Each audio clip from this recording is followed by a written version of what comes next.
Hello guys, how are you doing? Today's a bit of a weird title, isn't it? I will explain everything in due time. But first, hey everybody, Jordan, Nuggets, ZTG, hey everybody. Well, yeah, so here's the deal today. We got another SCP commission. It's specifically for a contest, but I won't be getting too much into the contest part of it. I'll just try to get into the image itself, because I don't want to overcomplicate things. So this SCP is about this huge flying warship that is made out of basically like Brutalist concrete, that kind of aesthetic. But also imagine like a Spanish galleon. It's mixing those two aesthetics a little bit. The idea is, I'm going to read this directly off the email because I don't want to get it wrong. So this is a levitating cathedral-sized warship powered by a Catholic ritual. A cross between a Spanish galleon, an aircraft carrier, and an Evangelion, but made out of gold filigree and Brutalist concrete. And so this is designed to do interdimensional inquisitions. It's lore heavy. It's about a whole faction in this world, right? But we're gonna have fun trying to make a warship out of Brutalist concrete and trying to fit all these weird angles into hopefully something compelling, or fumble in the attempt. We'll see. It's definitely a challenge, but it should be a fun one. Depending on even if it goes well, if it doesn't, it'll be fun anyway. Yes, Brutalist Warship. So I just put this thing as inspiration here. It's not a high quality picture, but it's good inspo for the kind of aesthetic we wanna achieve with this. I'll just kind of live in the corner. Let me pull some other like inspo things.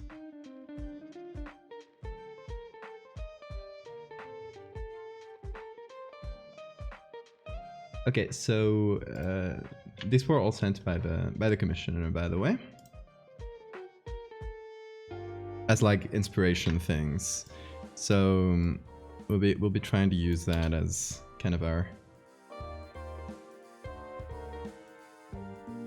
base of sorts. We won't use it directly, but we'll try and use the aesthetics of it.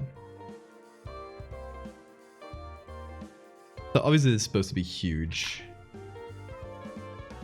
and flying over some distant islands. That's the whole gist of it. Yes, Loops, Elfin, Victoria.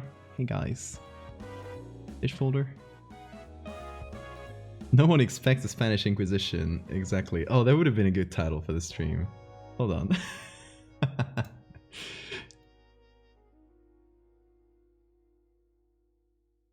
No one expects this.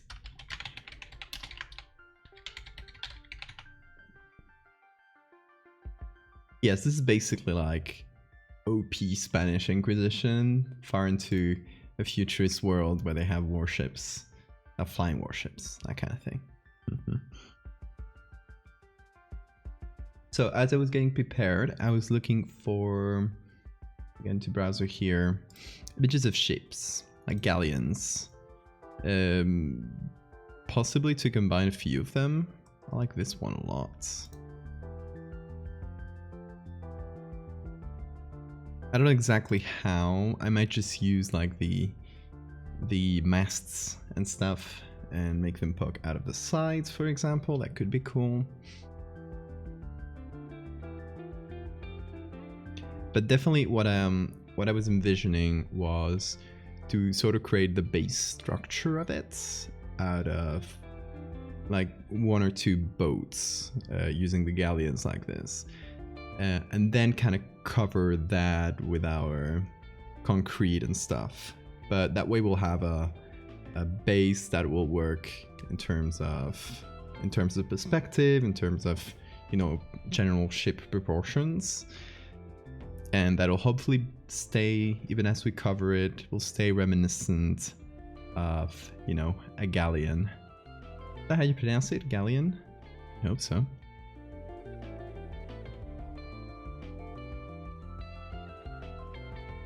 But yeah, we could go both for just taking the galleon from the front and having some sort of things reminiscent of sails on top, or have it like separate into, for example, if we take, let's say we take this one, or no, this one seems a bit easier to use, I think. Oh, hold on, it's asking me to log in. It's annoying, it locks me out all the time. But anyway, how are you guys doing today? Hope you had a good day. Or weekend in general. Okay, we got it. Okay, so here's the idea then. Or at least an idea that is in my head. Instead of just having a straight up warship like this, multiplying it, flipping that horizontally,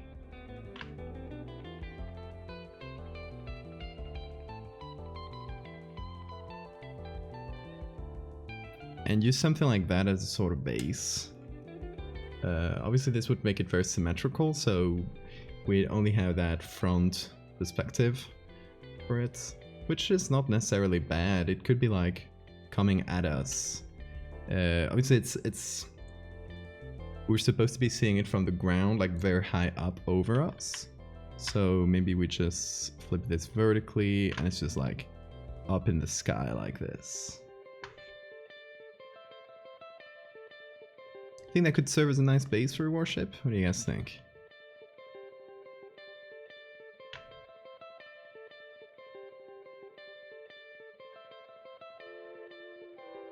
Let's see. I might remove the front masts to kind of have a bit more of a spiky structure instead of it ending like in two horns like this. Although the horns are also cool.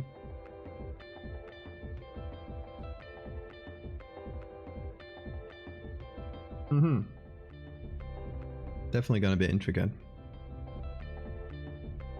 I mean, the intricacy and the big amount of small details will help make it look like very, very large. I think it's a good intention.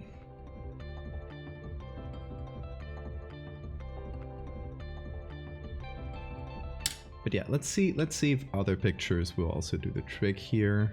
I just picked this one kind of quickly.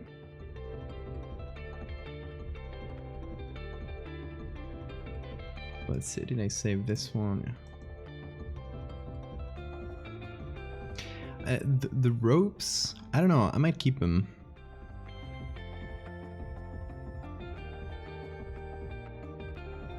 But I'm not super sure how they'll interact with the kind of concrete brutalist aesthetic of it.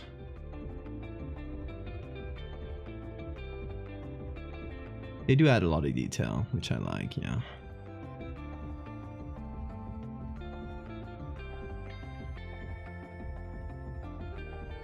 Okay, I was specifically looking for galleon because it's the kind of shape we wanna.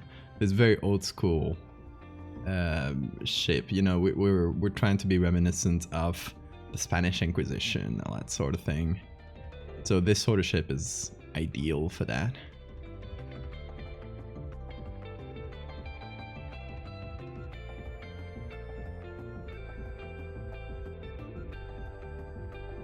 I like this one. Should also be fairly decently easy to cut against the sky, which is also an important thing, right? There's a ton of very small ropes, and ideally we don't want to cut all those manually. Ideally we want to take a shortcut there. So having a clear sky behind, the clearer the better, would make it easier. And there are several automated methods. The problem here might be this area. So all the ropes that come below this area might be quite tough. Okay, let's see here. Let's do the same thing. We flip it.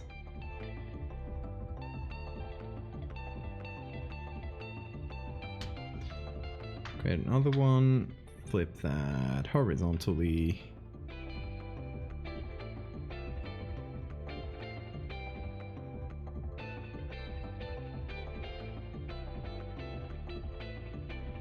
They would just cut out a big chunk here. There we go.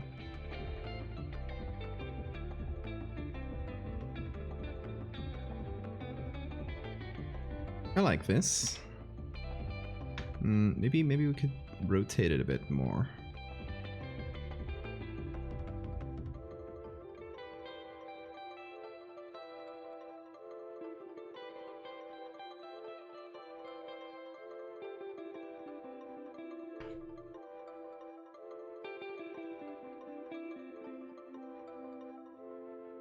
Kind of like that. Could work. I'm not super sure about these masts specifically. They kind of bother me.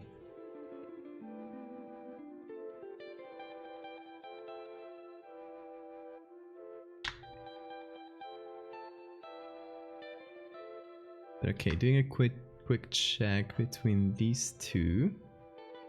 I kind of prefer this one. Feels like a more solid base structure.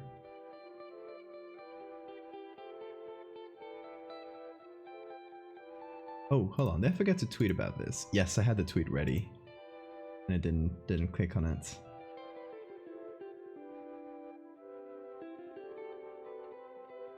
Okay. Tweets are out now.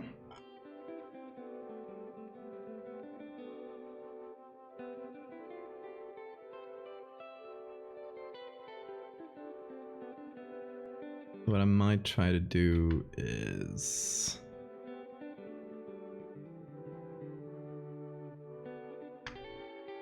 cut this part off. I don't like it very much.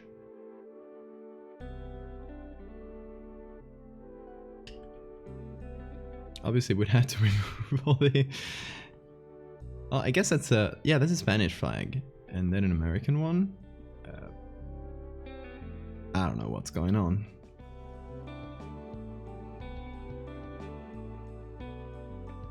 But no matter.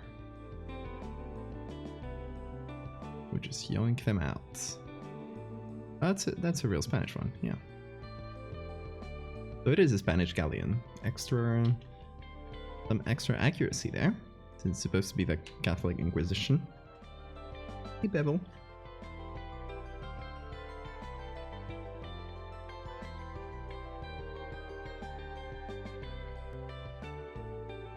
Madman's creation process. Notice it's much more chaotic than you probably think. But hey, the chaos is part of the fun.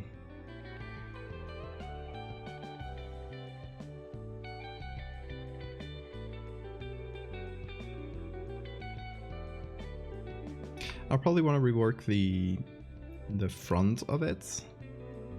Have more of a spiky shape, I want to say.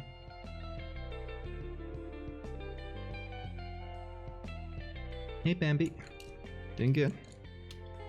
Making a little SCP commission today.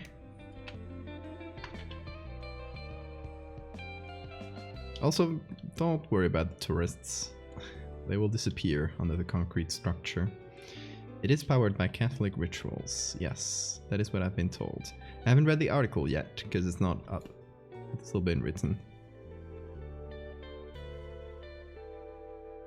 But that is the info I have.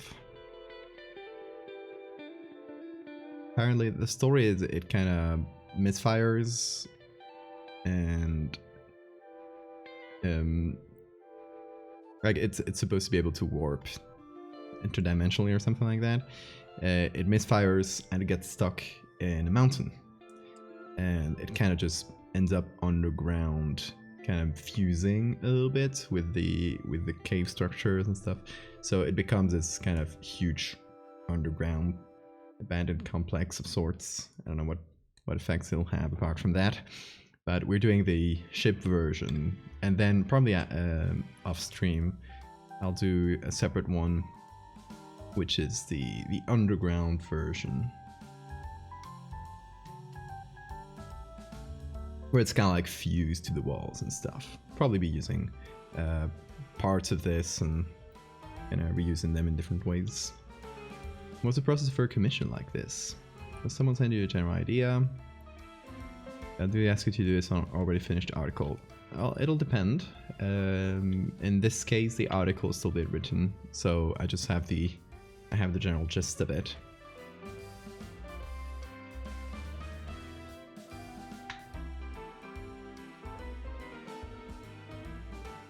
But it's apparently quite close to completion. So if anything ends up being inaccurate to the article, I'll go back and change it. That's not a huge problem.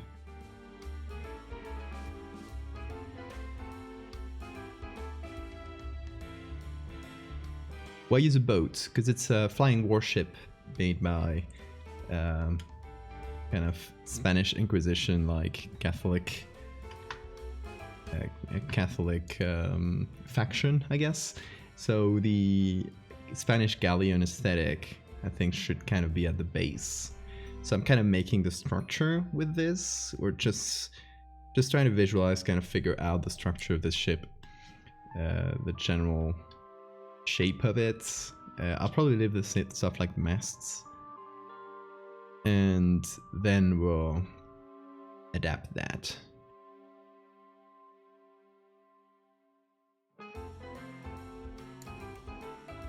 Also, the other cargo, give it the phone. Okay, now to select this, it might be a bit of a mess, but now I'll just kind of select subjects, let Photoshop try to figure out the base thing. Well, that was terrible. Not a good job, Photoshop, again.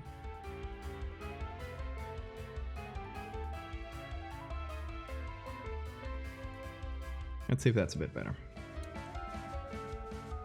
Also, Bevel, thank you for the follow. Again, not amazing. Mr. Photoshop. That's on me for letting AI do the job here. It's a complicated cut, especially with all those wires.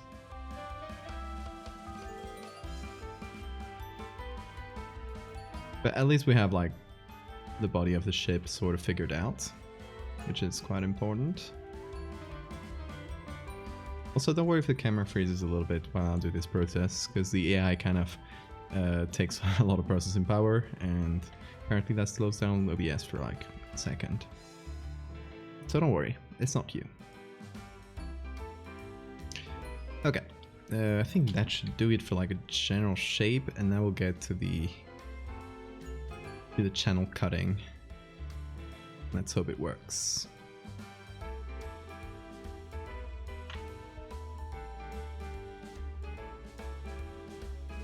So this is like something, right?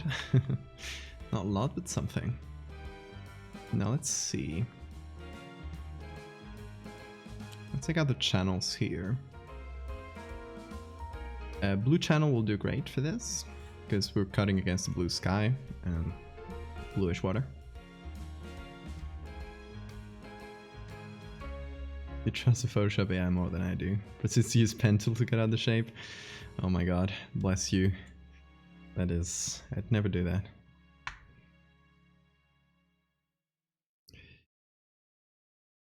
No, but the Photoshop AI is usually like a good first step. So what I like to do now is this here, which more or less selects all the wires. Let me see if I can be a bit... We won't get all the wires, but hopefully that's okay. What I can do is start and burn here. And oh, sorry, that should be burn. To try to recover some small things. Whoop.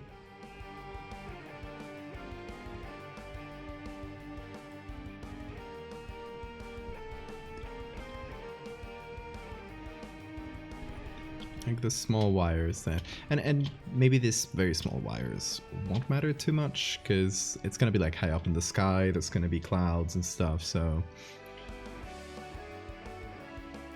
all these things could be attributed to haze. Back in my day, we didn't have fancy AI. True, true. I mean, it's honestly the best thing about the newer versions of Photoshop. It's just so helpful. Saves an enormous amount of time. And it's not perfect, sure, but you know, it usually, if it does anything, it's giving you a great base to work from that you can then refine. So you don't have to go and cut everything manually. A lot of it is done for you.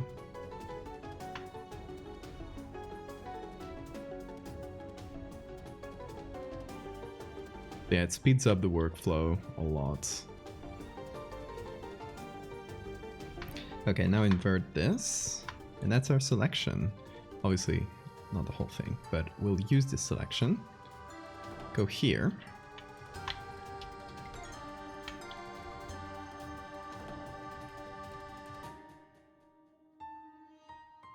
And find all those wires that disappeared. See that? That's nice, isn't it? It's really satisfying when you just make it appear. Well, we'll leave that. We may use it. The most annoying part is the coast in the back. We'll have to probably eliminate that manually. It's fine.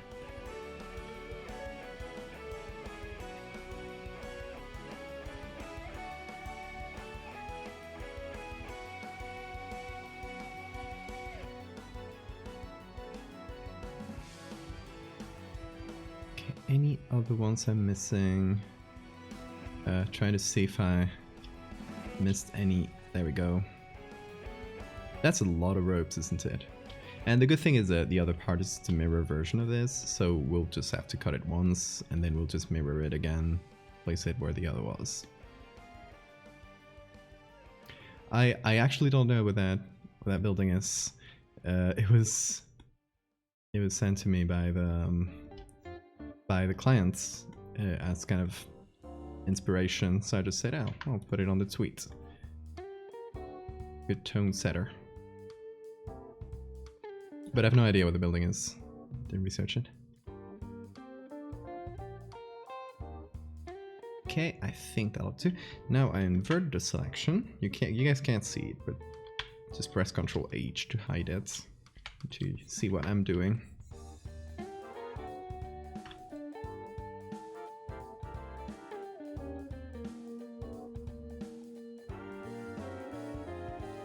I'll just remove all those pesky blue areas that got selected by the AI.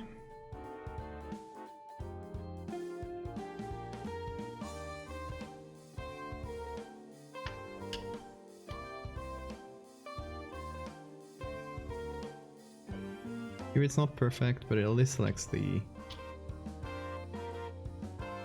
water out. So it is of some help.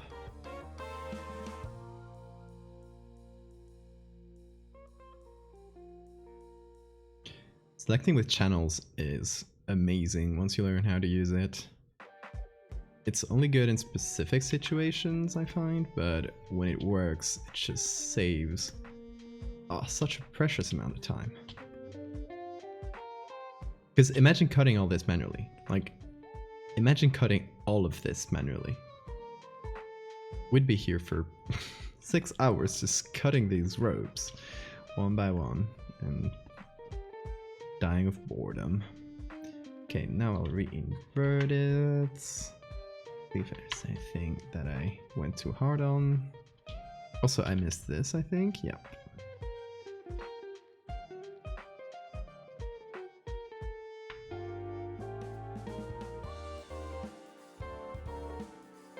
These ropes here. If there's any leftover blue from the sky in the edges, we can also take care of that, kinda. Sort of something between manually and automatically, but it'll be quick. That's the point.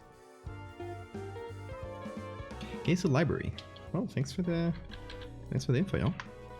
I really like Brutalist architecture, and I was very lucky to be in New York when I was sent this commission, because there's a lot of great Brutalist architecture in New York, and so I took the time while I was there to try and photograph all the Brutalist stuff I found.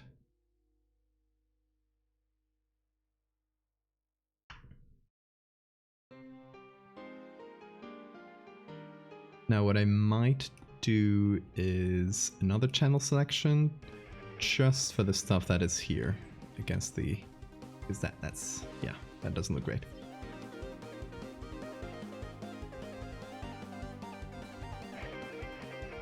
Well, let me see, I'll do another blue copy. Oh, hold on. Well, I'll use that, yeah.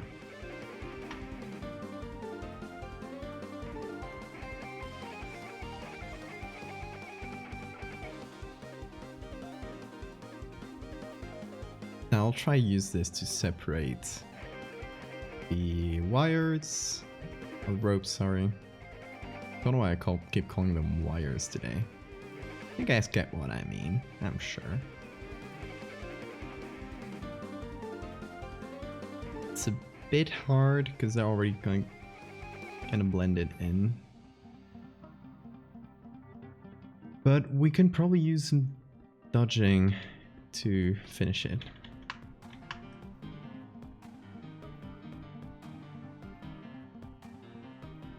Hopefully without destroying every wire.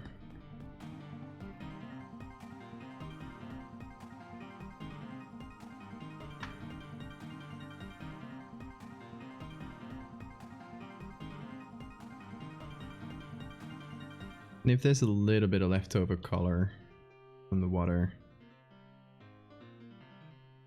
it'll probably just blend it in once we put it against the sky, because it's going to be against the blue sky, so it's not like we have to be perfect here. Okay. Now I'll cut that.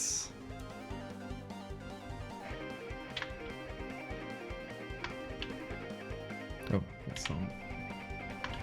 There we go.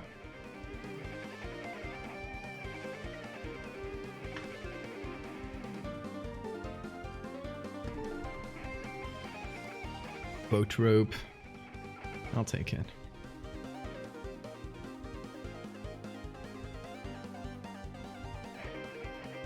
I guess I missed a couple here. Very small ones though.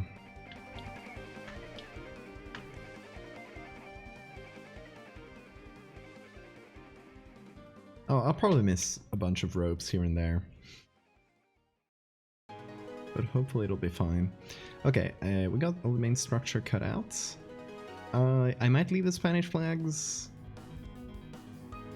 We'll see. We'll see how they fit with the whole thing. I don't know if they're specifically Spanish.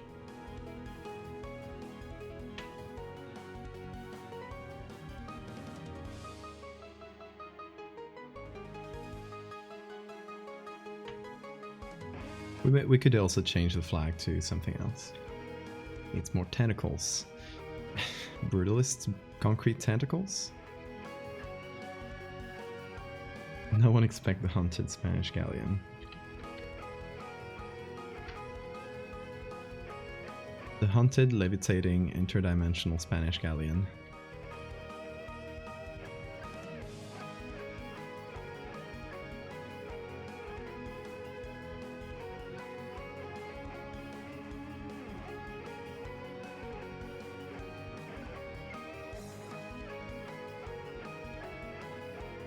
Okay, so this is the part we have to do manually, but hopefully it's the only one.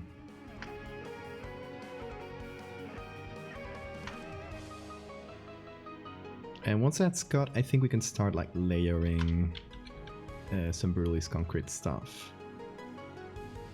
Oh, so I don't know if I mentioned that the aesthetic is Brutalist architecture, but with gold filigree.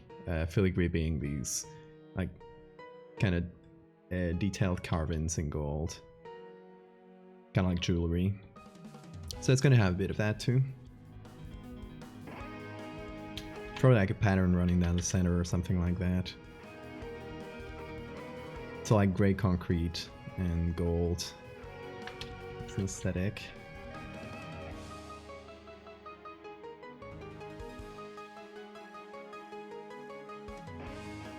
Oh, and thanks for the save reminder. It's actually untitled so far.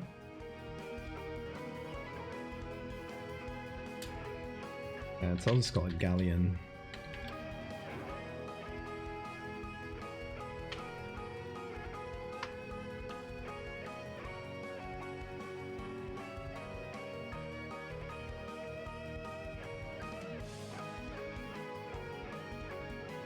And small things I gotta cut out there. Yeah, that's it. Like the main problem with the base picture we picked is that it has a coast right there in the back. And that's like, I mean, you could possibly like take a chunk of it out through the same methods we use for the sky. But it would be quite messy, because it's not like a flat texture. It has buildings and a lot of variation and stuff. So to be honest, I think that the most efficient method in this specific case is just doing it manually. Takes a little time, but every other option would probably take longer.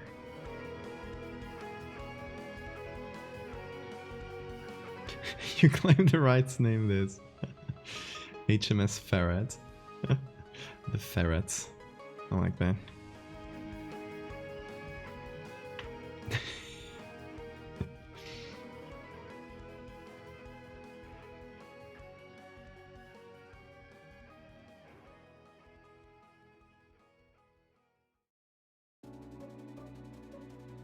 Obviously, it's gonna have a name in the story, I imagine, though I'm not privy to it yet. But for us, for this stream, it is the HMS Ferret. Oh god, I hate the little, very, very, very small ropes. Oh, that's something.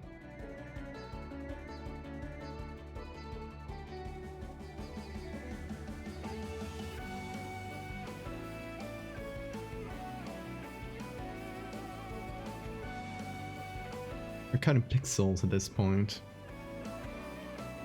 How many masts it has?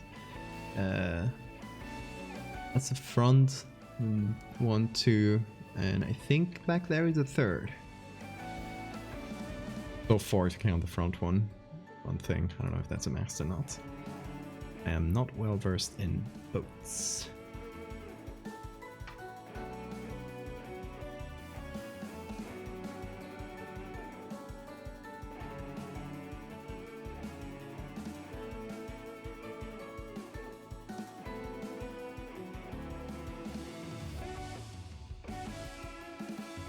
Yes, we'll mirror it so it'll have 8.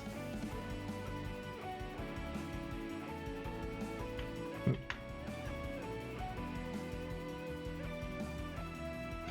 Favorite depiction of conquistadores in fiction is Magic the Gatherings. God, I am so... Like, I used to play Magic, but I never learned any of the lore. I was like, oh, that's a cool guy. That's the extent I learned. All conquistadors are vampires. Because they're from a vampire country. You have to use religious bullshit to excuse the evil doings. Oh, I like that.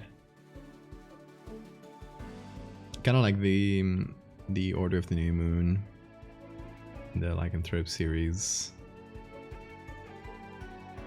Like, just they're werewolves, but they try to dress it in all this religious stuff to kind of justify their actions. So kind of similar themes there. That's a lot of Catholicism in there.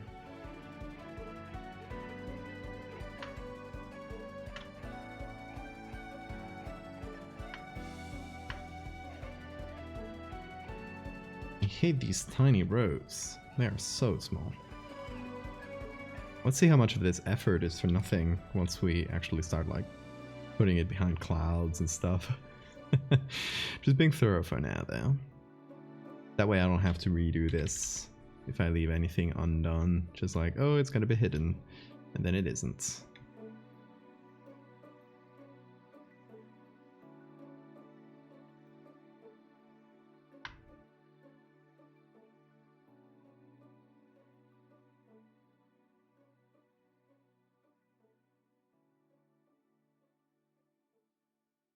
HMS Spider, because the mask can look like legs. Well, yeah, I'll have to run that through the one who's writing it. I don't know, they probably have a name for it already. I gotta assume, since the article is close to being finished.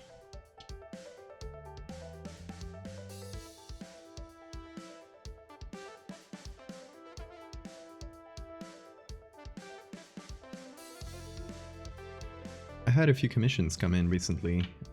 Some of them still like unconfirmed, but I think it should like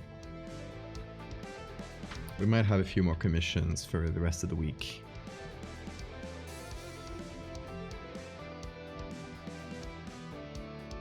And another one of it's SCP related as well, not for an article, but Ian the Cat, thank you for the follow.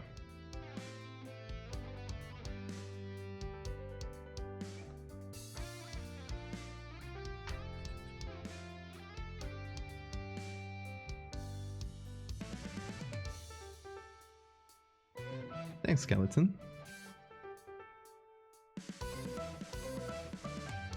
Yeah, they kind of piled up a little bit because I was out.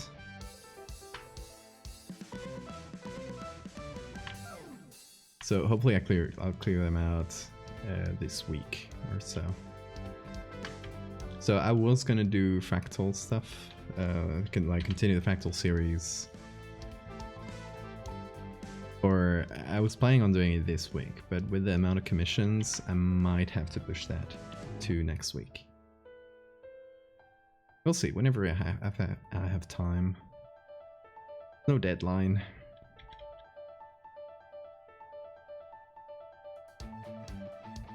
Also, I wanted to ask y'all, I've asked this on Twitter before, earlier today, and got a lot of great responses already. I was, thanks to the discussion on the Discord, I was thinking of like urban legends and internet hoaxes. So I asked folks, what are some internet hoaxes that you've actually believed? For me, I think the main one has to be during the early creepypasta era. I completely fell for the Lavender Town syndrome. If you guys remember that one, it was this story about the music in the early versions of Lavender Town in Pokemon Red and Blue. I think it was actually in Pokemon Green, so like the Japanese version that came before the Western version. The music kind of had a pitch to it or something like that, that specifically if children heard it, because it was one of those tones that only children can hear, they made you go insane, and there was all these stories about, like, you know, of suicides or homicides and stuff like that caused by people who went mad by listening to this song. So it had that early creepypasta vibe of, you know, nostalgic video games. And I, a little kid reading that, completely fell for it. And I was terrified of listening to that song.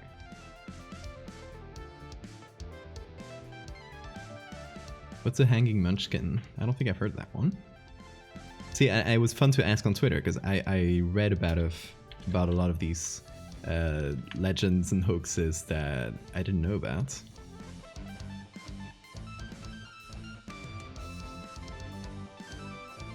Oh, that's a big rope I missed. Oh, I guess because it was lighter than the others. Yep, there it is. It's just lighter. Gonna cut the shadows of it, but not the rest.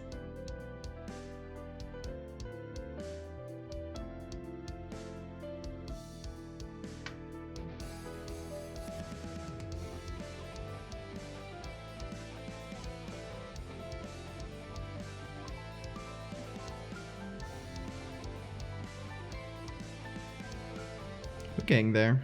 We're getting there. It is a complicated thing to cut, as I said, but Leon back, thank you for the follow. Also, how about... No, I'm gonna leave the white background, actually. It's gonna be closer to the one we're gonna put. Even though it hurts the eyes a bit more. It makes me look like Casper the Ghost.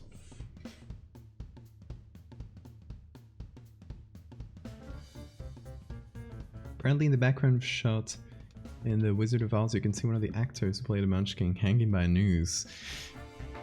I haven't heard of that one. That has all the elements of a classic internet myth.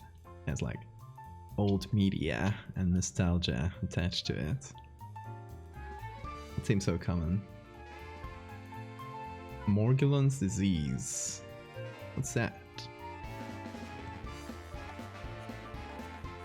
What's delusional parasitosis? Oh, so like you believe that you're infested. That can happen in alcoholic patients, especially the ones that are trying to recover. They get delirium tremens, which is kind of they suddenly start having hallucinations that often can manifest as like feeling like bugs are crawling under your skin and that kind of stuff. It can be very traumatizing.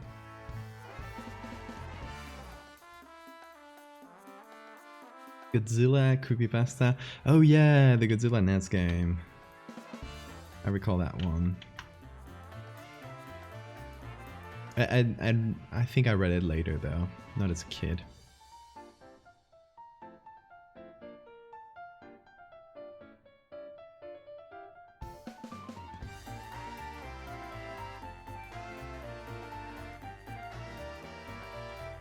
People think their skin is full of these threads. Interesting.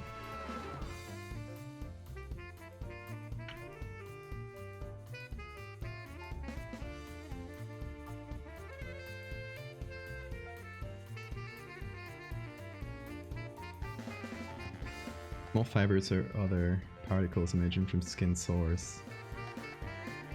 Interesting.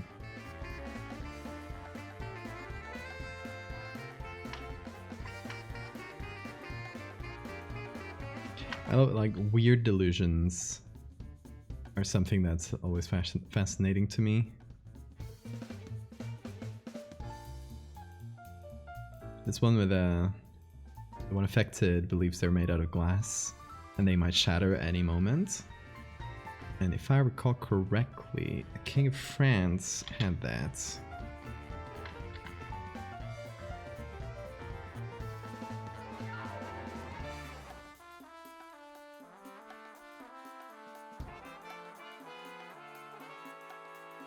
Okay.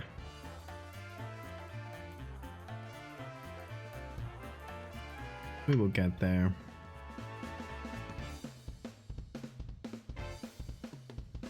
So many ropes. I'm so glad I didn't cut most of this by hand. But the background was easy enough to get through.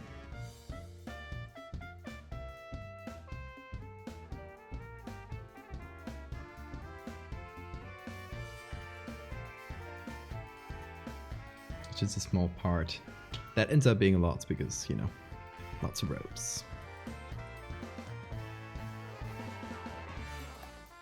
The Giants conspiracy theory? Oh my god, yeah.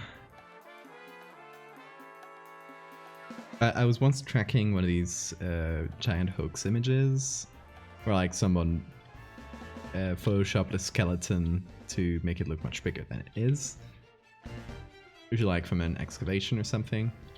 It usually has that vibe with the giants conspiracy theory.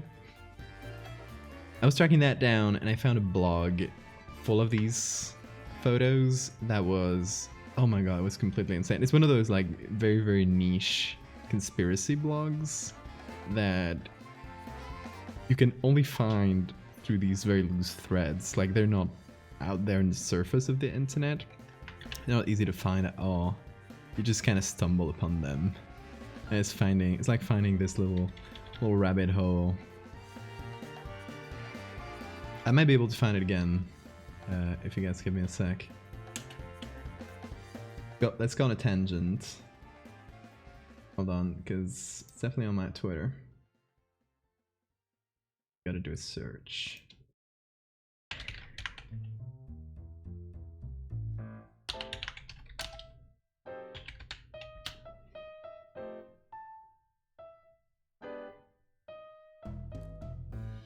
Okay, let me see.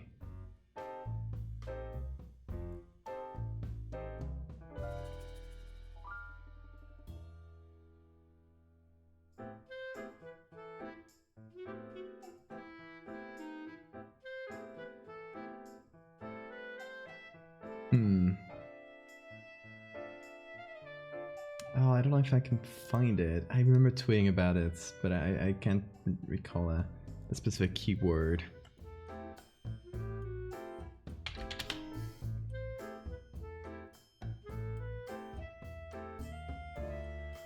Oh, I think I got it. Yes. Okay. I found it. Open the browser here.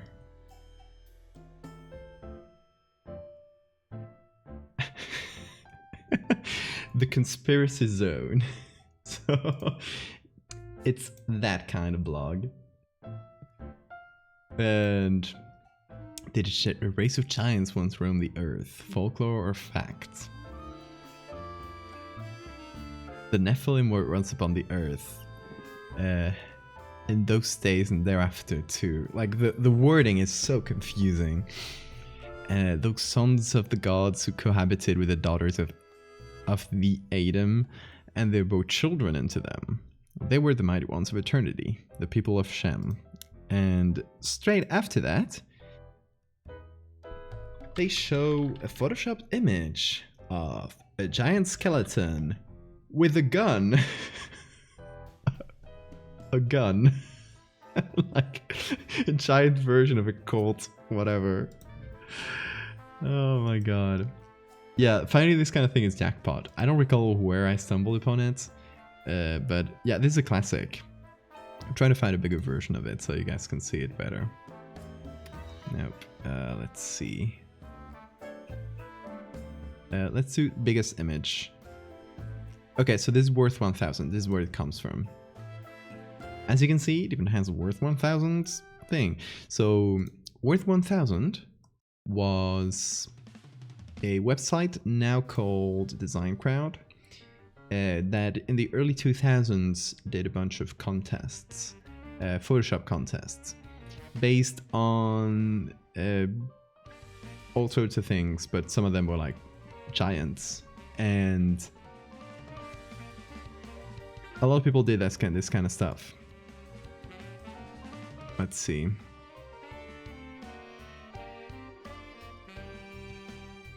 See, for example, archaeological anomalies. This happened... When is this from? They don't say...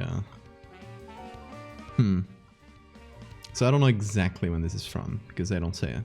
Or I missed it somehow. But it was Photoshop contests, usually people learning their skills. Some of them are pretty bad.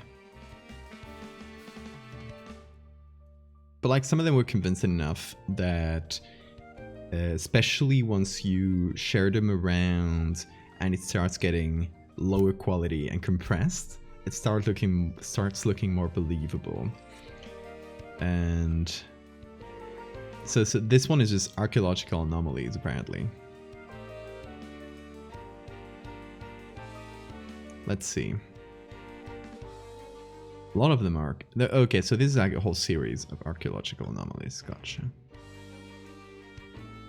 So a lot of these early 2000s contests were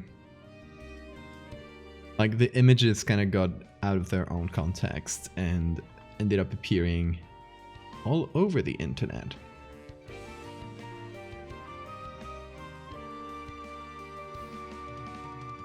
See, a lot of these archaeological ones ended up there.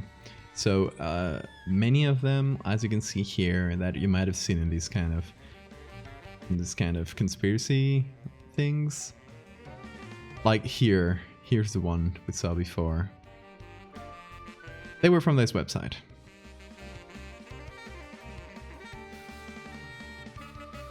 Bunch of them mermaids, apparently. But yeah, if we go back to the conspiracy blog, you'll see like aliens. Why not? Let's mix aliens into it. Here's another one of those.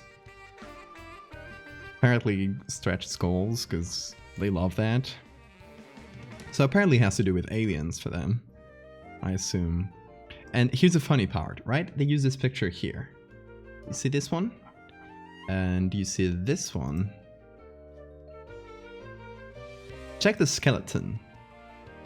It's the same skeleton. It's literally the same base picture. How do you not notice that?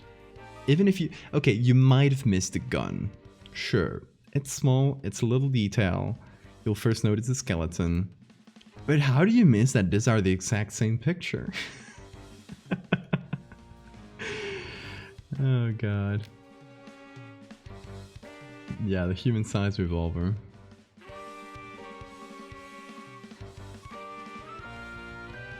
Oh, there's the bot. Hold on. I'll nuke them. Maybe they're twins. That's the best explanation. I bet they would say that. So yeah, it's absolutely bonkers. The whole article is kind of bonkers itself. I'll post a link in the chat if you guys wanna laugh at it or look at all the articles in here, because it's completely insane. I just look at the photoshops used. It sure is something. Oh, they're still like kind of... This is 2021. Whoa, this is 2021. Okay. They're still updating this blog, kind of. Like, that's... Yeah, they're talking about Kyle Rittenhouse. I don't want to know what they say about them. About that guy. Oh my god. Yep, well, there you go.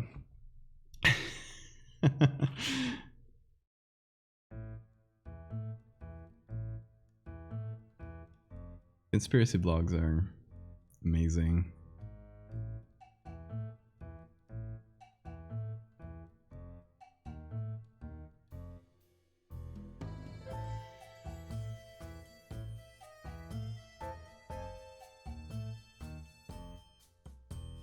The tags are coronavirus hoax and Simpsons predictive programming. Oh my god. GIF loaded conspiracy blog, absolutely.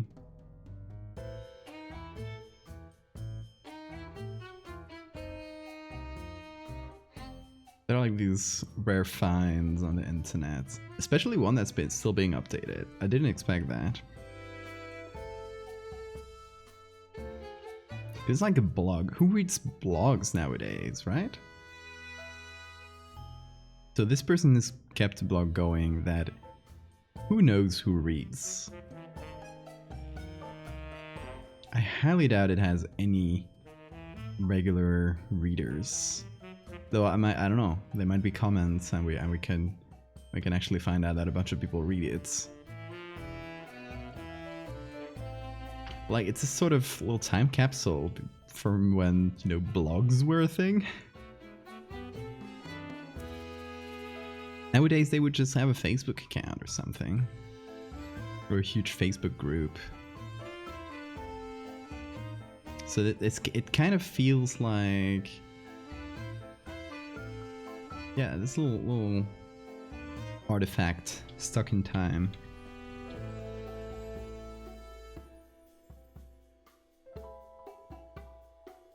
Oh, 100% an anti-vaxxer. Yes. Absolutely. I mean, one of the tags was coronavirus hoax, so there's no way they're not.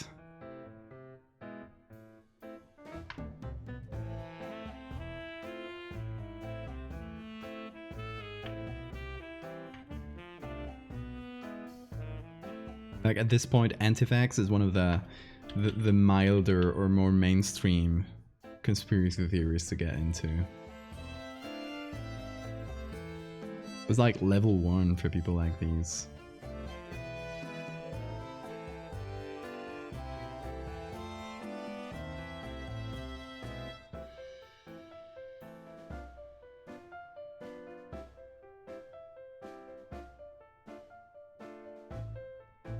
Bunch of people in the 50s with Bigfoot paraphernalia. But see, those are like harmless. They're just having fun looking for the Bigfoot. It's endearing, to be honest. That kind of conspiracy nut is like the cryptid kind of conspiracy nut. Or some of the alien kind of conspiracy people are just kind of fun. And they're not harming anybody.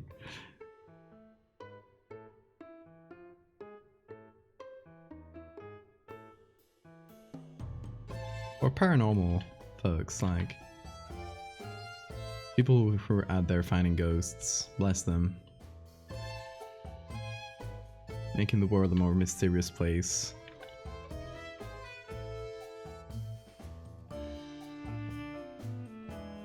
Though I wonder how much overlap there is nowadays with conspiracy theories being so popular. I wonder if you go to like, you know, ghost hunting circles, how many of them are also like anti-vax or QAnon. I hope not a lot. I hope they stayed far from that crowd.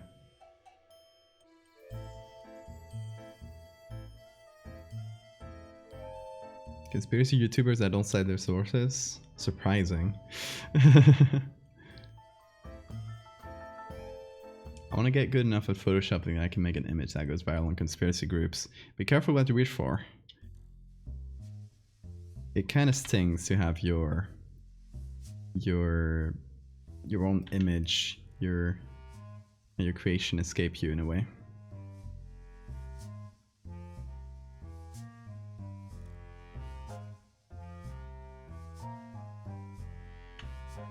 Unless it's like your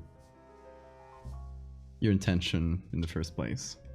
Can't sow chaos, which is also admirable in a way. Go out there, be gay, do crime, yo.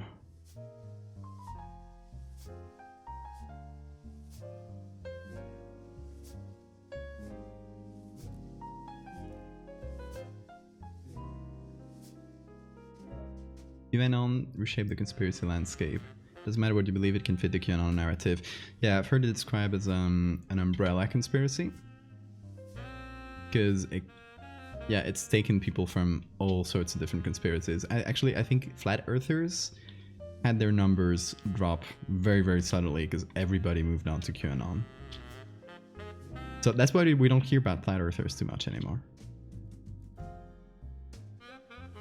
Which is, I mean, at least they were not harming anybody with flat earth.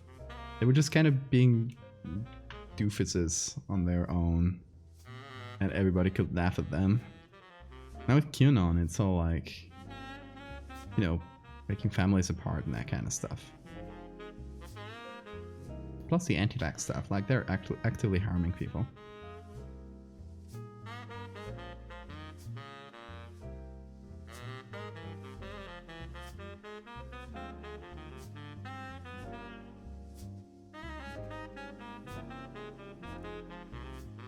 Be gay, do crimes, an amazing inspiration. As it should. I think we can all aspire to that.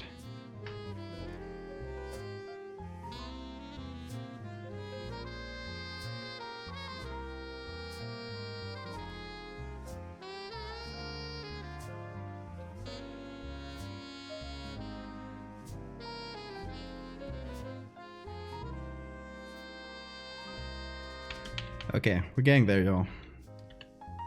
Not a lot of ropes left to cut. See, that's a problem when I get to a boring part of photoshopping, like cutting ropes. I get into tangents, but it's fine. Gives me something to chat about while I do the boring part.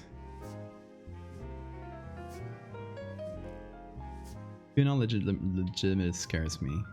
Yeah, I think it kind of warps your worldview in such an extreme way that it must affect everything. And that's why you hear about a lot of, you know, families breaking apart and from that conspiracy. It's very sad to hear.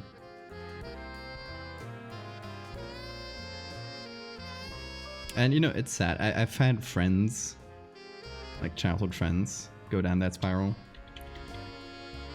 And it's just like sad to see it unfold in front of you. And there's pretty much nothing you can do about it. Except like disengaging, because at some point it's kind of like they have to get themselves out of it. You were conspiracy theories back in the early 2000s. Alex Jones listener before he went nuts. Well, I'm glad you got out of that.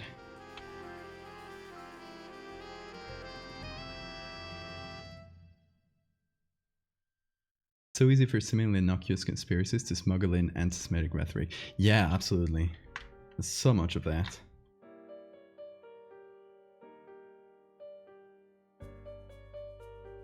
One of my coworkers' girlfriend got turned into a flat earther by TikTok. Wow.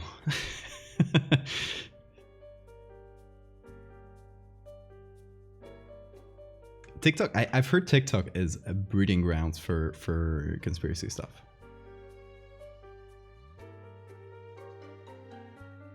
Like not so long ago on this chat we were talking about someone was explaining about some lady that believes that the Roman Empire didn't exist. Like the whole Roman Empire is straight up a lie, which is very funny because I can literally and you know, probably being American or something, like never having seen Roman ruins, I can take my car, drive for 15 minutes and be in a Roman ruin, like see their, you know, writing and buildings and stuff. It absolutely makes no sense. TikTok is a sewer.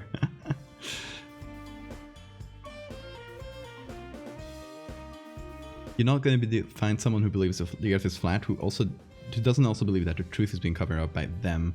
Yeah, absolutely. Like that kind of theory depends on, it like hinges on the whole world lying to you, and you have to make up this enemy, this them, this, you know, globalists or whatever you want to call them, who are hiding the truth in flat earth or any kind of theory, and it often ends up boiling down to anti-Semitism.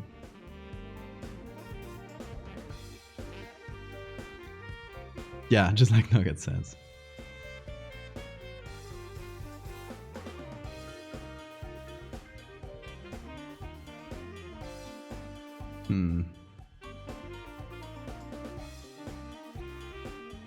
I'm wondering if we should go like this, where the masts are kind of lined up, or if we should tilt them so the masts are kind of tilted back. Like both ways. Yeah, let's tilt him a bit. It'll give it a bit of a... Makes it a bit more interesting looking, I think. How do we know that you're not a planted shill? Oh no, they found me out.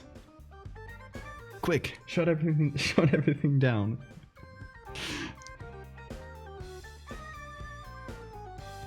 Yeah, the tilt makes it look wing-like. That's true.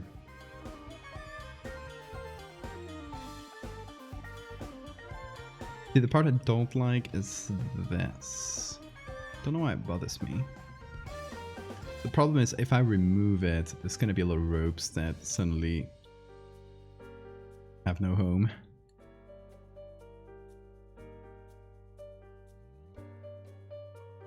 Hold on, got some federal agents are at my door.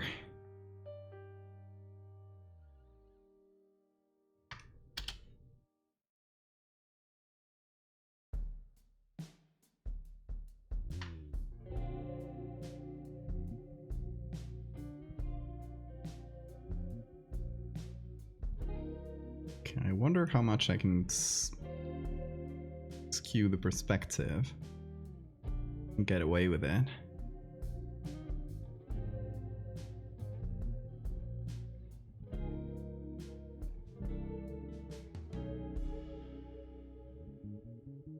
The idea, the impression I want to give is that it's this huge thing flying above you. And to be honest, I might just make it larger so that it kind of clips the edges left and right. And since I've skewed this one, I'll just make another copy to have the two of them skewed the same way. So it still stays symmetric. Not much.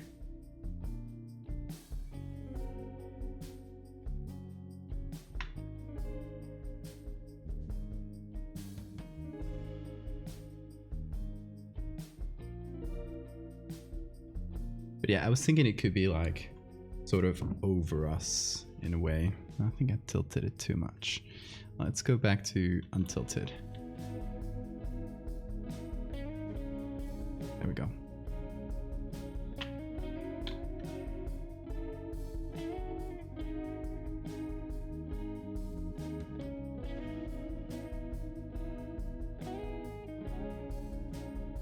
So the idea is that it's kind of floating right above us.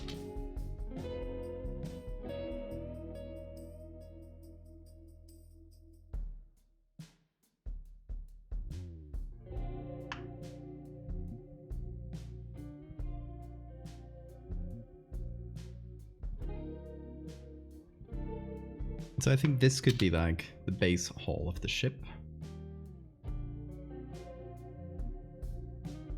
And we just need to take this and kind of cut it together in a satisfying way.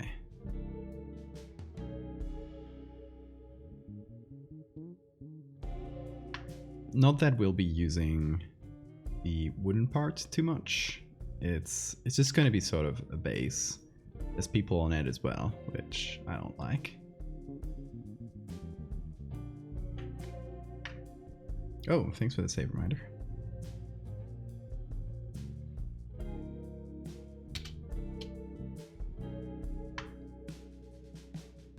Once we have a background, we'll kind of figure out the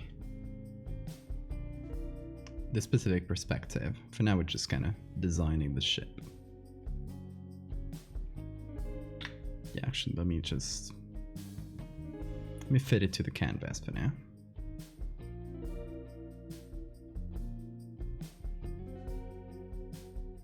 Make it a bit more convenient to work with. Also, I think I missed a couple follows. Desolate Cryptid and wait, what? Please don't. Thank you guys.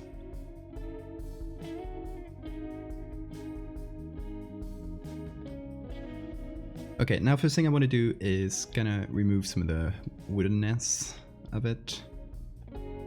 So first off, I'll be desaturating it pretty much entirely.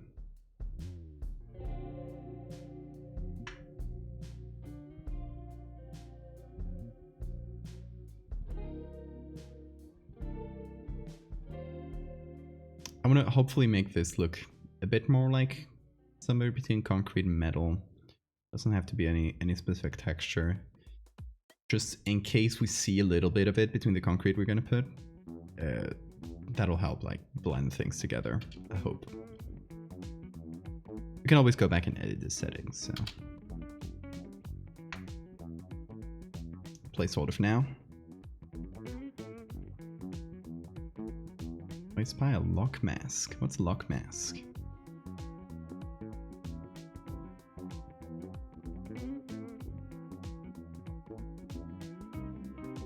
Okay, so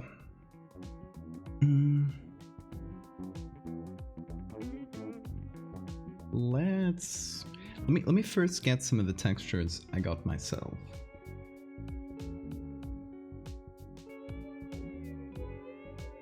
That might help. Okay, so I'm just sifting through my pictures of the New York trip. There's like 2,000-3,000 of them, so can take a minute.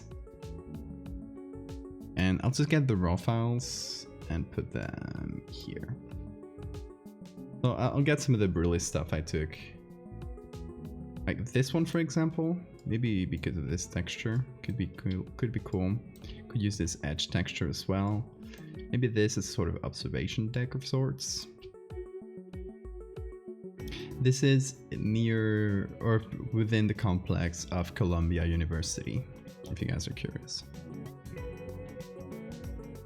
I'm just gonna leave it as is for now. Okay, so I got that one. Oh, the in my background. I thought it was in Photoshop. Yep, that's luck. I made it for Halloween. I put it in the background there.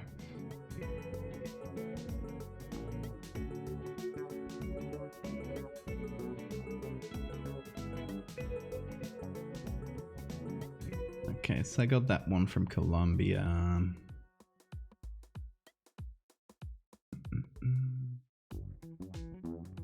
Let's see. Then there's the skyscraper with no windows.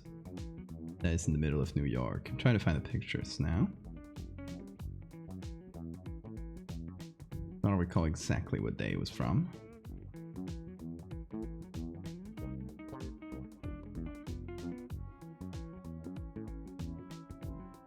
Oh, there it is. So, if you guys didn't know, there is, in the middle of New York, a skyscraper that has no windows. It's apparently a how do you call that? Like a phone line thing. Like it's full of phone connections. And it's just very creepy and imposing. It's also apparently made to subsist nuclear attacks.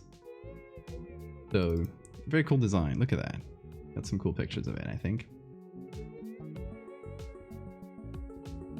AT&T Exchange Building. Yeah, that's the one.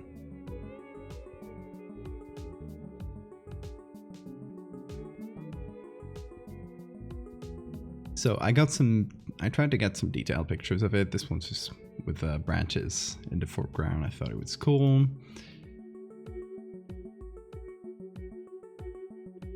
But I think we can pull some of these into Photoshop, see what we can do with them.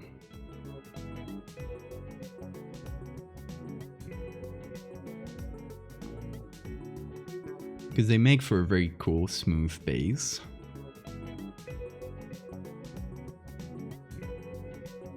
The NSA leases an entire floor for military CNC and internet monitoring. Now that does not seem creepy at all with the past history of the NSA.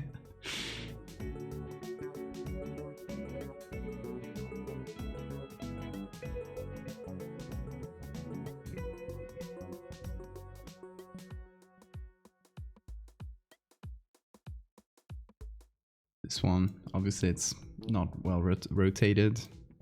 That's fine. Let's see. Got this one as well.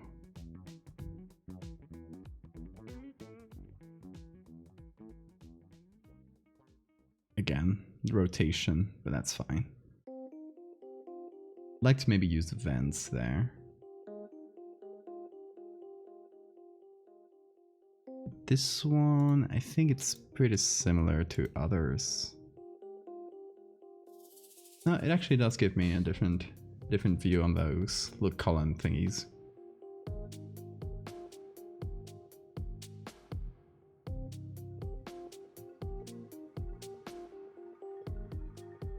Okay, get this one in as well.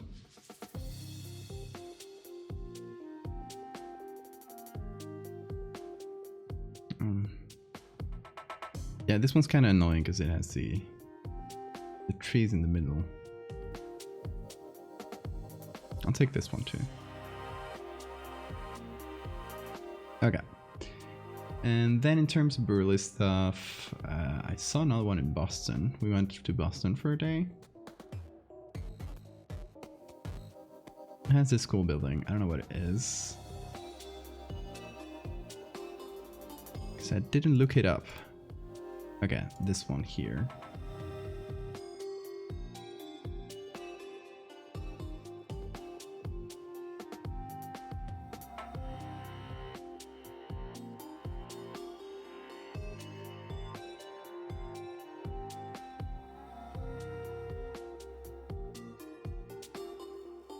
So I still don't know exactly how I'll use them, but they could all be nice textures at the very least. And then I believe I have another one that is not Brutalist per se, but did have a cool... hold on, I think it was near Wall Street.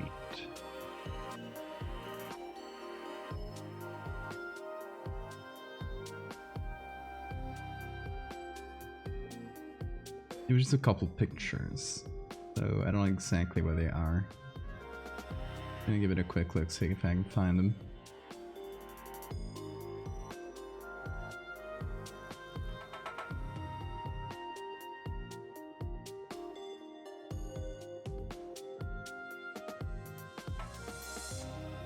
Oh, I think they're there.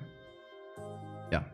Okay, so this was, I don't know what kind of building this was, but it had this cool blend between brutalist stuff and then some gold details. I thought, oh, that's actually quite cool for the ship. So, well, it's called 1 Wall Street actually, so you guys want to look it up.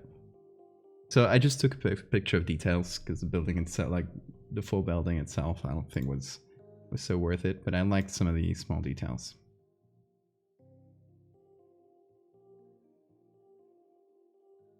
Not really a building TV, it's more of, it's like a warship, but it has that Brutalist aesthetic. Or at least that's what we're aiming for. You see, I got this Windows in full.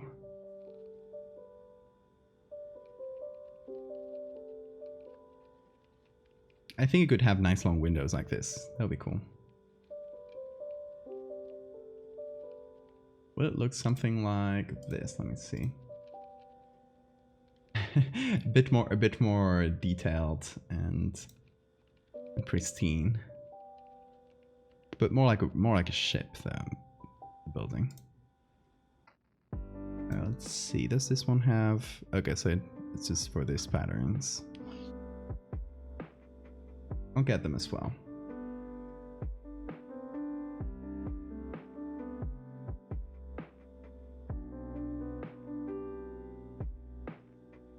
Okay, so we have a bunch of reference pictures, some more and less Brutalist things.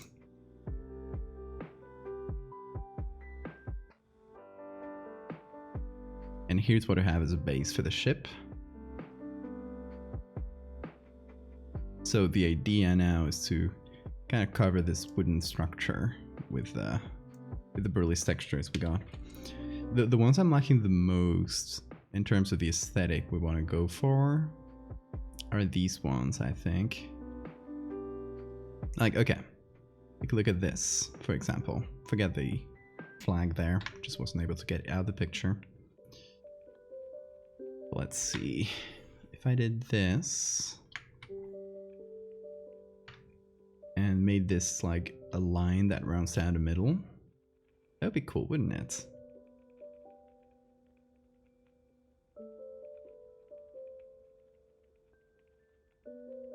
It could make like the front of the ship in a way. Yeah, I really love this mix between kind of concrete, but there are these small details, and all the windows and doors are kind of golden. It's a cool combo. Yeah, I guess that's Wall Street for you.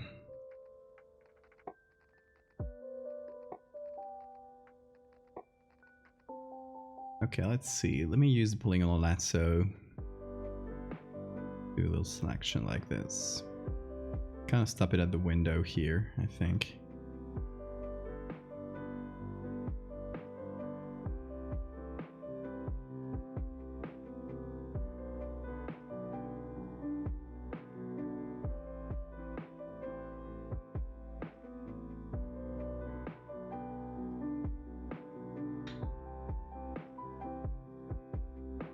So what the client described it as is sort of like a flying cathedral So this gives me that sort of vibe, I think. Flying cathedral vibe. I think this could be a very nice front base.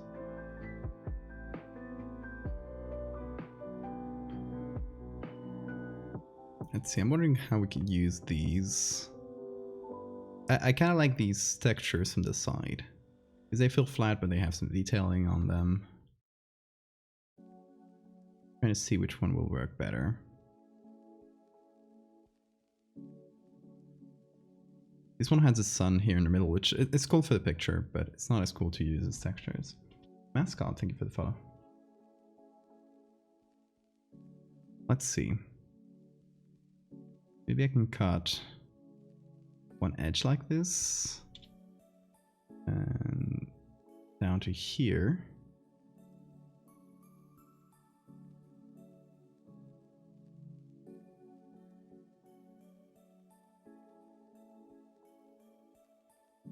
The only thing is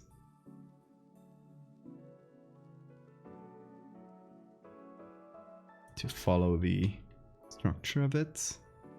Not too hard here. Just cutting some corners, quite literally.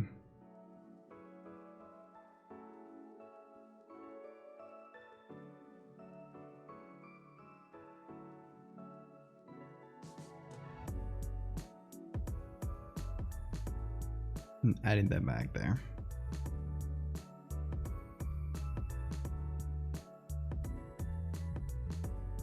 It's Argentina. Hola. Hope you're doing well.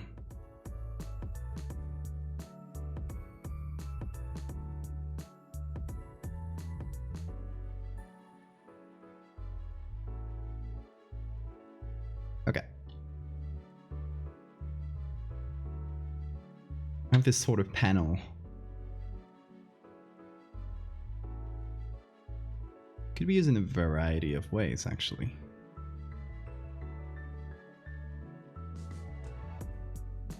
Could be used like this.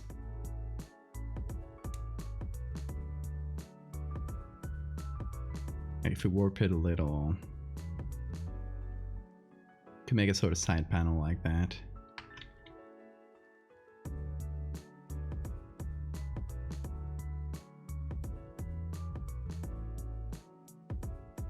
Could make like a front spike of sorts if we mirror it. Just trying to find places to put it.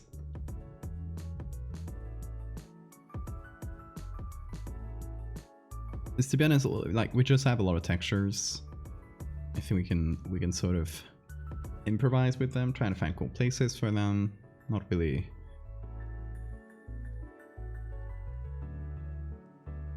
I don't really have a very specific plan. So we can just test out what works better. See what we like.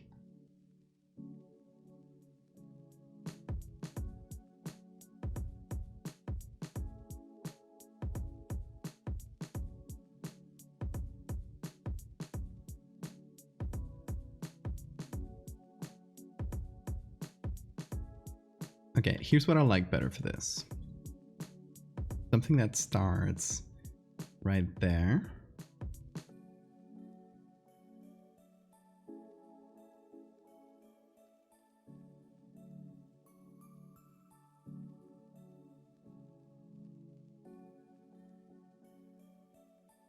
It kind of goes around the corner like this. It could even have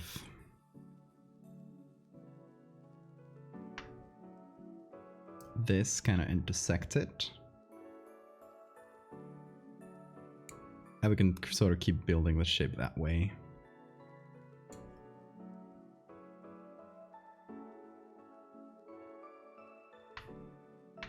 Let's see. Let's flip that. Put it here. Of course, the thing we have to do is keep it symmetrical. We could add some asymmetrical things to keep it interesting, but the base of it is going to be symmetrical. Then we'll maybe experiment, see if we can add anything asymmetrical that doesn't like break the whole thing too much.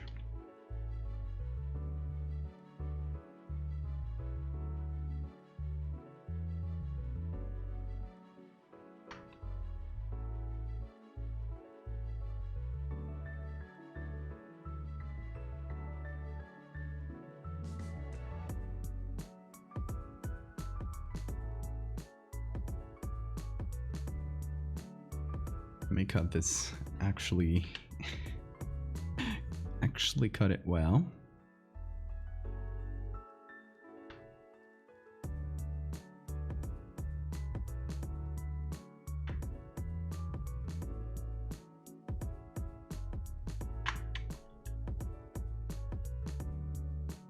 There we go.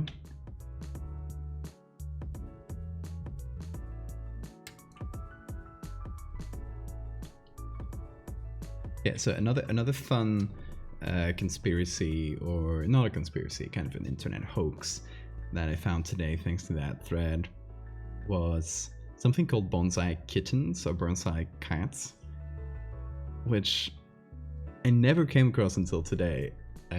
Apparently it was this hoax about people putting cats in jars and letting them kind of grow into the jar, and they would grow like kind of tiny. It's silly. I don't know how people believe that, but I assume I wasn't a kid when it happened.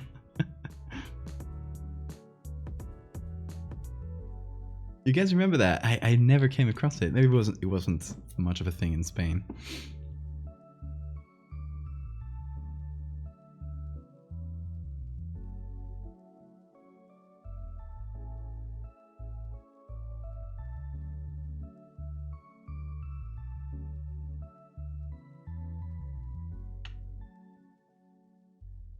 So just kind of building up the shapes.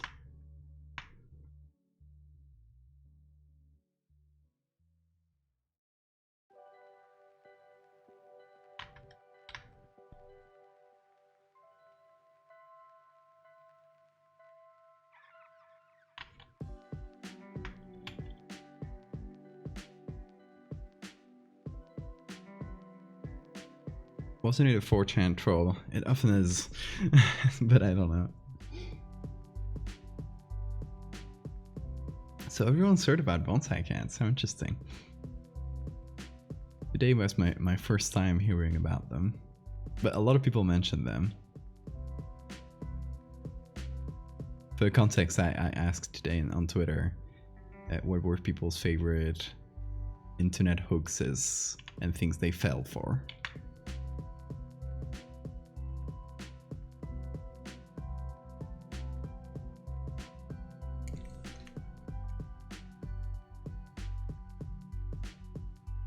Yeah, I wonder who made that one up. I assume the intention was to do something, or to say something that sounded very cruel to get people riled up. I assume.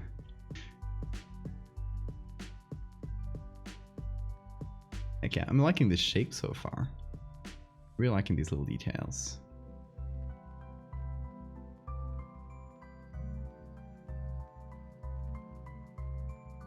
How about this, in terms of texture?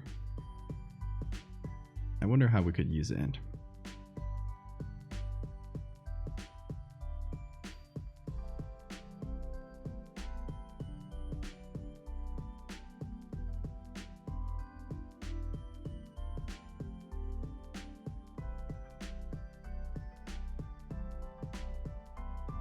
And the good thing about Brutalist architecture is you can kind of just select it with these tools.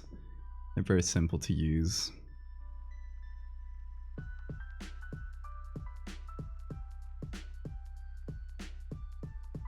Bunch of right angles.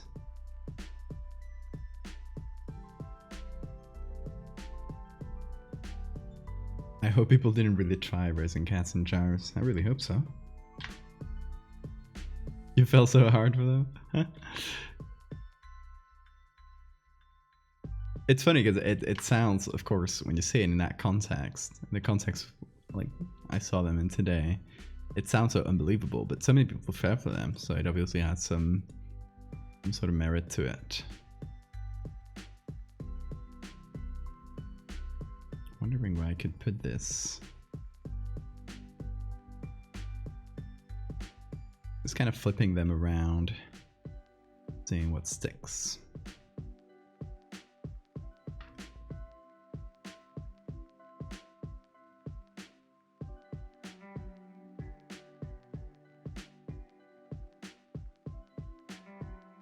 We do have this sort of area here to fill up. I don't know exactly how we'll do that. Maybe like this?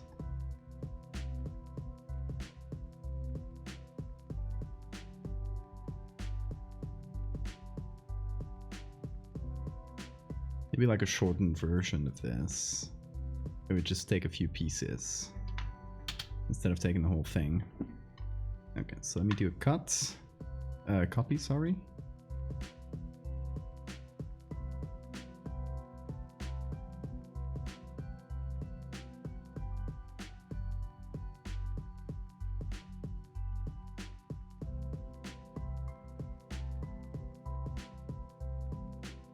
I should do a thread about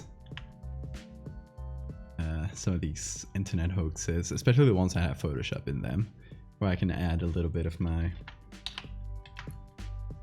own takes on them and like how they were made. I think it would be a fun thing to dissect these fake images. It's been a long time since I've done a thread of this type. I used to do a few about like historical pre-Photoshop compositing, those kinds of things. Those are always very interesting. Victoria, thank you for the follow.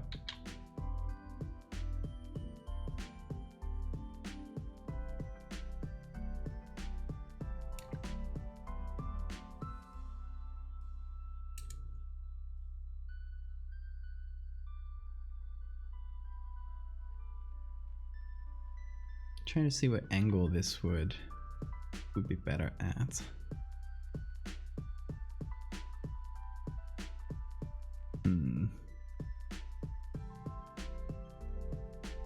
Just flipping things around, seeing what works. What?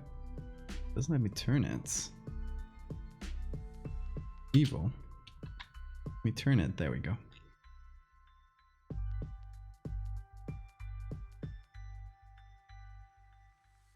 What, the content removed by twitch.com automatically? Did you write that? Or did Twitch actually remove something you said? One day you need to finish your SCP entry. Same. I have one that's sort of half written and the image is done. Because, you know, I like making images. Writing is not as not as much of a strong point. So I'll often like get lazy on that part. The hell are bonsai cats? Apparently an early internet hoax that would spread through email and stuff. So I've heard. I've never come across it until today. So because people were talking about it.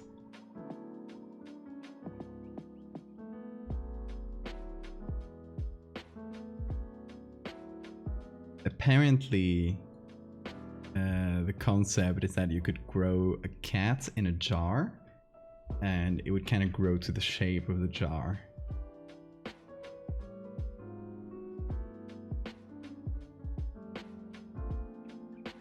You know, kind of like a bonsai. It's like its little stunted tree. Well, someone said that you could do that to cats. Yeah, everyone seems to remember that one. I'm the only one I was not privy to this.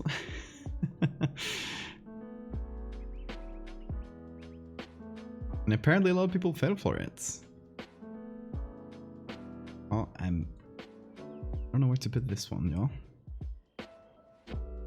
Maybe I could make a sort of spike in the front.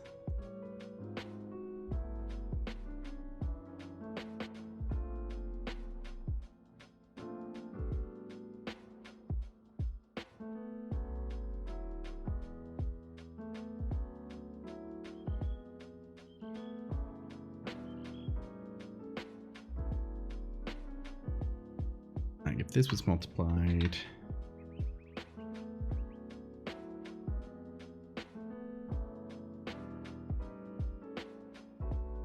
no, but I don't like this front too much.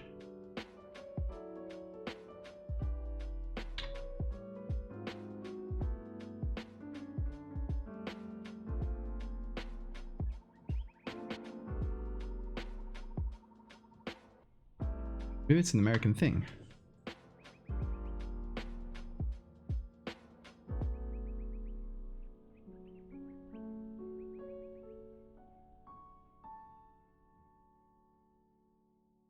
Well, can't find a place for this texture. Maybe we'll find it in the future. Let's see, what can we use to sort of create the back of the ship?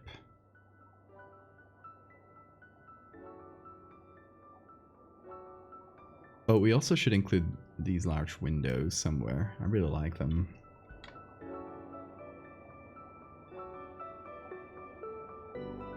Hold on, let me do a quick cut.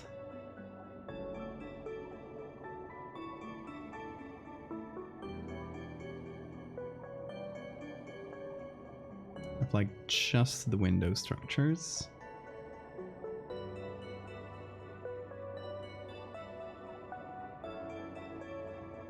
There we go.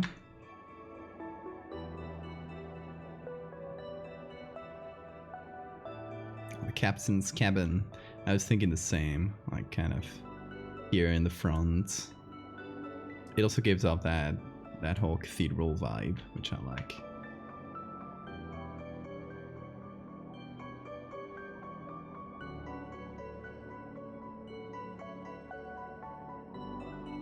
Okay, maybe this one here can go here, since it's the angle sort of matches. The one in the left, I still don't know.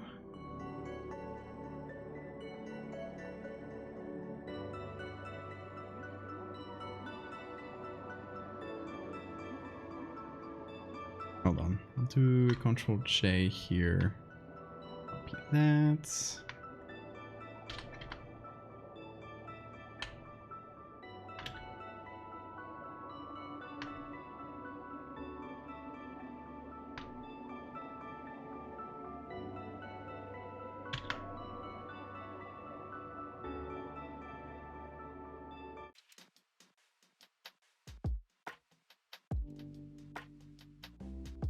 Thanks, Skeleton.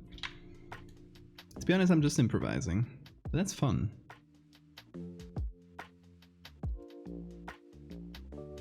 Like, for stuff like this, I don't usually have a very specific image in mind. Just have like the vibe and structure and like base pictures. I like to sort of put them together as I go. And try things out. Based on whatever pictures I have, etc.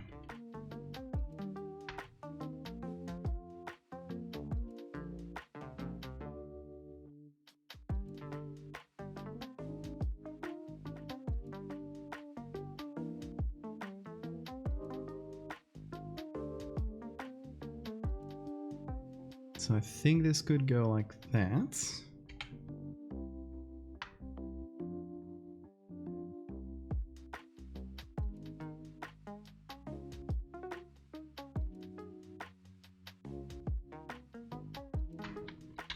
And another one flipped in here.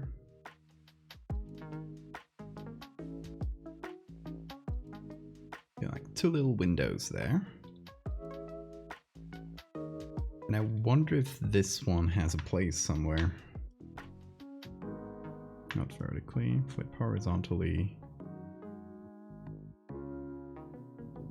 Here.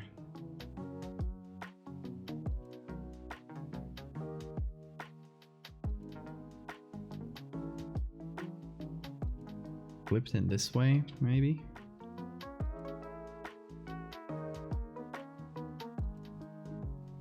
Oh, maybe the windows do an angle of sorts.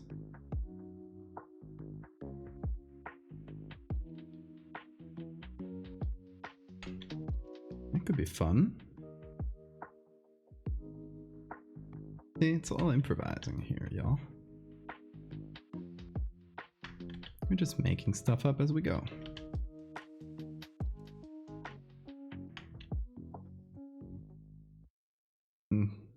Yeah, no, they don't fit together too well. I'd need to fit like the internal stuff as well. It could work if I use the same window, maybe. Like say I repeat this one and flip vertically.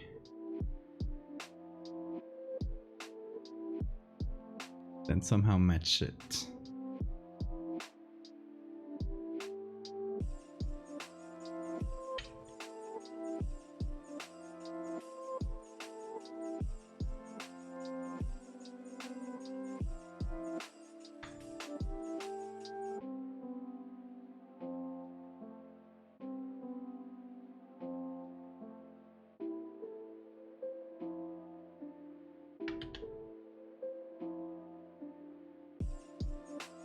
Does match perfectly, but it could potentially work. It feels like kind of like the window is skewed, so I don't love it. Maybe keep it like this for now. Then I believe I have another view of this same building. Of the door, possibly. Maybe I didn't pull it into the document. Oh no, sorry, it's not the door. It's another bigger window. Sort of at an angle as well. I was thinking it could maybe be like in the front, in the center here. But it's slightly askew. So that won't do.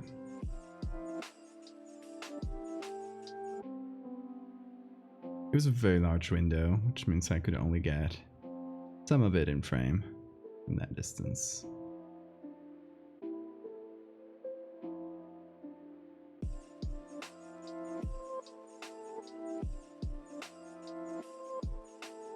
Let's see if we can do anything with this one.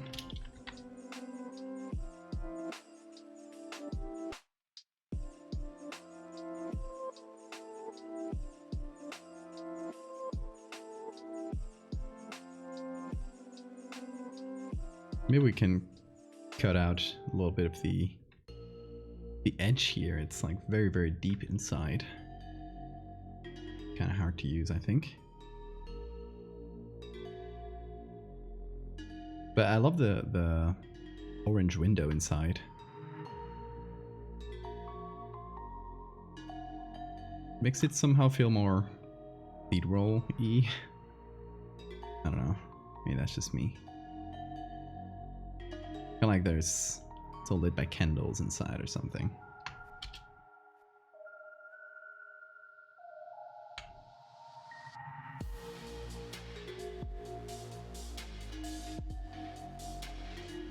Got it like that.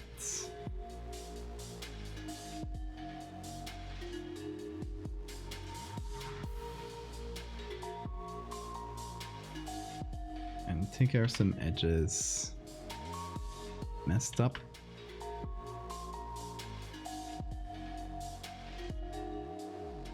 I cut them cleanly like this. Still unsure about this window.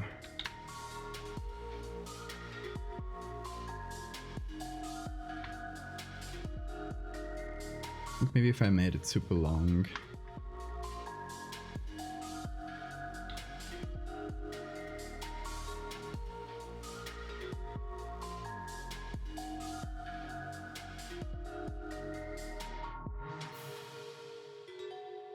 Something like this.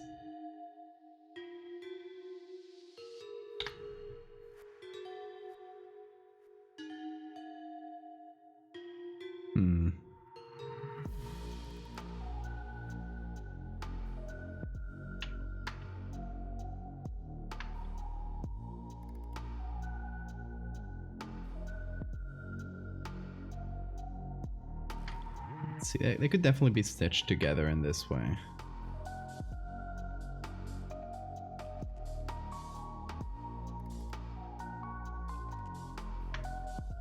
And I can probably make the light inside look more consistent. But for now my main concern is like making something that makes sense.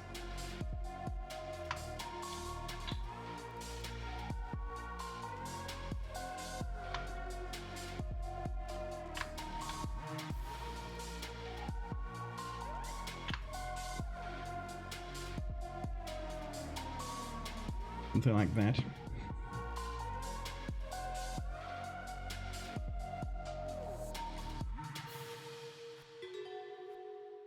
Fire the church lasers.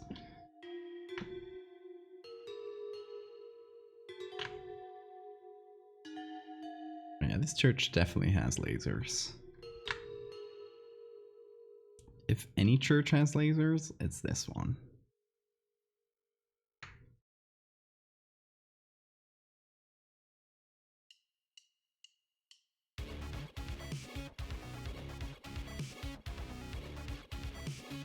I think this could work better. I'm still kind of unsure about this one though.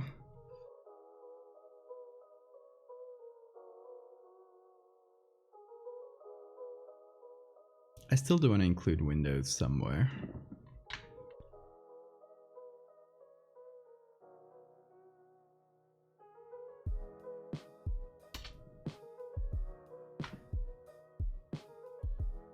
Many churches would be improved by lasers. Hell yeah. Preach, preach, that's the truth.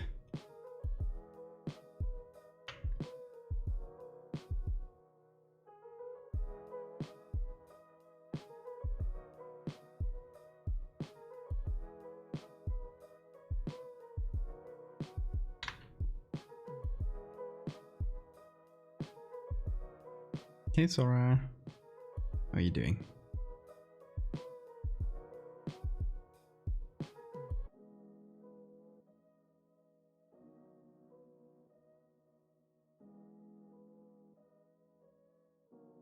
The internet is back. Hell yeah. Glad to hear that. 10 hours no internet.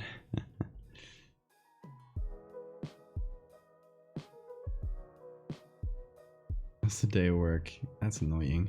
I'm sorry. Glad it's back though.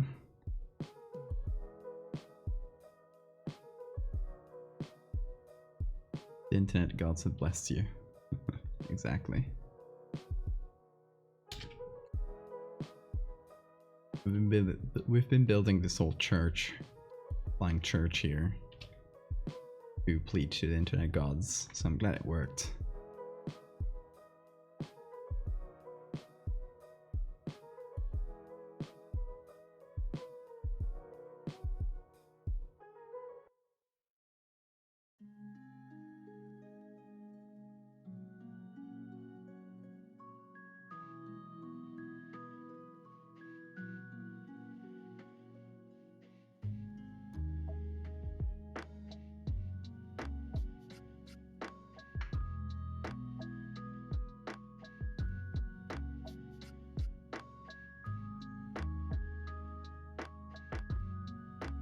Manifold garden? Yeah, I think that would fit with the aesthetics of this ship.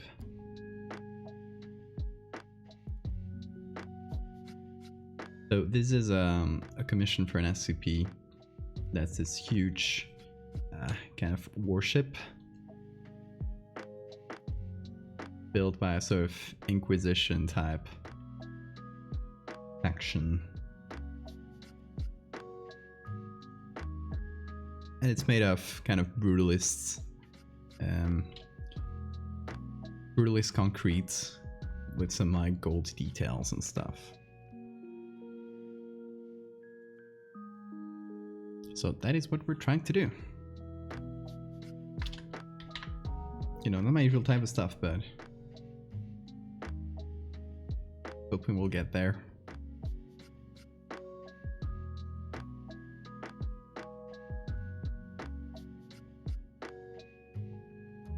I'm wondering how to include these little windows, or where.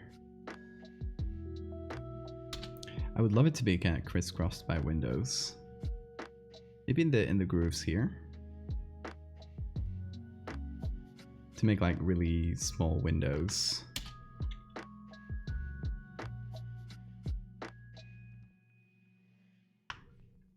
To make it look larger, of course.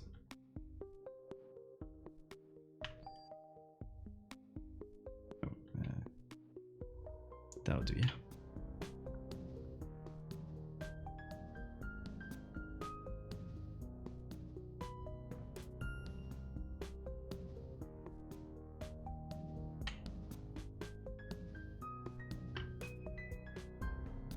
Devil daggers. I saw you posted about it on the Discord. It's like a arcadey, right? I've seen it before. It looks very fun.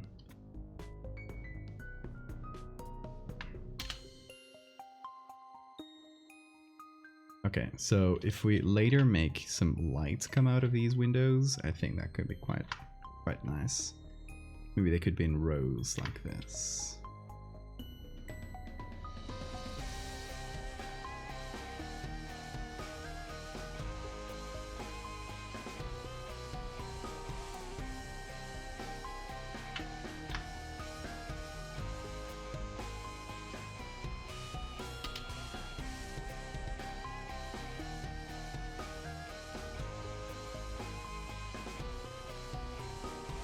The good thing is we have these lines to line everything up. So we can get everything in its right place.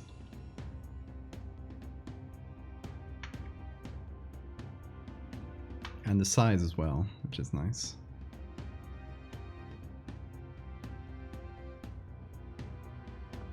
Oh, this should be down there actually.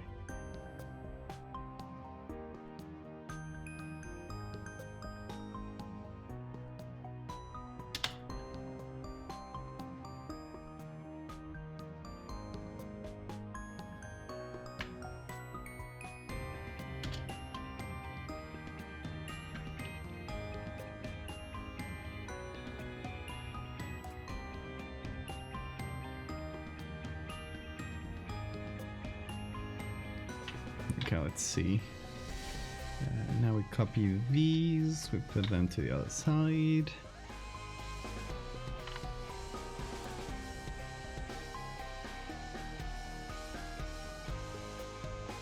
That should work, hopefully.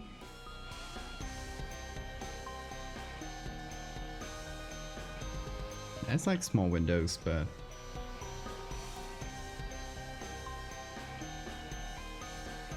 once we add light, hopefully it'll look nice.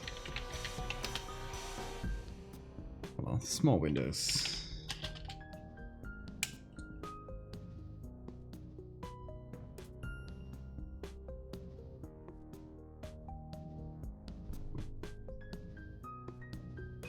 Now I'm wondering for this back part here what we could do.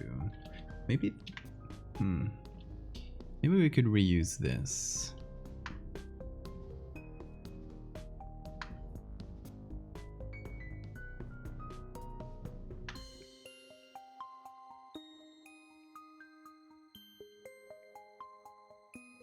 Just kind of reuse it in a different way.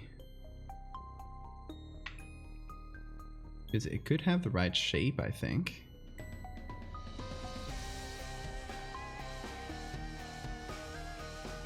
With a little bit of coaxing, but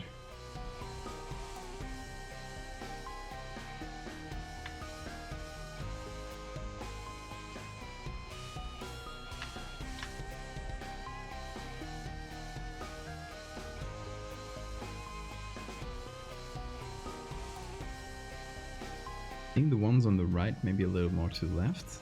What do you mean?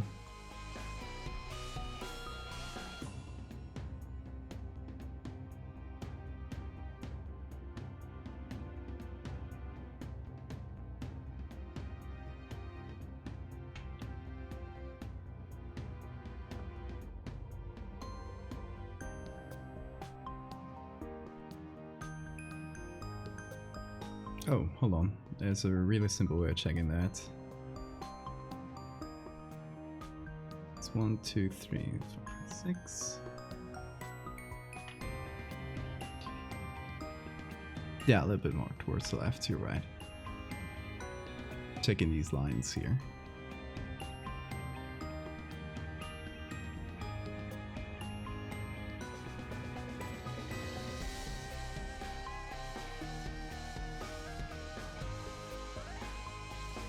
Okay, let's see, which part is this? There, here.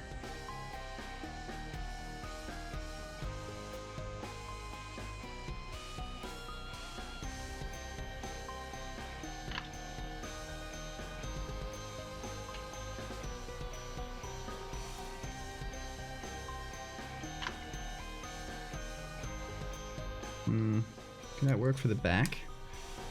I'm still unsure.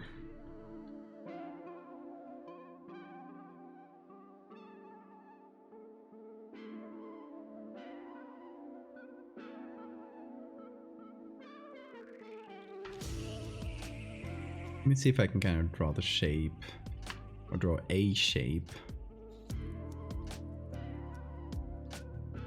That'll look nice. Hide the boats. Bye-bye. It looks very bare bones without that, doesn't it? I'm so used to the complexity of the boats. Okay, maybe we can kind of continue here.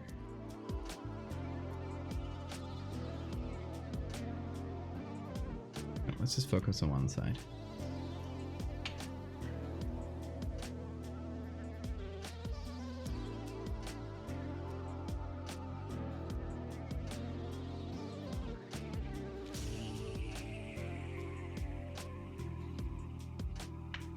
Maybe not so symmetrical.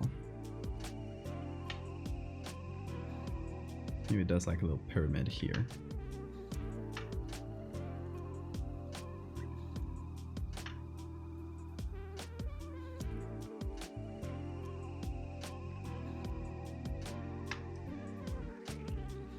I don't know if that would cover the boat part entirely. Not sure now. Yeah, definitely not. Hold on, that's not the right one.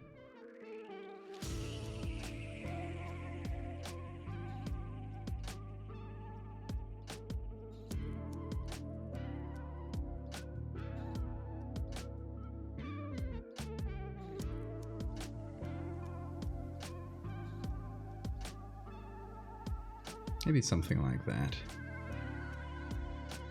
So that way we have a sort of guide of what to put there in the back. Something that makes a bit more sense geometrically or perspective-wise.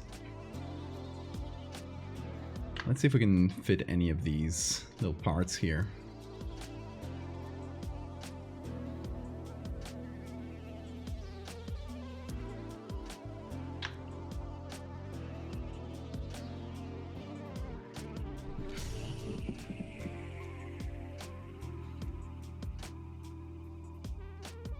Okay, I think this one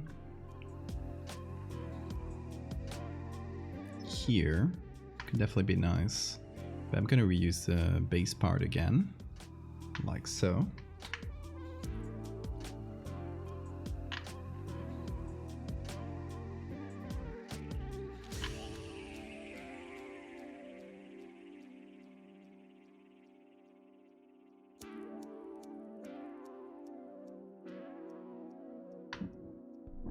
Do something like this.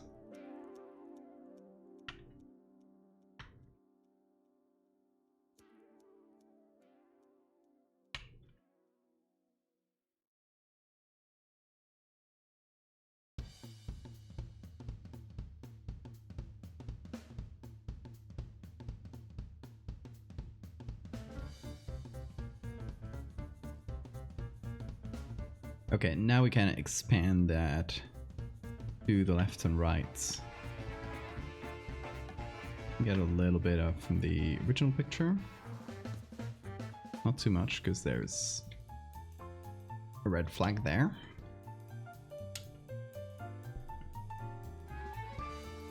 Oh, maybe this would be a nice place to use the windows from before. Not the large church-like ones, but these. Let's see if we can match the perspective that we need.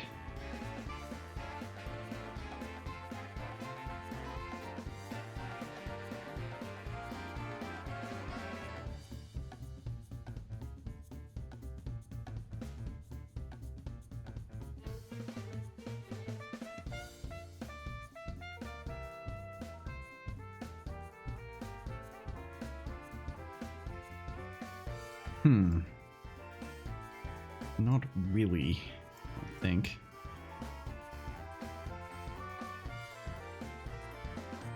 Yeah, no, I don't think that's a good way to fit this one. Unfortunate, because I like that picture. I think I do have another from the front of the same building. Did I put this one in? I don't know if I did. But yeah, I must have. Oh, here it is.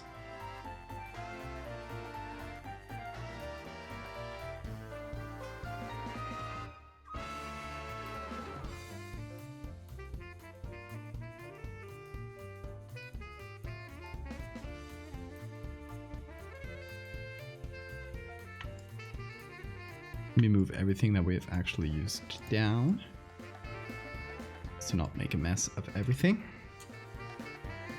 Okay, I think I might be able to use this part. I don't love seeing the full-on windows, because they look kind of plain. I like the other ones, but they'll be towards the back, so maybe that won't matter too much. Guess we'll see.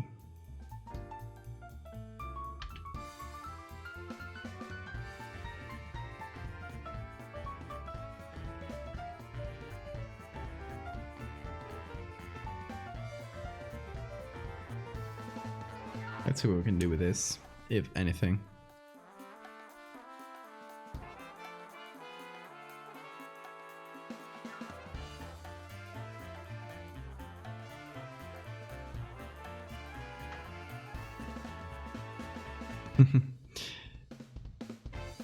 It's indeed scary boat time.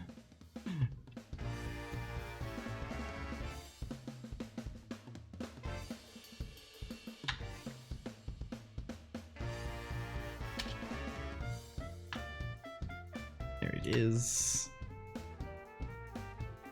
Oh, and thanks for the save reminder. Hold on. There we go.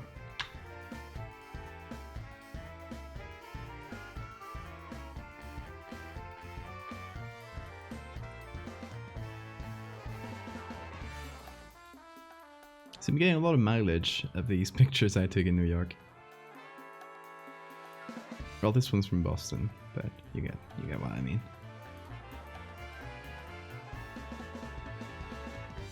Ooh, okay, I like them like this.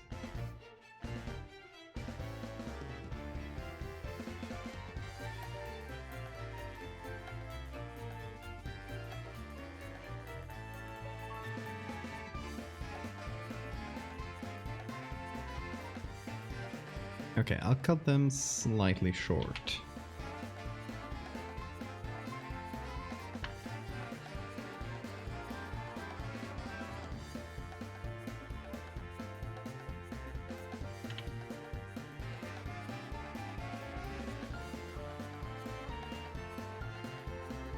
Oh shit, Swarm, you're Riz, aren't you?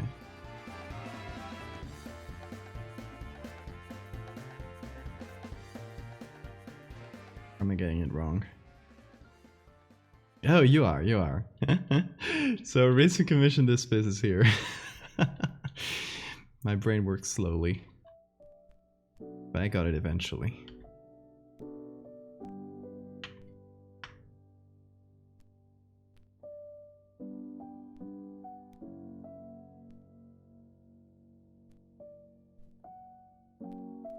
Literally watching a video on foot of the Spanish Inquisition. That must be tasting history. I haven't watched it yet, but I saw it on my sub box.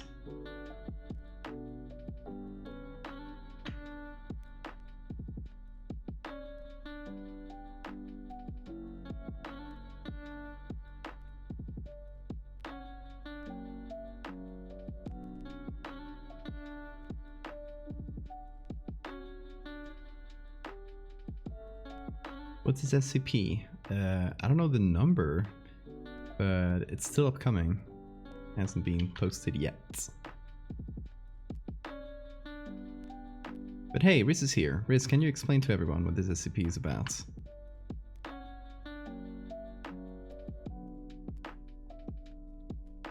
You're coming here and make you work.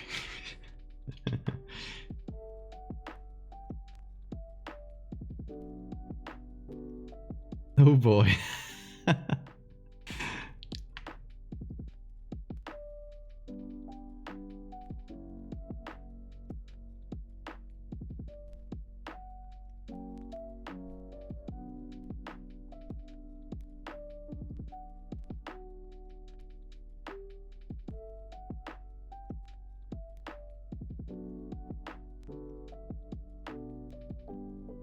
Okay, let's see if that fits. I think it'll fit.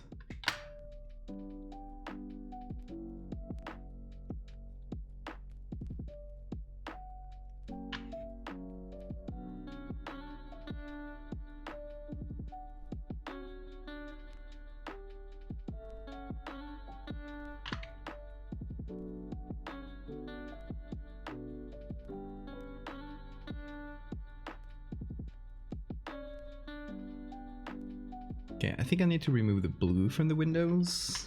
I think that'll help. Or change the blues to yellows. That might be good.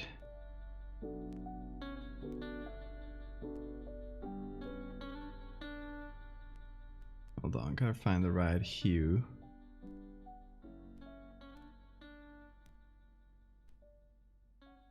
Like kind of a golden yellow. Seems to jump straight to greenish yellow. Now let's go with the light reddish.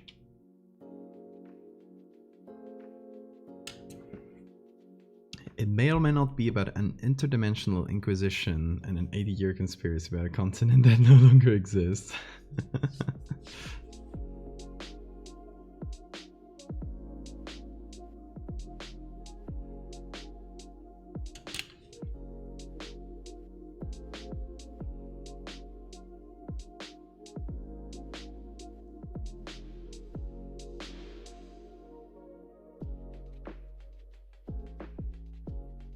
Okay, now let's see. I need something to kind of complete the pyramid here, and then something to kind of fill up the rest.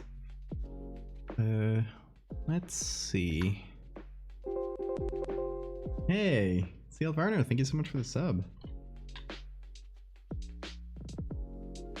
Welcome to the Interdimensional Inquisition.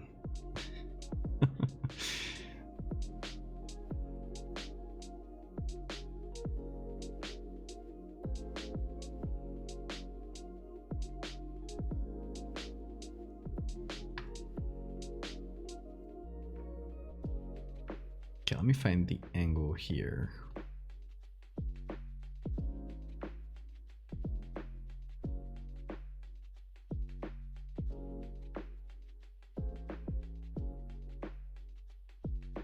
Maybe it's something like this.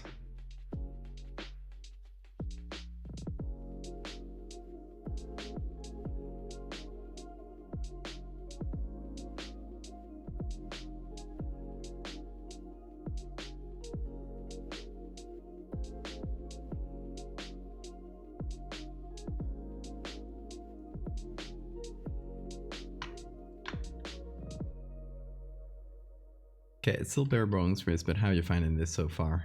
Is it sort of the aesthetic you want to go for? First thing I took is 2 Spanish galleons and flipped them together to kind of make a base perspective and structure, which would be this. Oh, this here.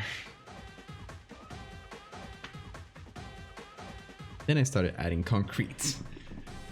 And most of the concrete I'm using today is, well, everything is from so far, I can take some more from the internet, no problem.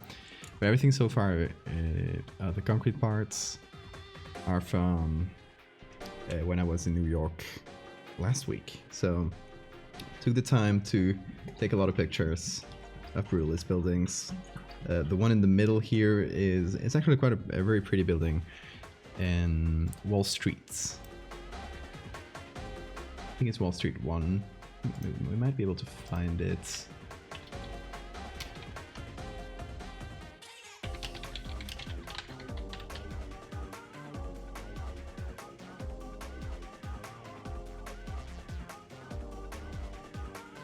Hold on, yeah, it's here. Let me show you guys in the browser. Oh, yeah, I had the conspiracy zone here as well. This is the building. It's not that much to look at it from far up, but it has this very cool, like, it's pretty brutalist, but it has these cool details are kind of golden. And this is the main door, which is one of the parts I have in my pictures. Inside is just a bit too much, maybe.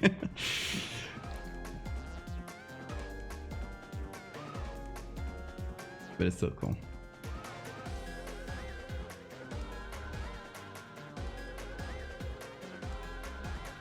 I always forget about the Prime sub. This is the only stream I catch regularly.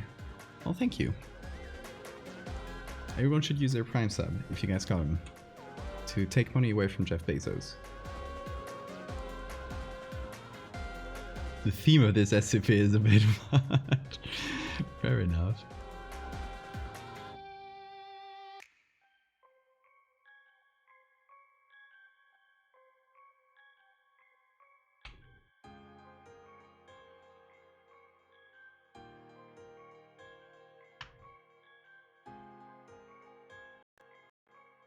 Let me just add contrasts to the selection here. Oh, I didn't know I had all these mist stuff in the back. That's fine.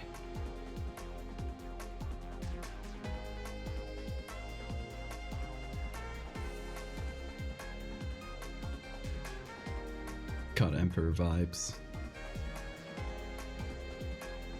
Okay, now I'm hoping to fill this in with kind of a triangle-ish. Let's see what kind of concrete I can use. Might be able to reuse some from one of these textures. Maybe this one. I really love these little textures it has.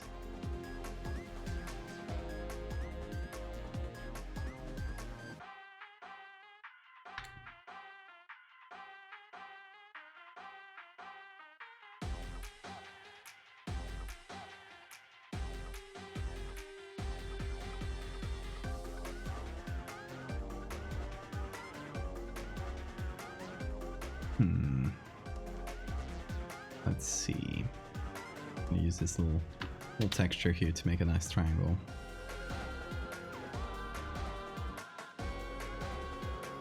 It was very silly not to take the whole thing. Maybe it just went up a lot. Because that way I could have taken the tip a bit.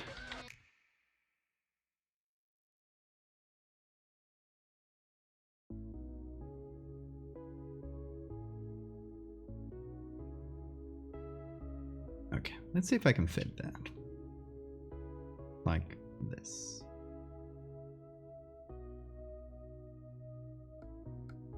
Good thing it's a flat wall, so you can usually get away with warping it quite a lot.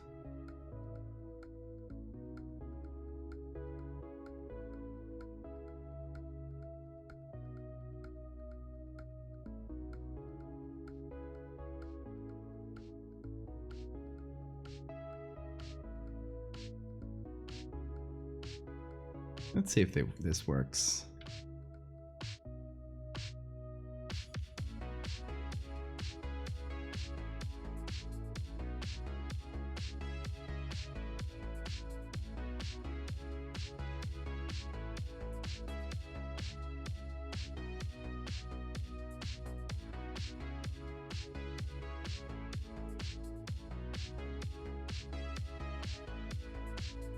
This is our kind of skewed triangle. Okay. I have to do some more adjustments, but it could work.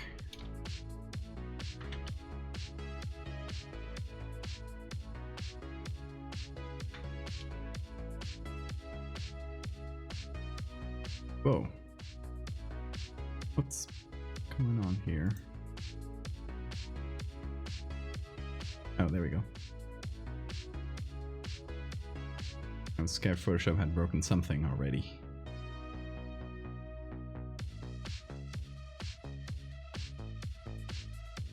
Oh, this could actually make a nice corner. Kind of emphasize the shape there. Would be pretty cool.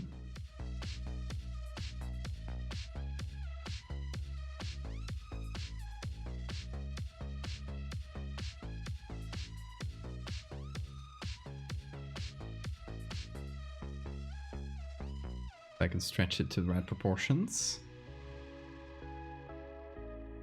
Yeah, I kind of like that.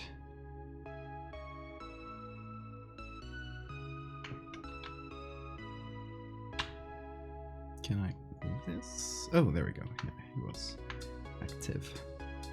Flip horizontal.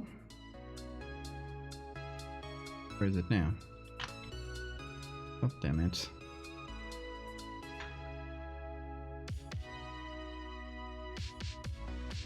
There it is.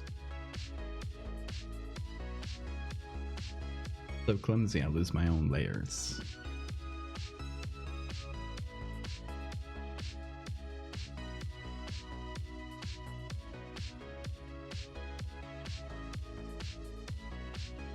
Let's see about these little corners.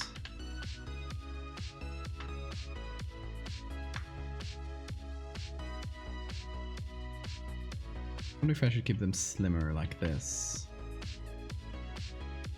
Go up like that.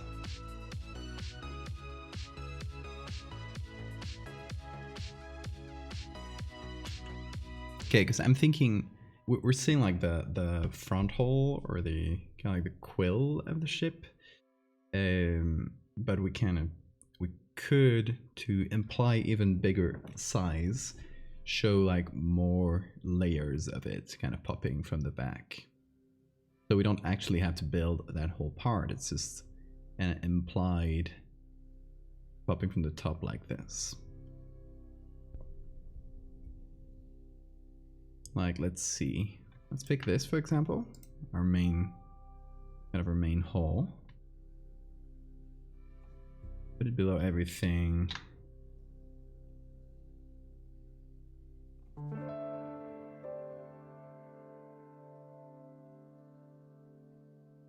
What kind of sails does this thing use? A magic Catholic ritual, as far as I know.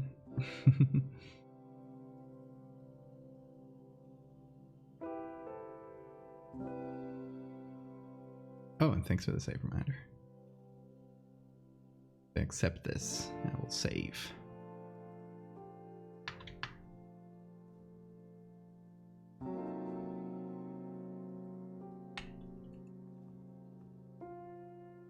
And save. So let's say, for example, do something like this.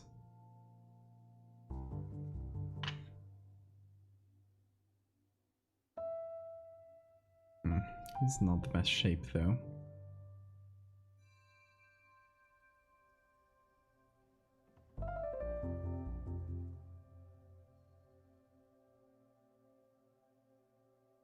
But however we put it, the idea is to kind of imply even more ship in the back.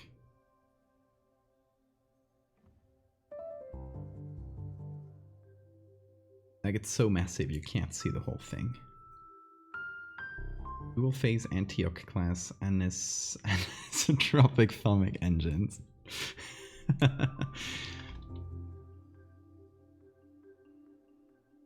Just has one sail? Then we might have to delete all these in the back.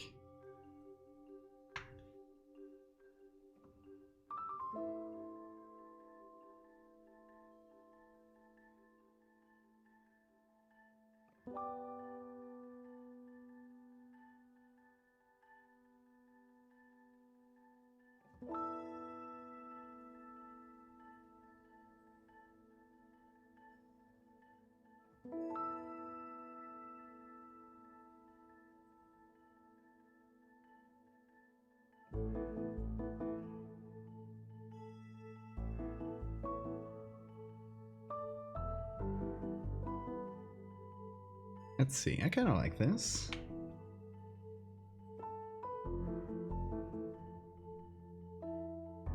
Bit more ship in the back.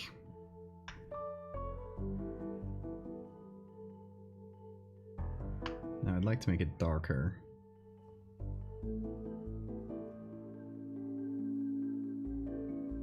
To help show that depth.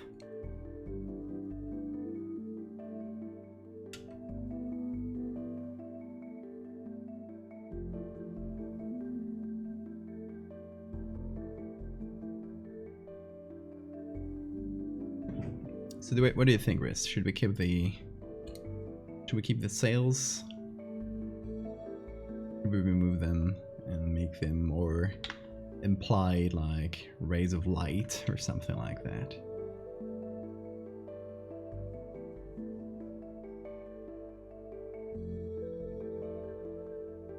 Oh. Don't know when that got decoupled.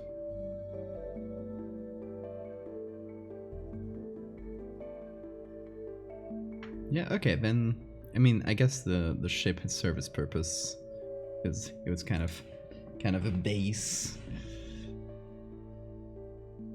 Sort of carried by god rays. Maybe we can make the god rays look sail-like.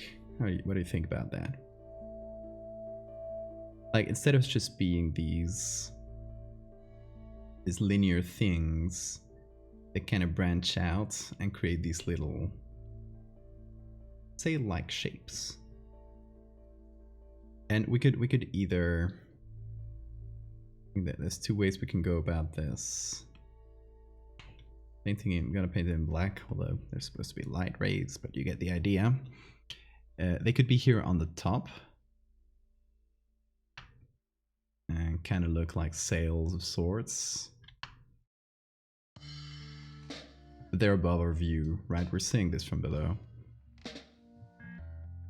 Or they could, like in the picture, be on the sides. So, yeah, kind of like these.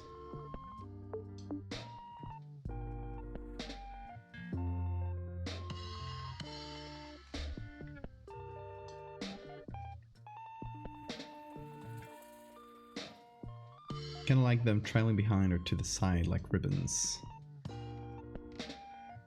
Wing-like or sail-like? Okay.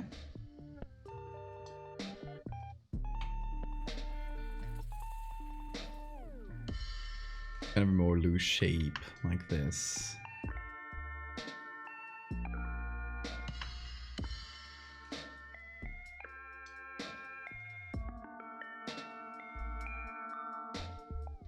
Bit more like angel wings.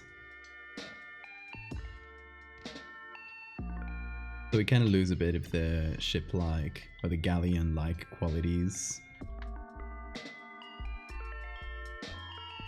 But it gains more of an angelic form.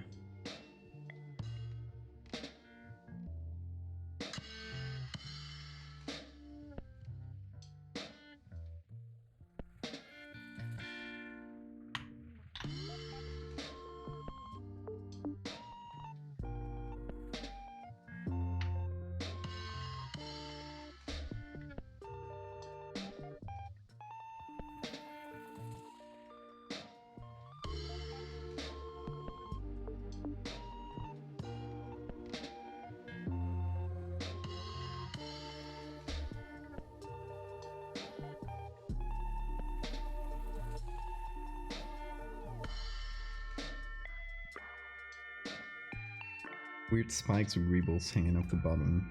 You could use it with masts. I like that.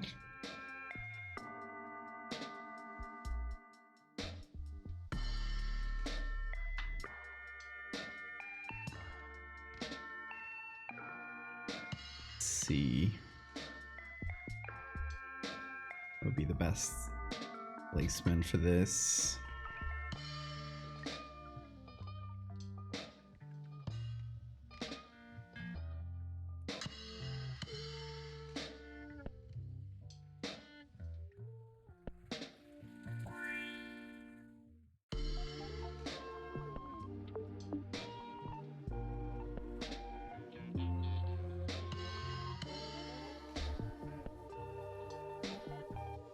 Maybe they can hang off the side, but be kind of small like this, and more asymmetrical perhaps.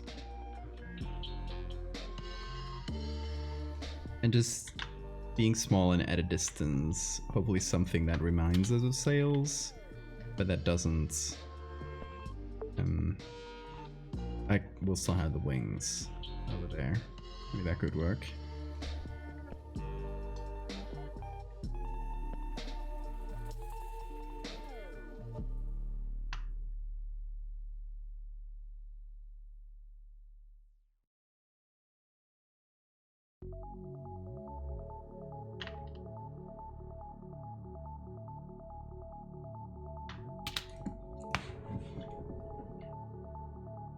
Yeah, it still feels sail-like like this, I think. Okay, now that we don't have all those things hanging down the side, I think we can just take the whole thing. So it's all pretty much smart objects. So it all keeps its base quality. We got everything here? Yeah.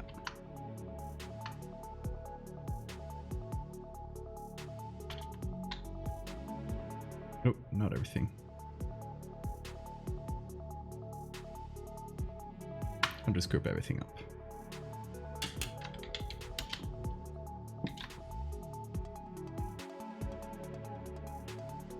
And obviously I missed a layer.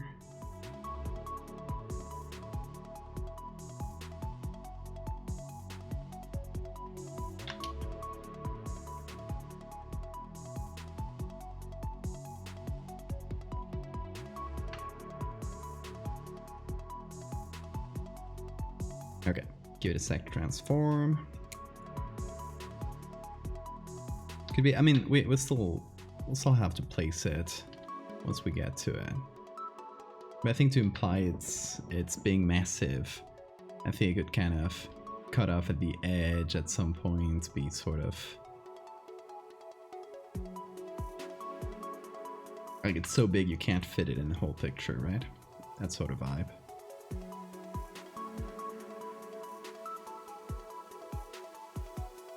Well, I don't know how big it's supposed to be. You tell me. Maybe I'm imagining a way bigger thing.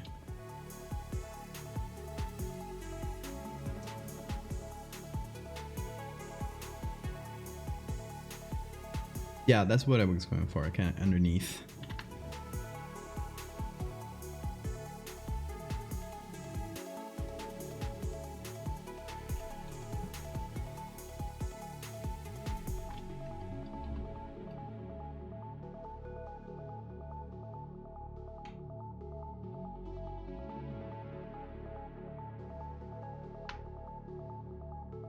Oh, that's not the right one. Go.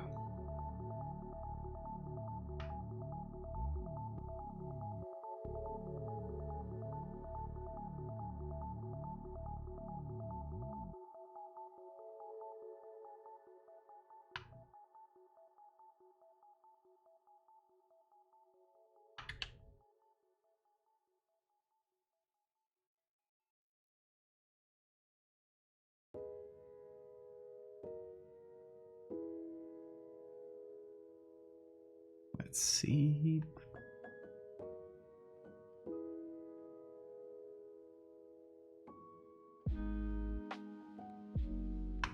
Now let's take this part here. Let's copy it there.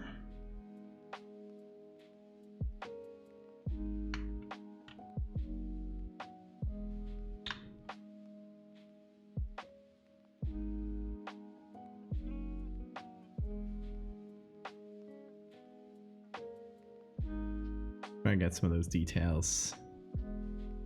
Put it in here.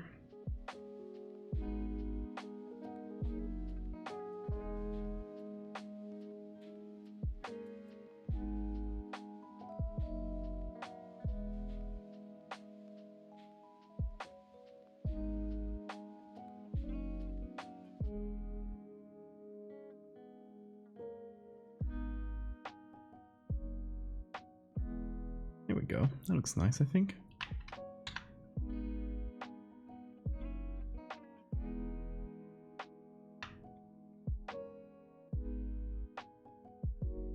It's not a physical object per se. Its size is variable, but easily several hundred meters, if not larger. Preposterously big. Ooh, block the sun. You gave me an idea. What if it's blocking the sun in the picture? We'd have to figure out how to do the whole light rays thing. But it would feel like a massive hulking shape on top of you. It'd be very fun. It would be more silhouette-y than this, but so we'd have it. Imagine the sun is like here, for example. Kind of blocks out the sun partially. Most of it is kind of silhouette, but we have like windows all over. kind of emitting lights and lighting up the inside of it. Like this part would have some like light emission that kind of counteracts that. So we'd still get some of the details, but it would feel much more like a hulking mass over you.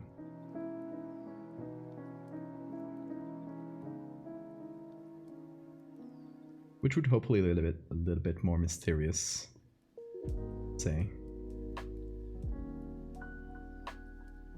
Let's see, what I'm liking in my pictures is this sort of kind of like the one I used for you sent me for inspiration. This one here. I like something like this where it has columns. So we can maybe have something like popping up. So we'd have a nicer silhouette if we're gonna have it be more silhouette based. The other base cascading around it. Yeah, I like that. Do you want to go for blocking the sun?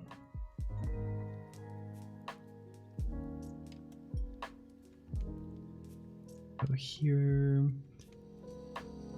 I'll look for brutalism, see what we can fish out.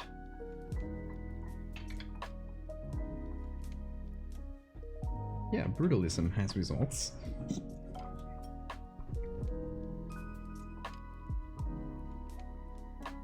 Yeah, let's see, it's mostly abstract stuff.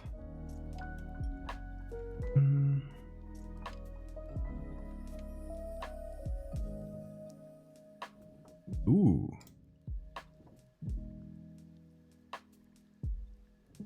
This kind of, is it snow on top? Yeah. A little bit covered in snow, but this is dope.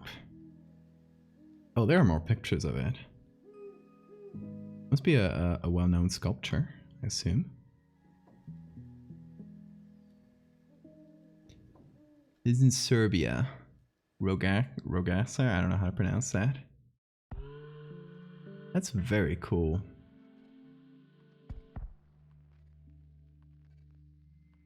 I think it's the vibe we're going for, isn't it? Okay, let me see what's the best picture we can use. Because this one's dope, but it's full of snow, which might make things harder. But it's very symmetrical and stuff. I'll download it, but let's see what else we can get. This one's not too symmetrical. So this one's very good, but it's mostly just covered in mist, unfortunately. And these ones are cropped out.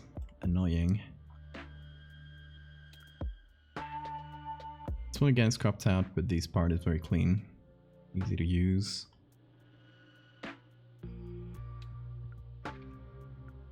Did it download? Let's see, it's taking a while. There it is.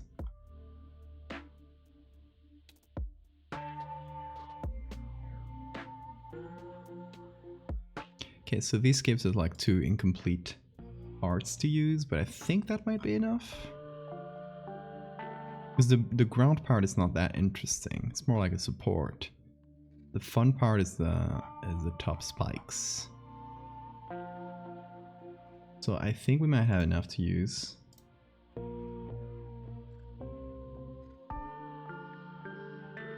Let's see. Now what would be the best way of putting this?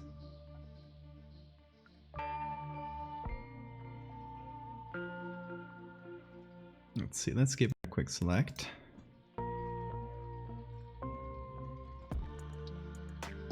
Hey, that's a good job by Photoshop. Oh, it did miss a spike. So it's not the one we're gonna use. It's more like, let's see, placeholder. Let's see like where we can put it. Go from there. Endorse this wholeheartedly. Hell yeah.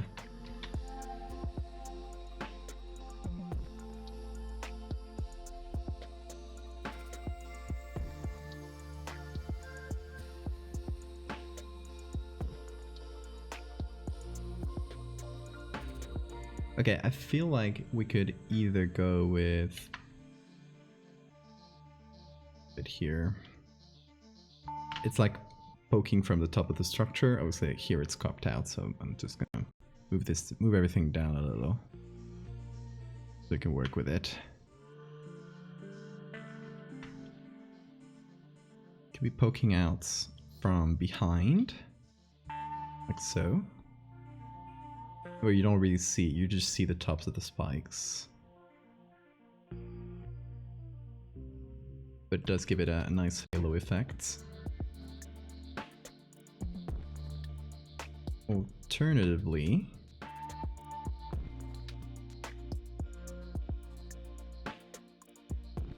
be on top of everything and kind of crisscrossing the structure from the bottom.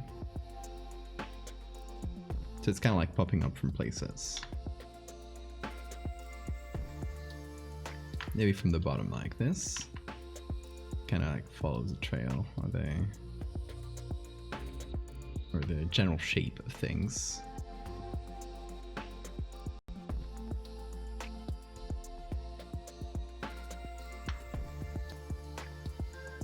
Let's see. Again, this is just a very quick placeholder. We'll use the better pictures in a minute.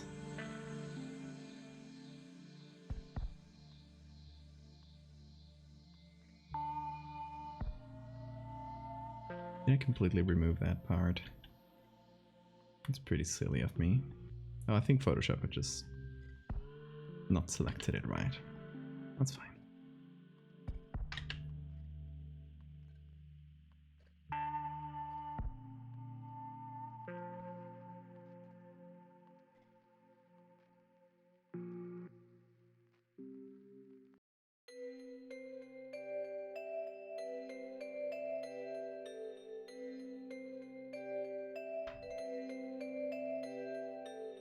So the spikes could appear to be popping up from basically like different places in the middle of the structure. I kind of like this better than behind. We could do both technically. Okay. Now let's actually pull out the one I'm interested in. Oh, this two, which I think represent both sides of the sculpture. They're quite similar. This one is just a bit better lit.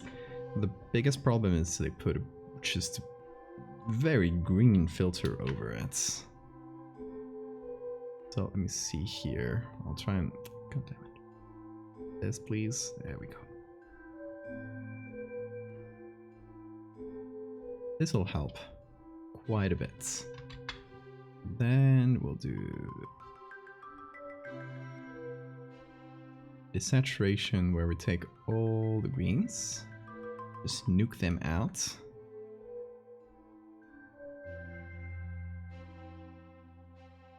Okay, that's nice.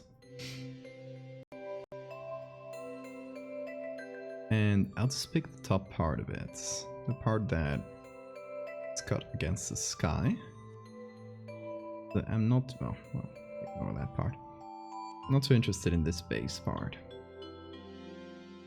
Mostly care about the spikes, the sculpture part.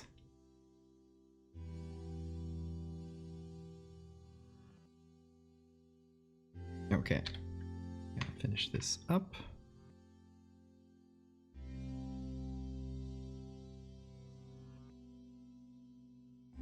Another chunk that was missing here.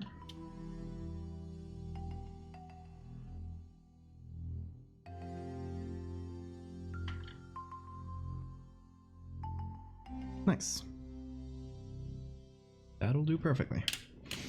Okay. So now let's see. I'd like it to be flipped vertically.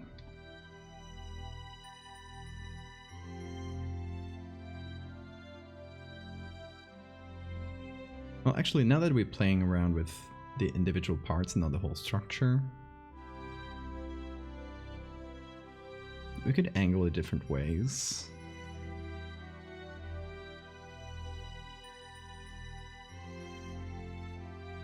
Like this, maybe?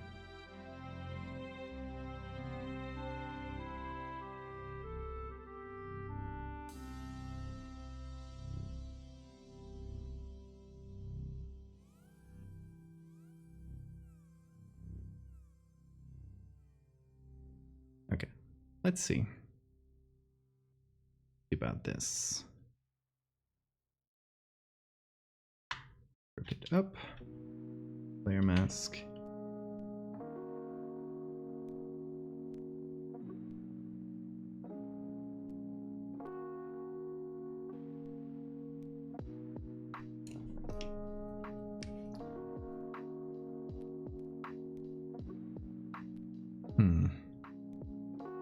Let's keep moving it around.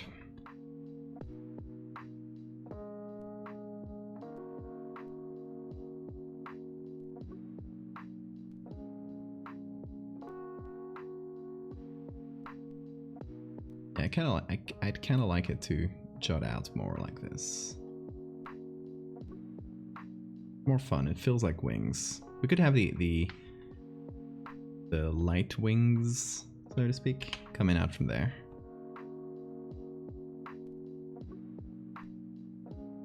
Could be sort of the base for that.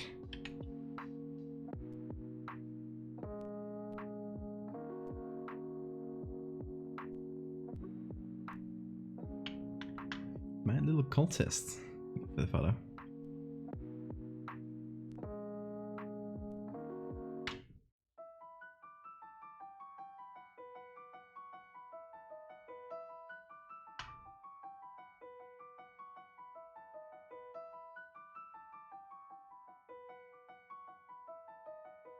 Still need to play with the colors here.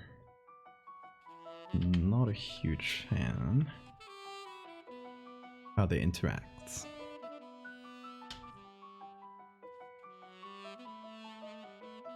I think it needs more of that purplish hue.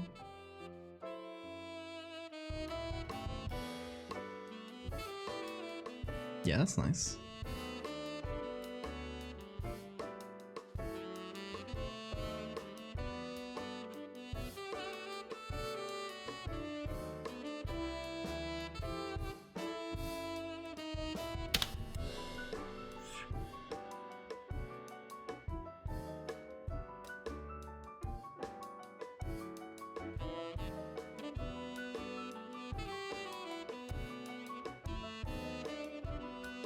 Giant evil boat comes together.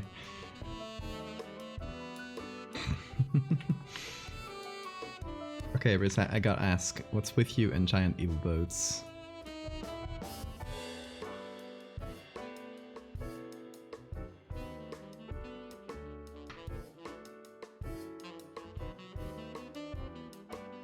What's your past giant evil boat experience? What made you hate boats so much?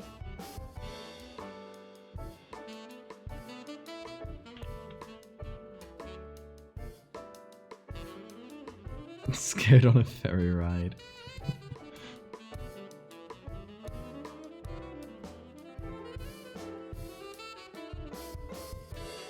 Still not super enthused about the angles of these spiky bits.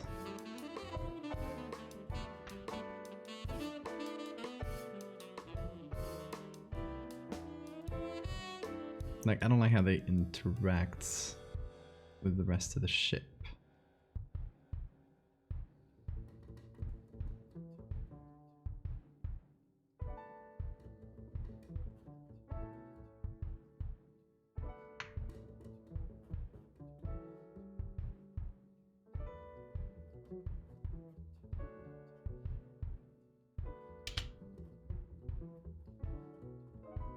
Maybe if we add extra spikes.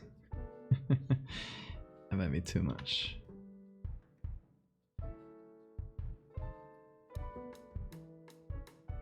Boat is only as evil as the people who ride in it. That's true. Unless the boat is sentient. Yes. I don't know in this case, but at least in the other evil boats that Riz did, that Swarm of Thieves did, it is sentient and evil.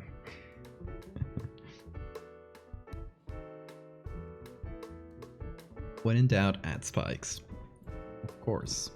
Especially if they're Brutalist concrete spikes. Like, come on. Who wouldn't love that?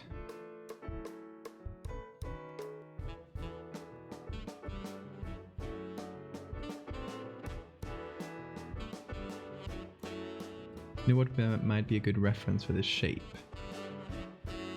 sentience from Warframe specifically. Hold on, I've never played Warframe, so I'm just gonna look for that. And ho. Oh, nice. That's a cool design. So they're like giant bugs.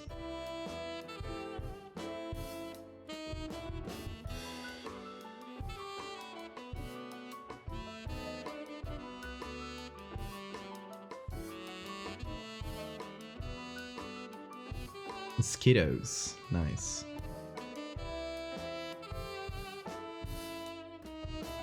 You know what could work?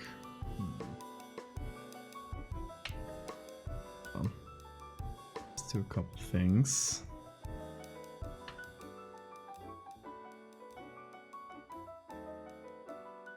Paint the shadow the right color.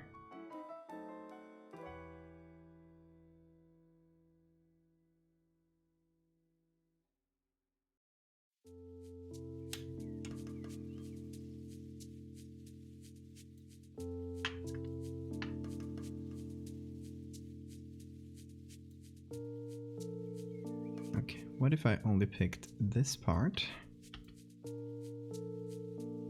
Which I think should have the right angle.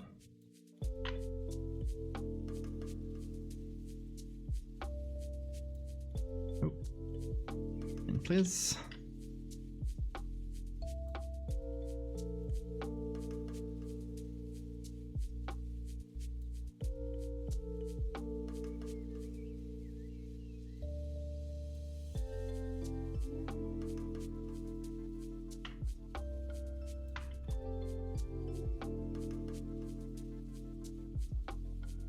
But also angels, but also robots. It's complicated. Everything I've read about or heard about Warframe is indeed very complicated. Yes, it's very nice to select when you have something just with straight angles to select.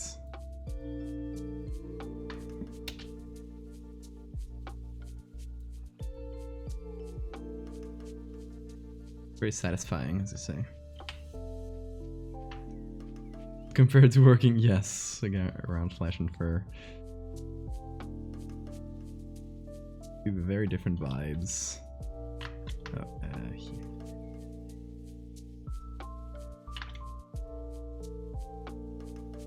Okay, hold on. That might require me making everything a bit smaller.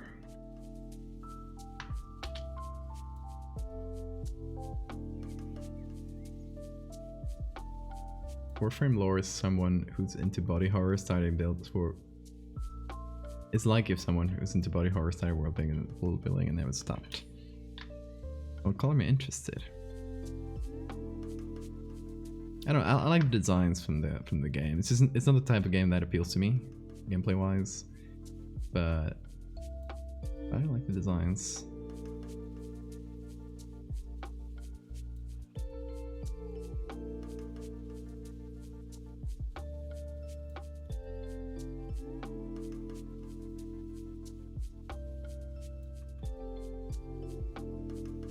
Okay, so I was thinking of doing this, essentially.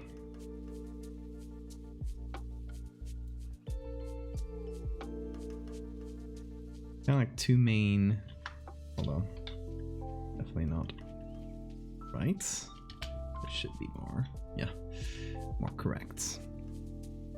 The zoom tool is all over the place in this last version of Photoshop. It just like zooms in and out without telling you.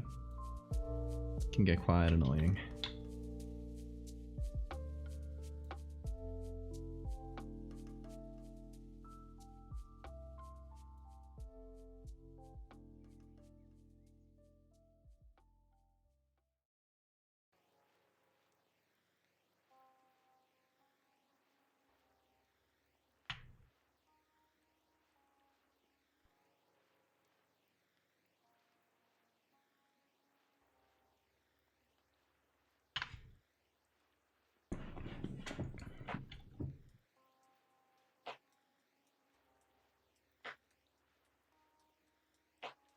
Okay, maybe we introduce a little bit of angle. Not much though.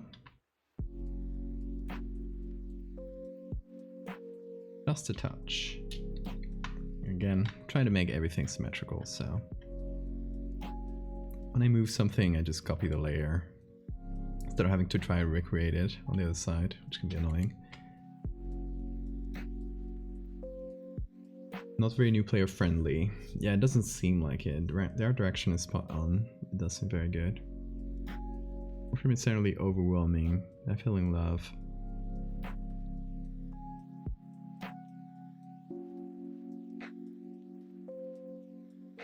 I don't know. I may check it out. The problem is usually lack of patience with games. I get bored and move on quite quickly. It can be a problem with for long games.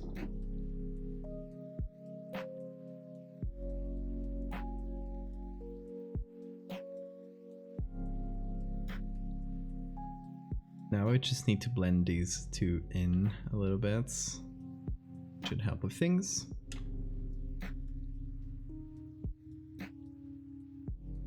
And the cool thing is, since this is gonna have like kind of light wings, they can come out below each of these spikes. Or from each of these spikes in some shape or form. Okay, what I'd like to do as well, wherever these are, okay, take a selection of the galleons and move it from here so they kind of intersect.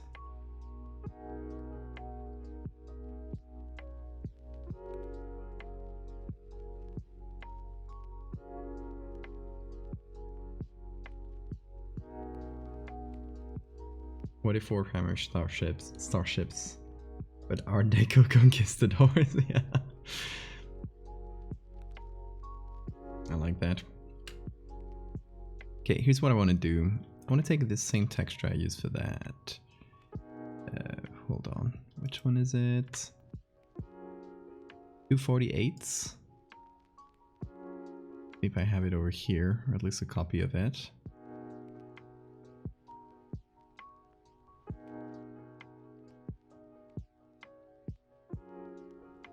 Just have copies of 248. Okay. Not a problem. I will reset the transform. Hopefully, if everything goes well.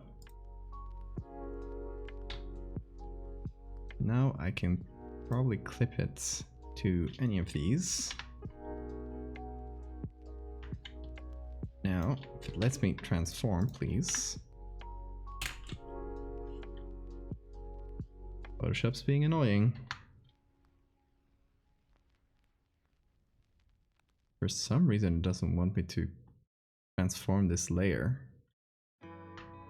Hold on. I'll do a copy of it. No.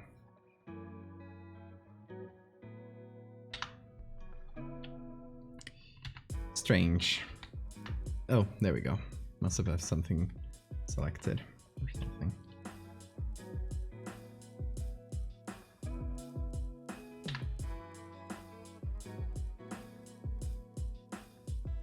But if we work together, we can convince the next person to join. It's a wild take on SCP-173.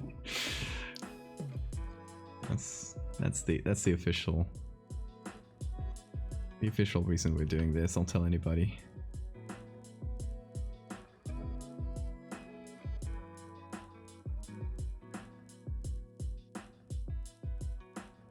Okay.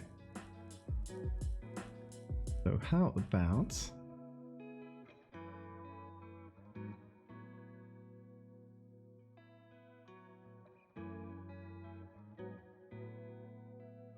take this whole part here, it's kind of in the shadow, and we cover it up with this texture. Would be too stretched? No, I think it's good.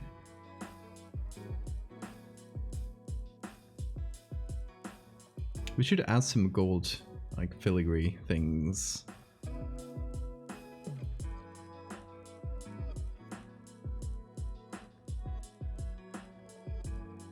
You got some textures, pictures saved to use for that. Give it a look in a sec.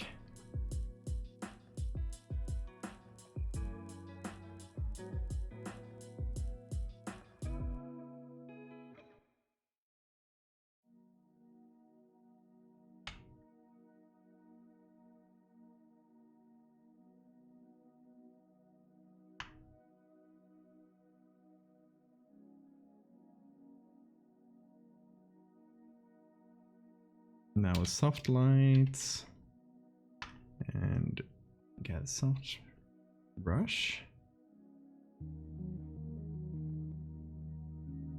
There we go.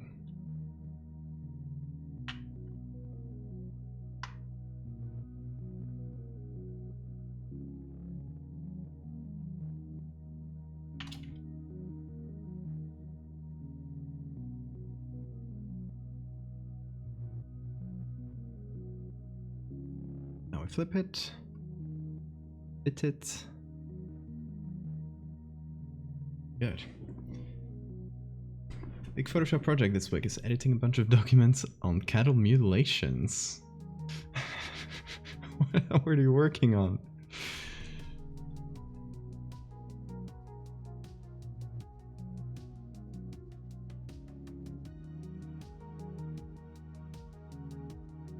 Yeah, I don't exactly know where to put the filigree things, but should be there, I think.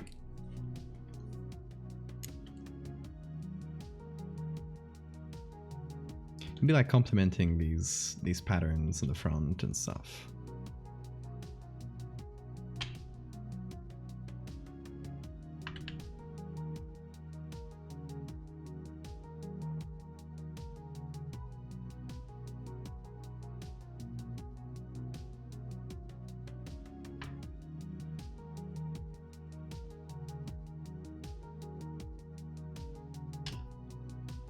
Match the lighting a bit better.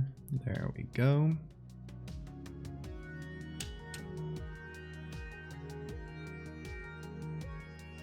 Editing documents acquired through Freedom of Information Act requests. Oh, is that public domain? Interesting. That's what, like when you request a court document, that kind of thing, right?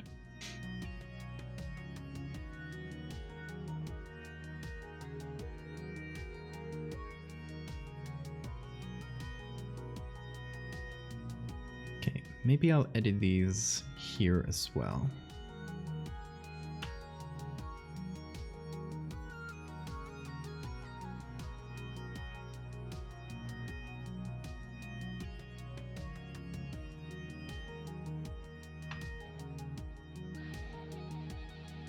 They're on the FBI side. Ooh, interesting.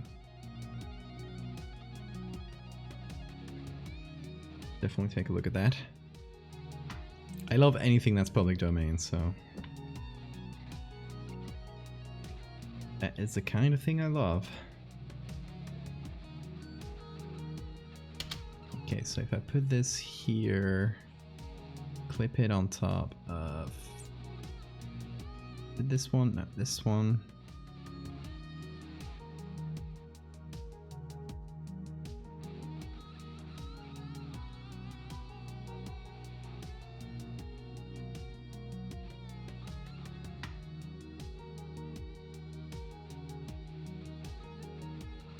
Perfect.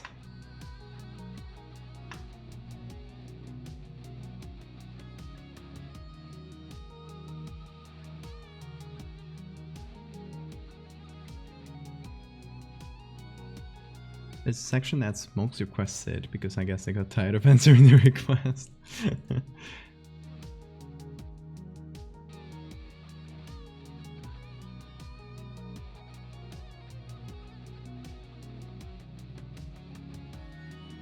Trying to think of appropriate iconography. Spanish colonial theft artifacts, legends of cities of gold. Deco by a sun, worship, I like that.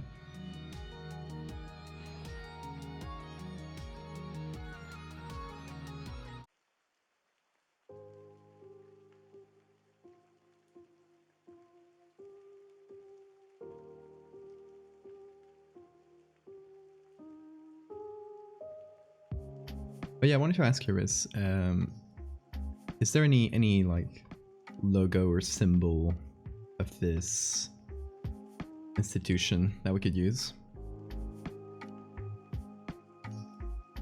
That we can maybe like carve in the front or something like that. Would be fun.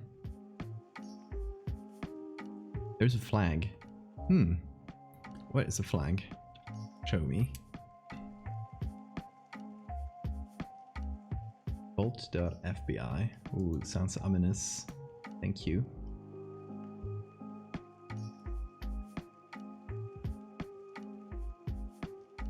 Made it in 1 sec. Okay, thanks.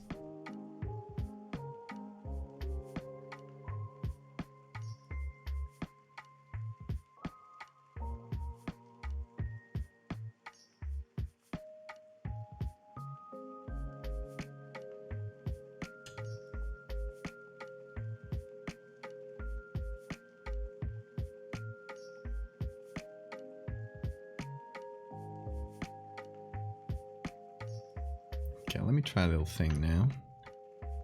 We have these on the sides. Like we mentioned before, could possibly be fun to have some spikes coming out from back as well.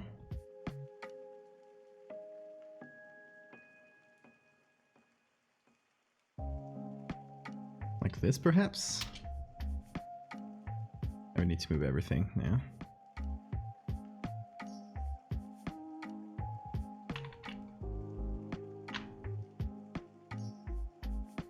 Should we go extra spiky? What do you guys think?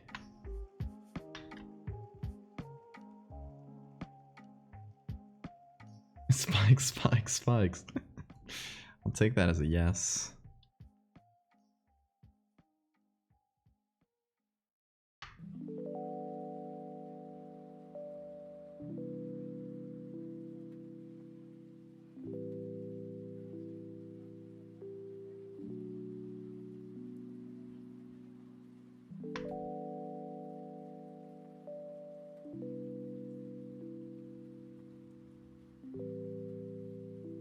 Right, send again. Let me take a look.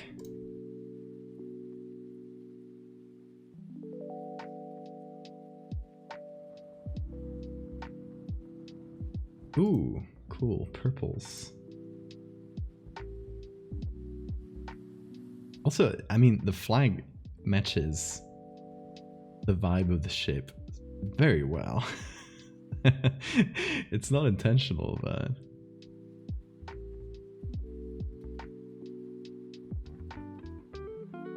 Okay, y'all. Take a look at this flag. Like, is this a coincidence or what? Hold on. You can't... Riz, you have to tell me if you made this on the spot as I was making this the spiky ship. You legally have to tell me. Come on, like, isn't this a coincidence?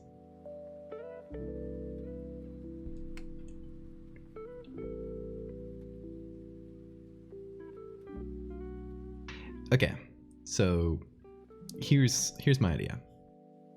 We take the shapes of this, kind of the eye and everything, and we kind of carve it here in the center. So it'll be like a monochrome version of this instead of a flag. So we kind of have the symbology.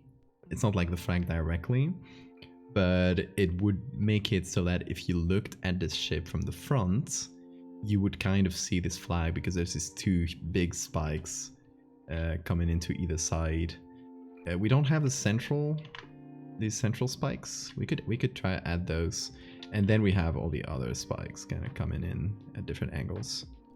What do you guys think? Let me see if I can possibly make this a little bit more symmetrical. Oh, I think I messed up somewhere here. There we go.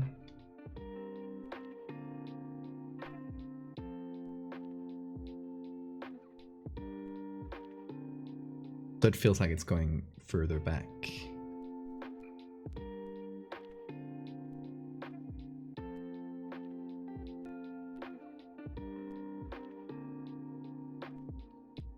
But the ship is in a way drawing its own flag.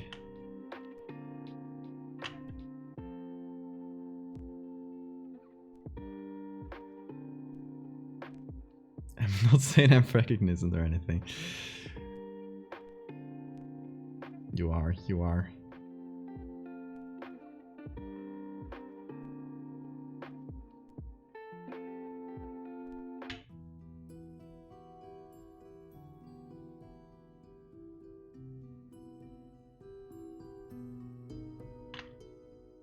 Okay, should we then have two other spikes like coming below and above? One here, one here. Maybe not going backwards like the others, just like straight up and down. Let me do a little sketchy sketch.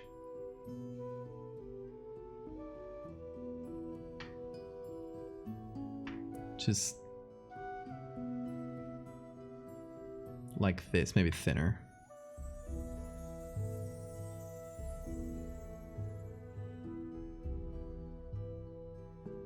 And then we'd have the eye symbol in the middle, etc, etc. It kind of all joins up.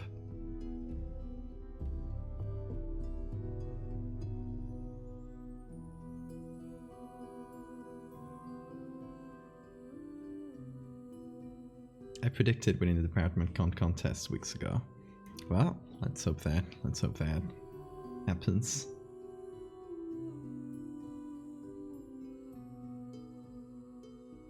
Okay, so for the spikes, like instead of reusing the same old texture, because it, well, actually, that sculpture did have a central spike that might be useful in this case. Let's see. So it's cut out here. Well, it's partially cut out here, which makes it annoying. But here, oh, it kind of has snow on it. Hold on. There might be a non-snowy version in the browser. Back when we were looking for it. What is this? Some kind of cross, but oh, that's on a paid stock site. Hell no.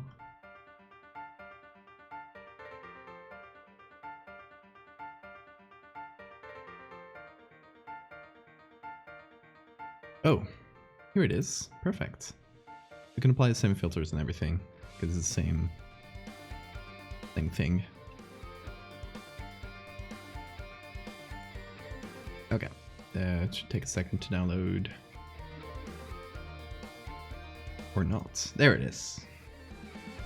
Don't know why it takes so long lately. The site has been getting slower. We put a big spire hanging out the front. Third spire above it. You can make a cross out of the silhouette.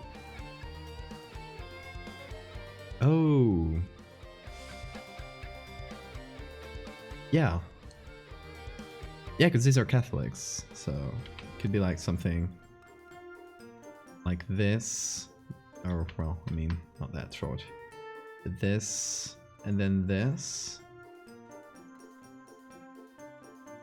And the silhouette would kind of look cross-like.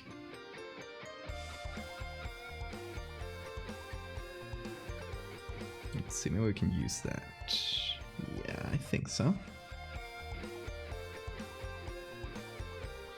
We'll just use the top part, because the bottom one kind of gets thicker. What we want.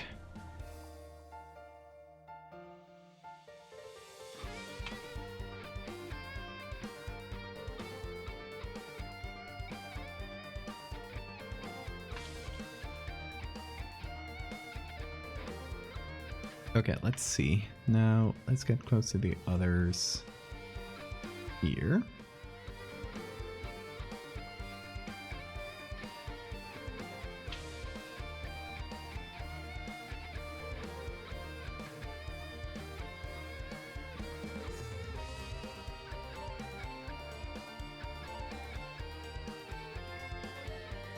Starting to get to the point where we have a lot of layers.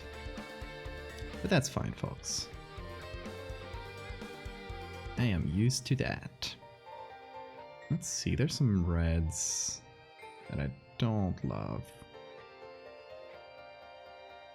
Yeah, it's gonna be pretty much desaturated. It's fine.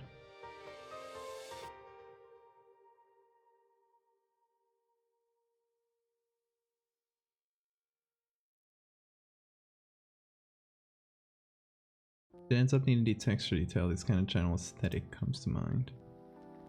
Oh yeah, that kind of Art Deco. That.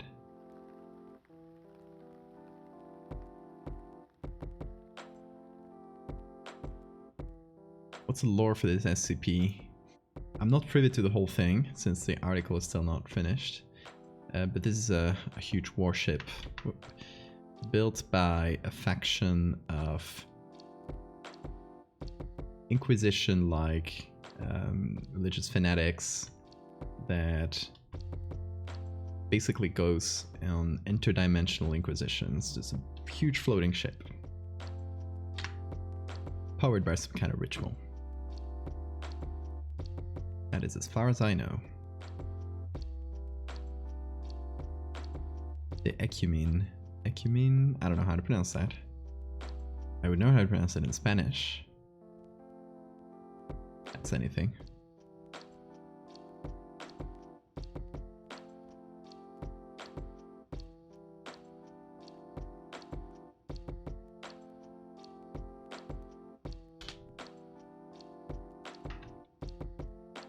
So the story about this ship. Do you mind if I not spoil the article? I'll talk a little bit about what's gonna happen to this ship.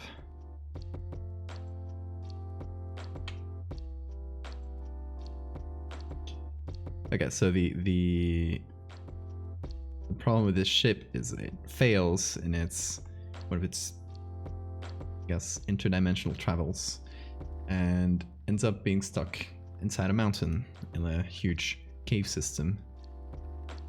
So it's kind of like stuck there on the ground.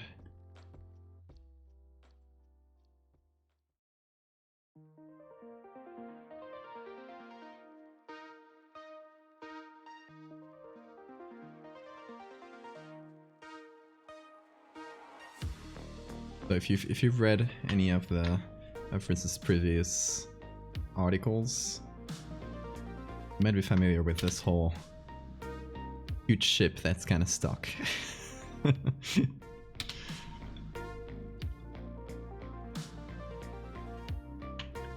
It's quickly becoming your signature thing, isn't it? Now people are gonna start being disappointed when articles are not about a huge evil ship being stuck. I know one song that I played down well. Fair enough.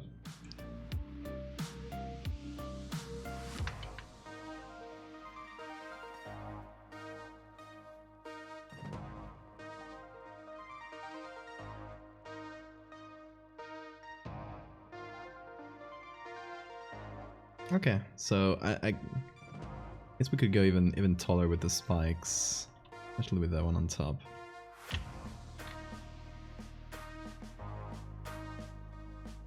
This would kind of give it that cross like.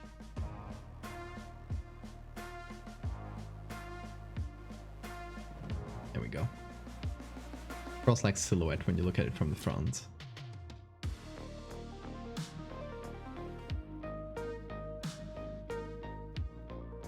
Thanks, Nugget.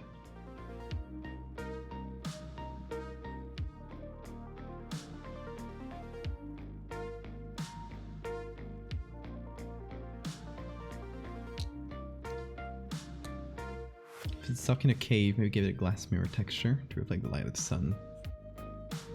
What I'm planning on giving it is a bunch of gold filigree, which I still don't know exactly where I'll put.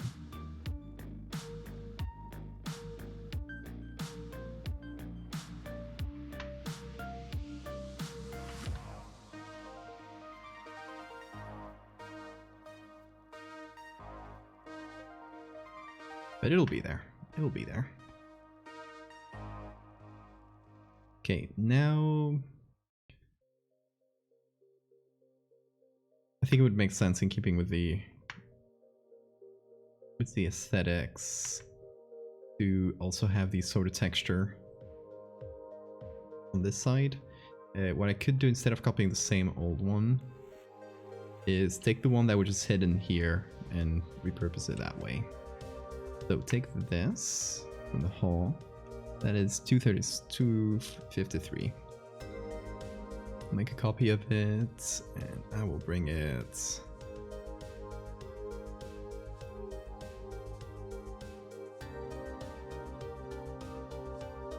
here.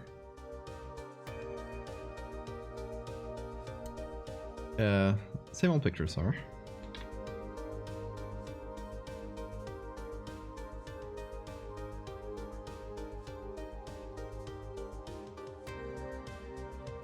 Also, how are you enjoying Cuphead? I've been really liking it.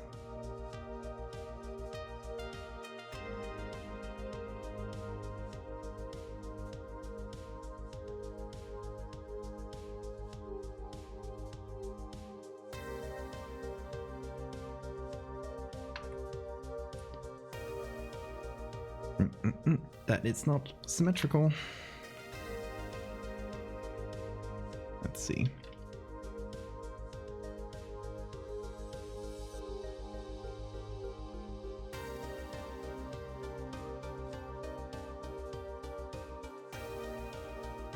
That's better.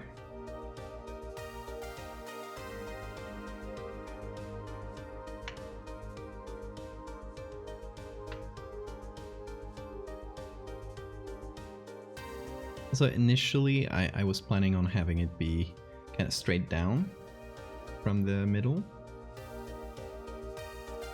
but seeing this texture and how it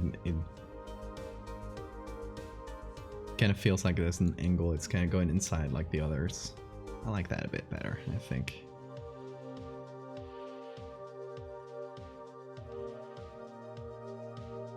Also, don't worry about things not being perfectly symmetrical. Things in real life are never symmetrical. Adding that bit of asymmetry gives a little bit of realism, I think. Nobody expects this asymmetry.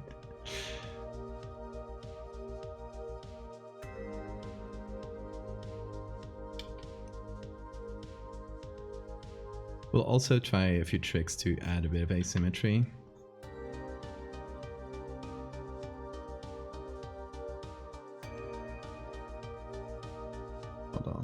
Some color. Yeah, later on we'll be kind of moving this to the side, maybe angling it a little bit, cutting it off on one side of the image to make it feel huge and imposing. Kind of like it didn't fit in the whole. It was so big it didn't fit in the picture, right? That kind of vibe.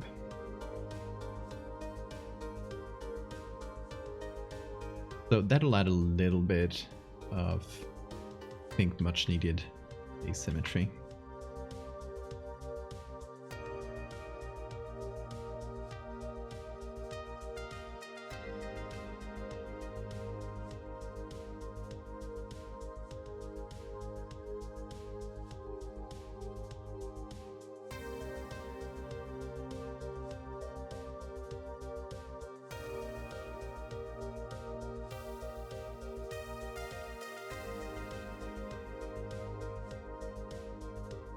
There we go.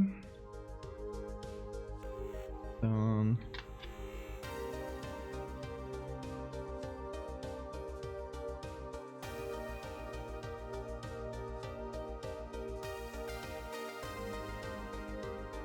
Imagine the Pope standing on the deck with his arms crossed like Gurren Lagann. Yes.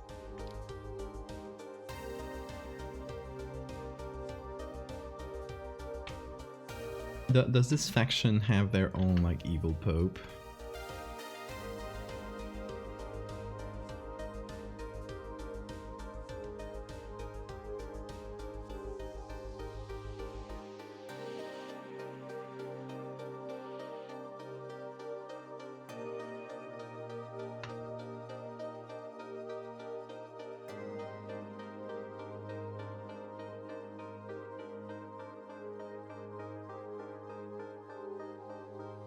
amount of organic. Yeah, nothing is perfect in real life. That's why I'm trying to keep it symmetrical, of course, because you know it would have been constructed symmetrically. But you know, if you have little things like, oh, this doesn't line up, it's fine. That's fine. If you've ever tried to take a picture of something lining up perfectly symmetrically, you'll know that it's very, very hard. That you can move and just a centimeter to each side and everything will change. Star Pope.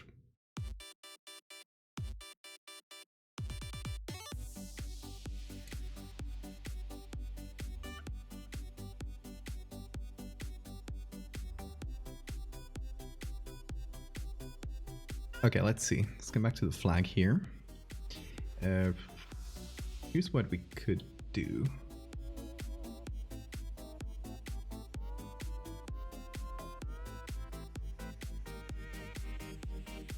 I think we can take like the edges of it.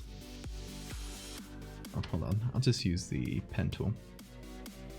As much as I don't love it. Oh, it's gonna make this. Hold on. Oh, that's annoying. Just make a path. Okay.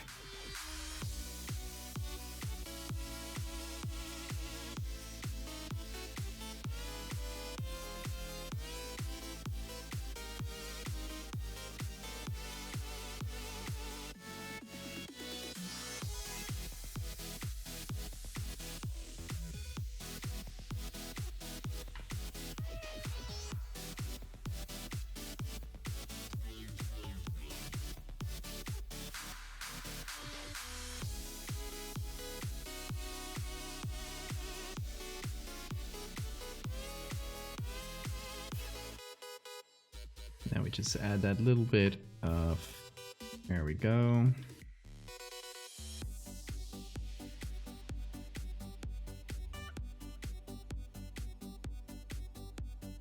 It's exceptionally difficult to make tech perfectly straight photos of religious iconography. With my bishops moved diagonally. I'll take it, I'll take it.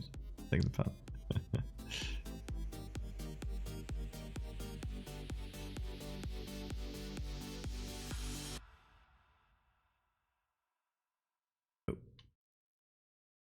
Backwards.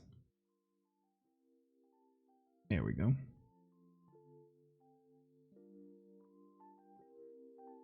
How evil does one have to be considered the evil pope? Possibly the most evil.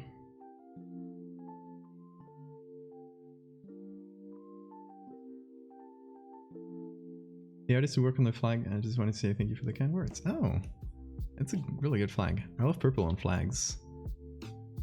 Flags should have more purple. Apparently it comes from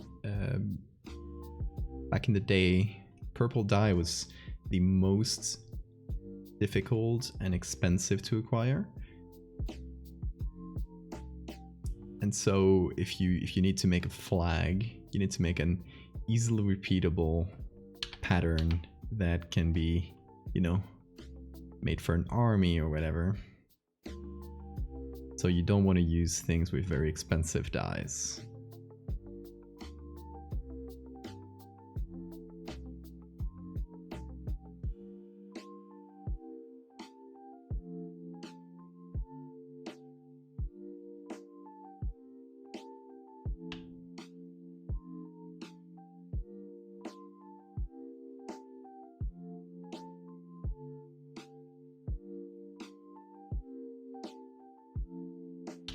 The only flag, the only national flag to have like a significant amount of purple was the Spanish Republican flag during the Spanish Republic, which lasted about 10 years before the dictatorship. And it's still flown in Spain today. If you want to show, you know, Republican ideals, like you want to oust the king, people will use this flag very often.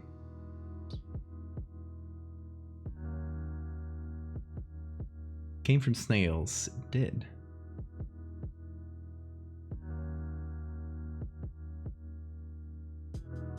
Caribbean purple.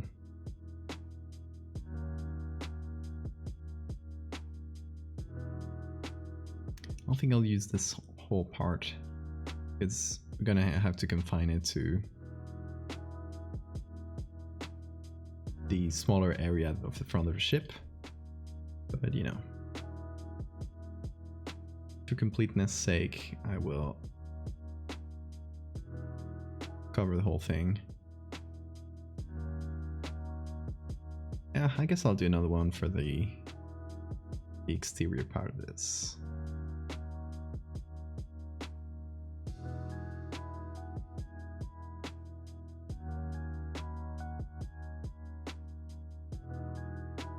Yeah, not aiming to be perfect here, because it's gonna be kind of carved in, so it's gonna be like a perfect representation.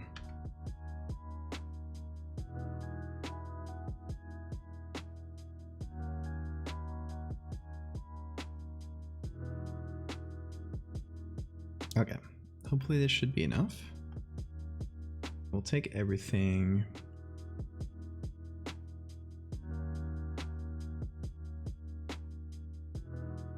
And hold on, I will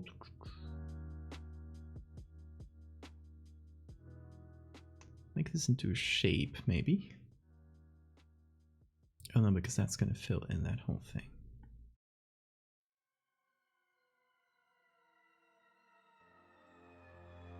And hold on.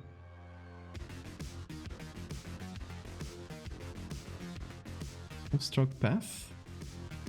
Pick a smallish round brush, something like this.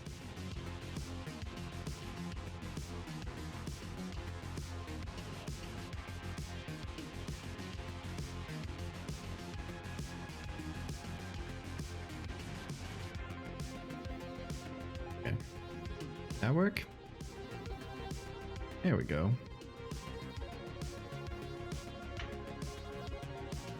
Oh, hold on.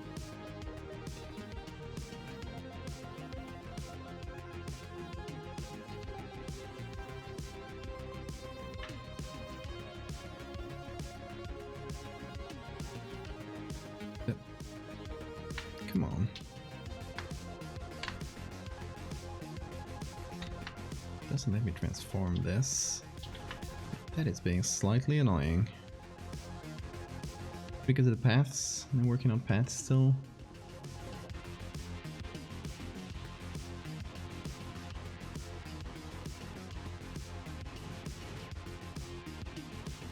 If I remake this, might be able to change this layer? No.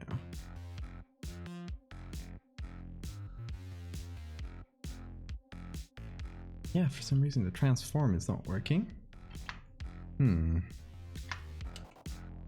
Hold on. Might be Photoshop just acting up.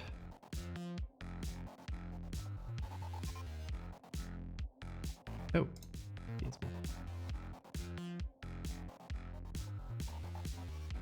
Purple is literally the exact color. Picked it up by Franco's flag. That's not Franco's flag. Franco's is the one with the chicken. We call it el pollo, with the bird. The purple in the Spanish flag is from the Republicans. So right before Franco.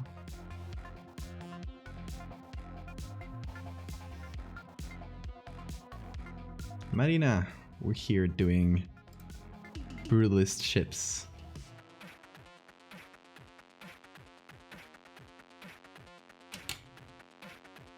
Okay, hold on. Now that it's saved, did I save? Yeah, it's fine. Let me reopen it. It is very good purple. To be honest, I like it much better than the current Spanish flag. Now there it is. Now we can finally transform things. Don't know why it was so resistant before.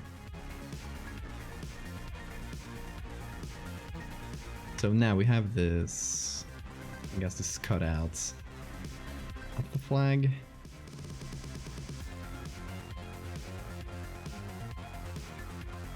And I think what we can do is like take the central part of it and print it here as a sort of carved in thing, perhaps? Maybe gold. What about gold?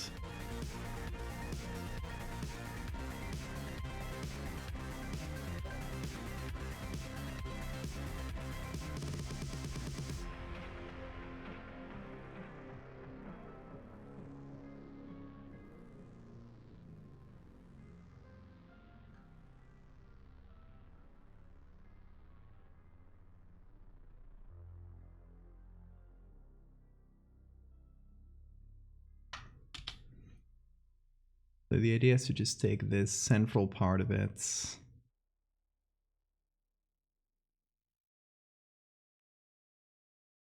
here.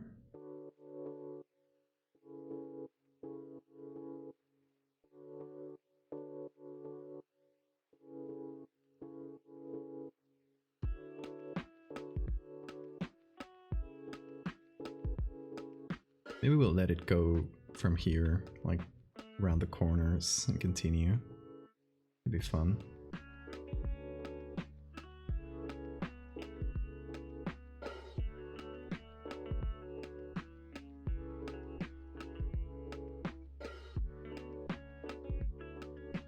Art Deco brutalism, yes. If you wanna look at the building I took a lot of these textures from, it's called One Wall Street. This is from Marina here, who is an architect student. Like, the building itself is not, like, most of the building is not that interesting, but it has all these cool detailing and very cool windows. And you can see, oh, why did it do that? See, the zoom tool is working very weird.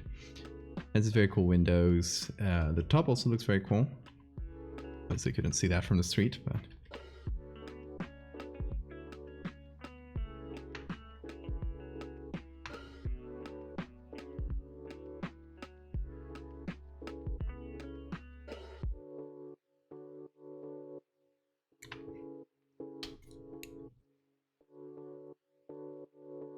yeah, I think my favorite from New York, my favorite building in general, is the Chrysler Building, because, you know, it has a beautiful spire on the top, as that Art Deco style.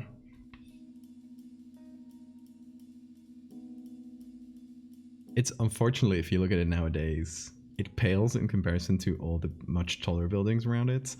It must have been quite a sight to see when it was one of the tallest, like next to the Empire State. Nowadays, there's also like a very new building from like 2019 that's very tall. That's very, very close to it, and it kind of like it hides it from most places. Very sad because I love that building. Yeah, it's from that time. It's from the Empire State time. I don't know if this is a hot take. I much prefer concrete skyscrapers to glass skyscrapers that kind of get nowadays.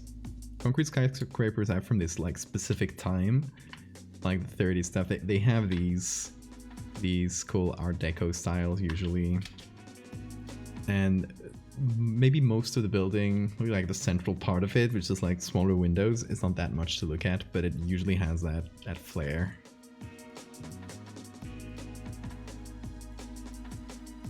And you know, glass buildings, they're cool in its own way because they have these cool reflections. But I don't know, they don't have that magic, I think.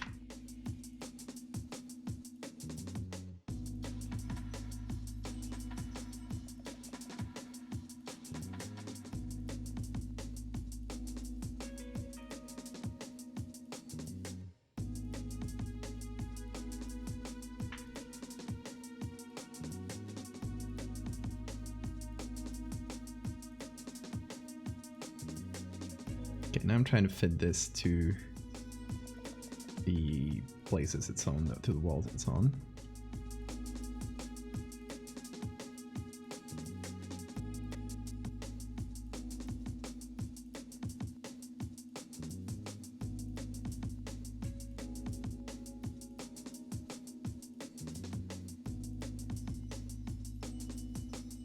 Talking about that lanky ass building in front of Central Park. No, okay, hold on. Since I've been there recently, so I still remember the names of the buildings. It's one Vanderbilt. It's actually it's quite a nice building as far as, you know, glass skyscrapers go, because it's kind of jagged on the top. And it has we went up to the views, and it's very cool. It has this like glass views where you can see the bottom, and like cool mirrors all over. It's quite nice. But if you can see, hold on, I know the specific view. I think this might be from Chrysler. It's just kind of in front of the Chrysler building, kind of hiding it. The ones, see here, like between it and the coast. The ones in front of Central Park are lanky, and there are three. Two of them are kind of cool because they're very, very tall, and the third one is just ugly as hell. Hold on. Central Park Towers. I don't know which one is which. There's this one, which is, it's okay. It doesn't bother me. There's another one. Let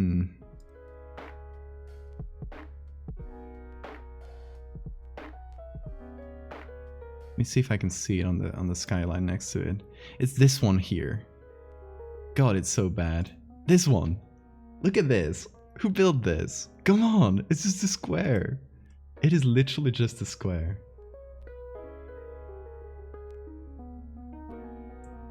Oh, it's an article from Advice. It doesn't let me move. Hold on.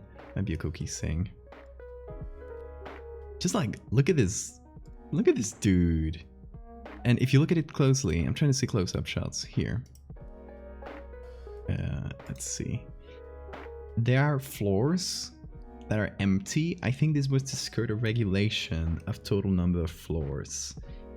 Something like that, but also make it taller. So it has this intermittently, these empty floors. It's like, how can you take a building that's literally just a rectangle and make it even uglier? You got the best luck in Tetris and still lost, yes. Wait for cookie looking ass.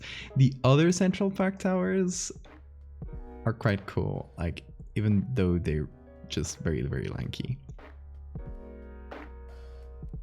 Just because of the sheer height. Because you can see them like from anywhere in Central Park. These are the two of them. And I think they're the tallest residential buildings in, at least in New York, but it's one of the tallest residential ones in the world. And I bet they have awesome views. Even the ugly one. Bet an apartment on the ugly one costs as much as I'm getting my whole lifetime.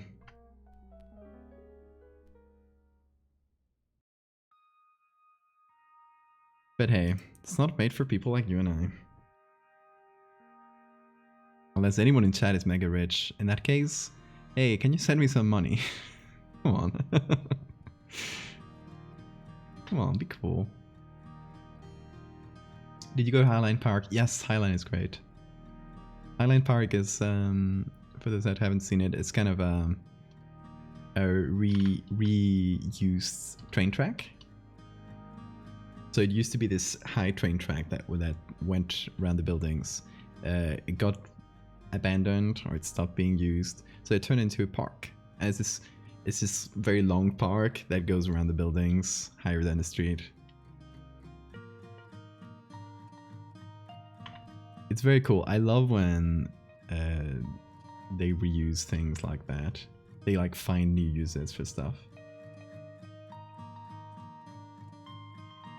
Somebody clip that we didn't foul asking for money. Come on. Just in case someone here is mega rich. You never know. What is that, like the 0.1%? Out of all people watching, there's a very, very slim chance that one of them is.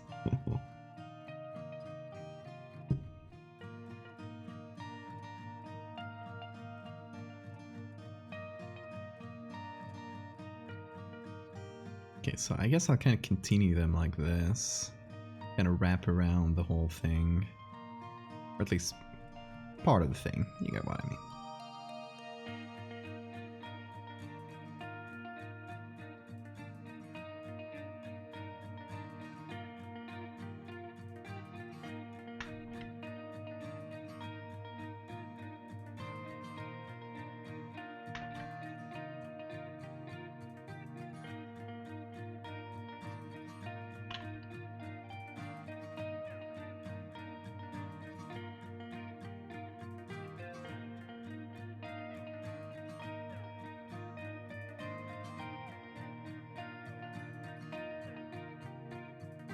Then I'm wondering how we can make this out of gold. Maybe bevel and emboss with some other little tricks. Stream markers is not the same as clipping. I think you might need to be an editor to do that. Stream markers kind of just put a little marker on the stream that you can see afterwards and kind of cut it for the VOD. I think that's how they work. I've never used them.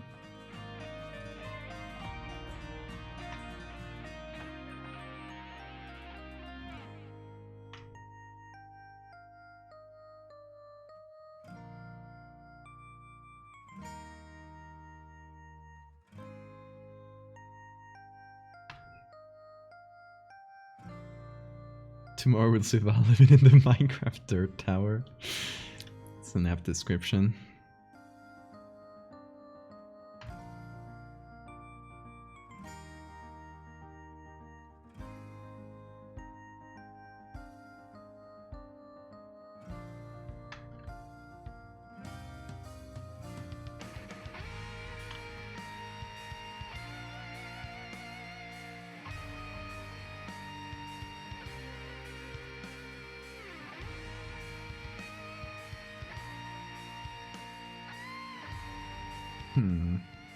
Okay, what if I take these?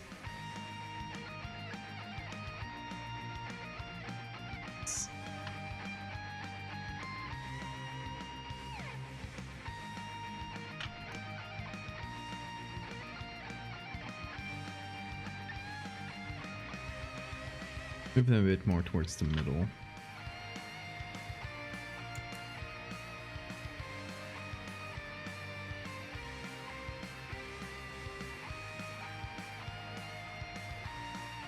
Or lower down even, so it can sort of match the things on the flag a bit better. Perfect, but a bit better.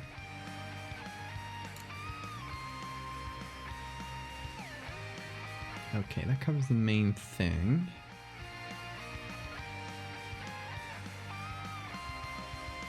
Let me take another look.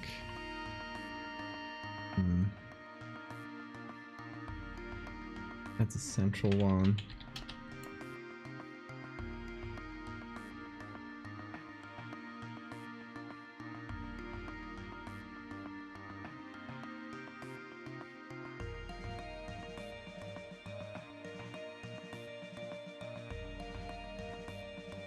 Maybe we can have a little thing that does this. Though I'm gonna use a smaller brush.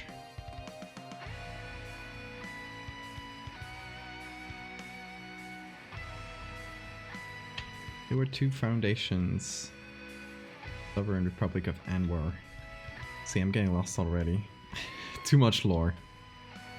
Disqualified, too much lore.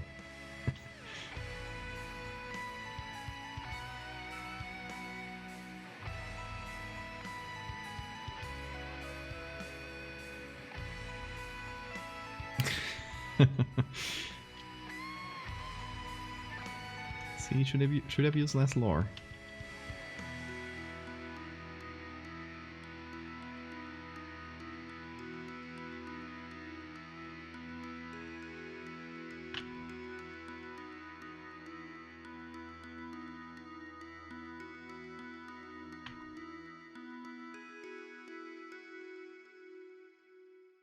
Okay, this needs to be thinner.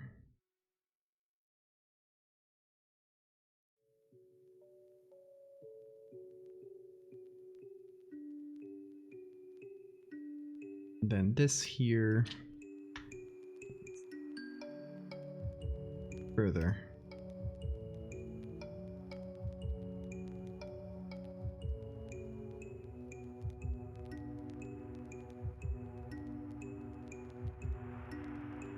If I don't mess it up, that is. Well, now we'll do some manual stuff. Okay, so we can group all this up. It's gonna be a symbol. And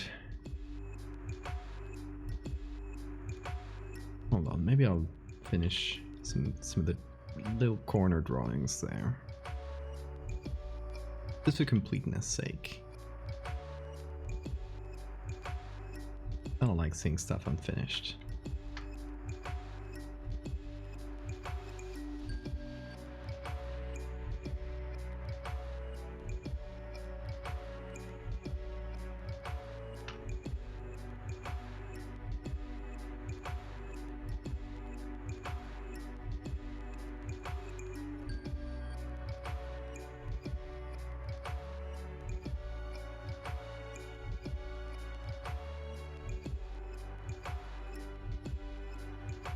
Do.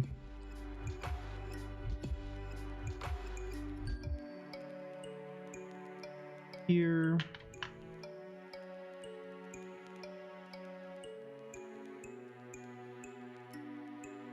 Okay.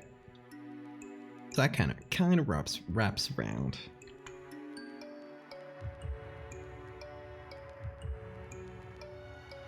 We'll be able to do some manual editing if needed.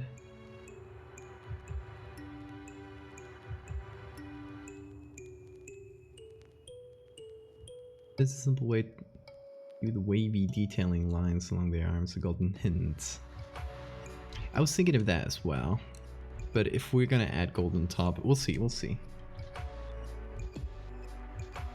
what works better as we go. We go into the gold phase, which is right about now. Okay, so here's what I was thinking. First, I'm gonna find a gold texture. I have a few of them. Maybe one that doesn't look too complex. Pretty straightforward. This one's kind of glittery. See this one? Kind of like gold paint. We'll see, we'll just use it in very small doses, so I think it could be fine.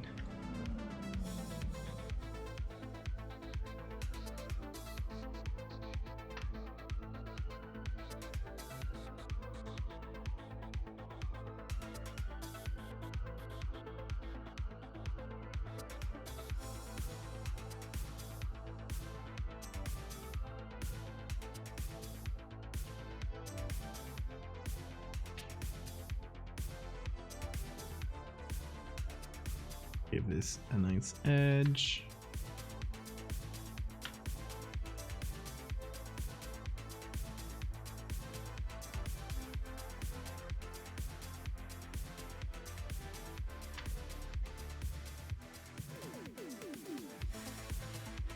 Now I will give this a 50% gray, or actually no need. Let's go with a goldish color. This is color overlay.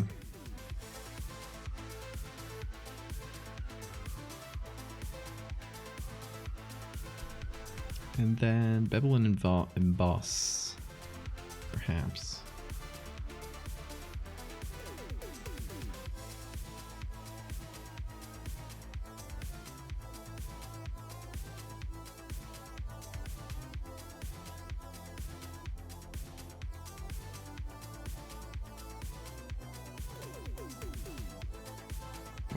Will that look too chiseled? Yep.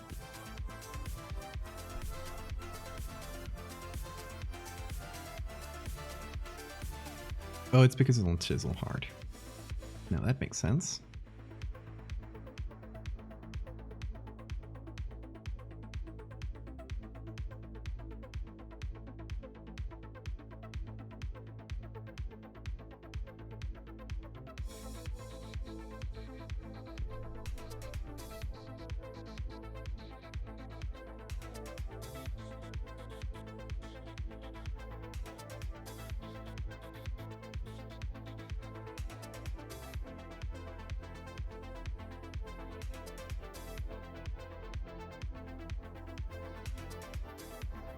See anything that'll work.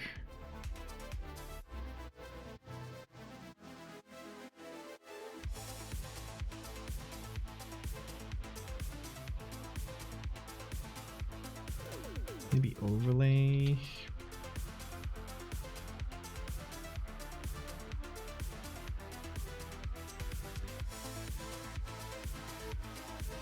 Everything thinner.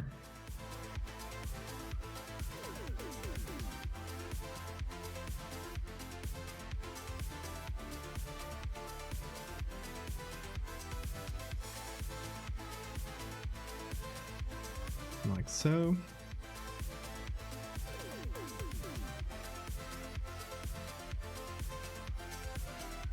Up some areas.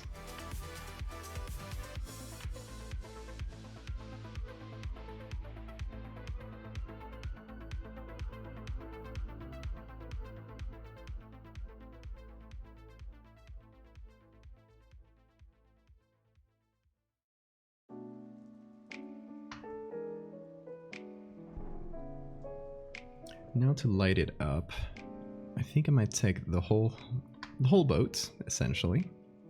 I'm gonna merge it.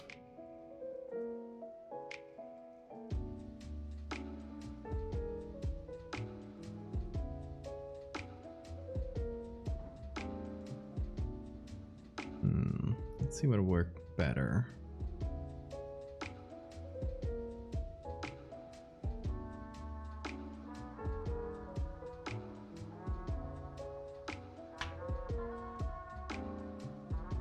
So I just want like the general gist of it. I just wanted to kind of imprint the lights and shadows without getting any of the little details in. That might do.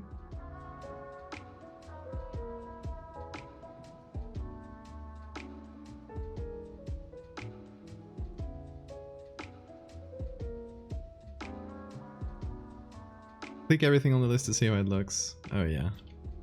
That's the essence of Photoshop right there.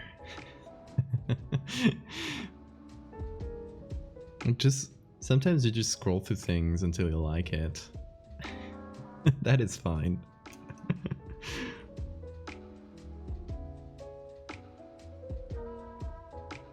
I generally have an idea of what I want to.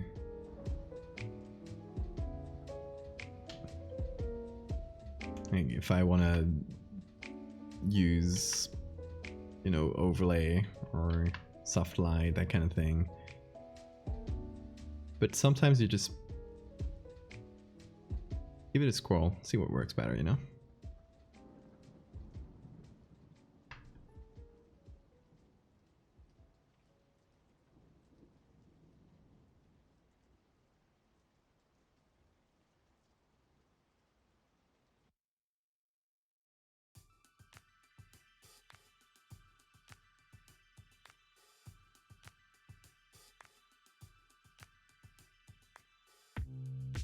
Give it a touch of drop shadow. Let's see that it's not a touch.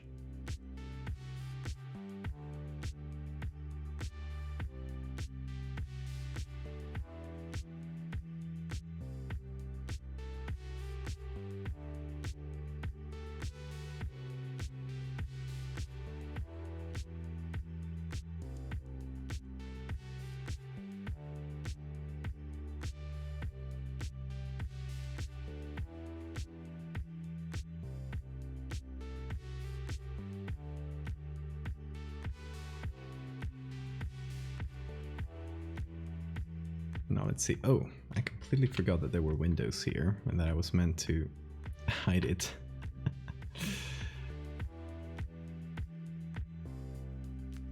Got the windows out. I'm so focused on the rest.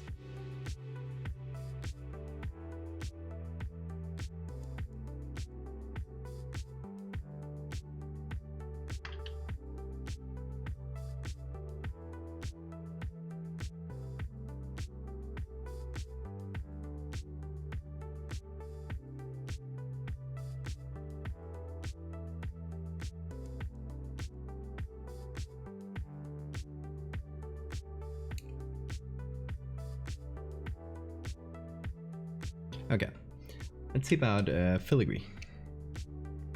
I think I had saved some. Let me see.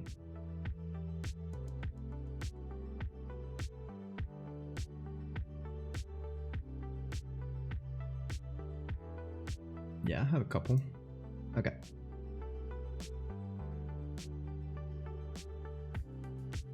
Have this one.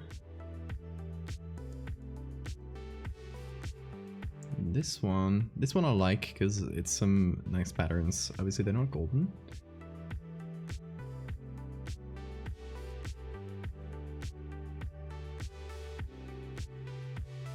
That's a flower one.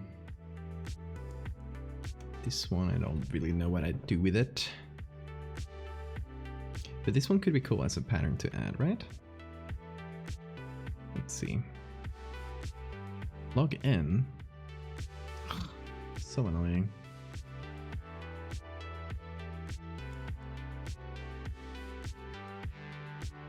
Heck.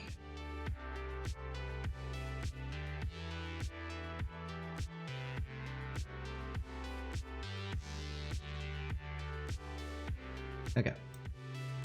I think that should do.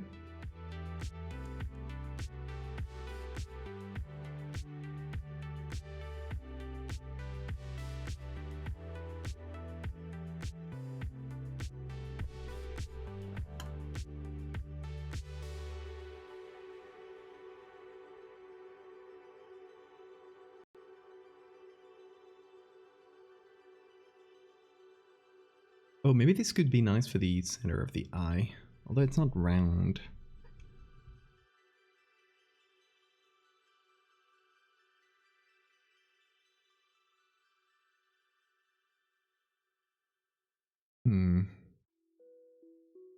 We can figure something out, I think. Let me see.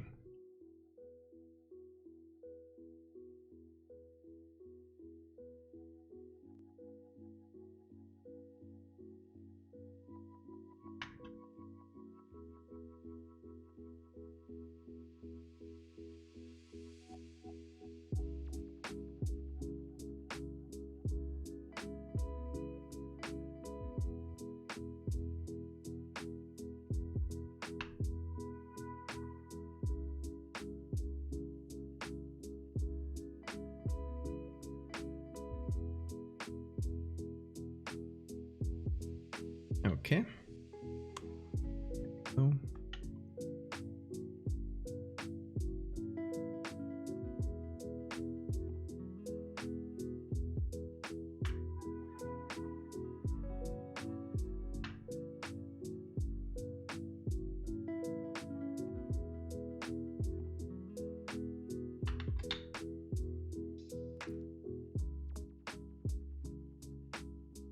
Hey lads. Yes. You were like early. Having sleep schedule troubles? If so, I can feel ya. I'm currently also having them. Since coming back from the US.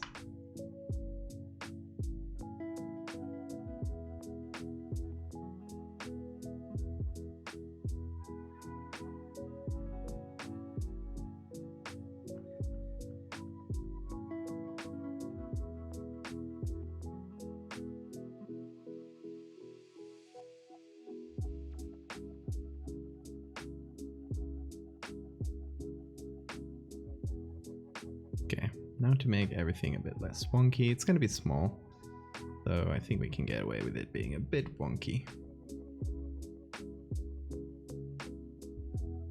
Seraph, thank you for the follow.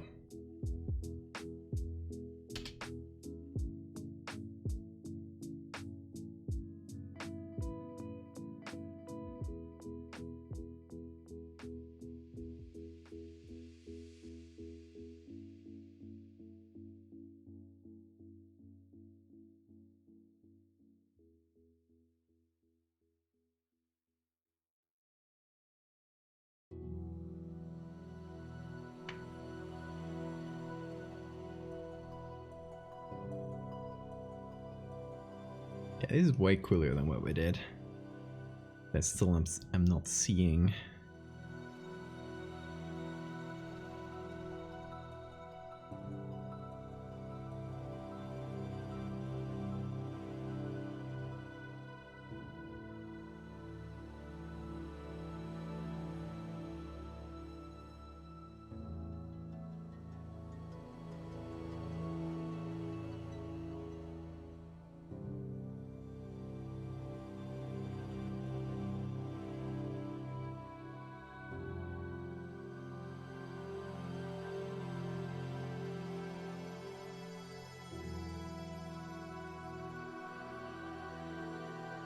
Okay, this is cool.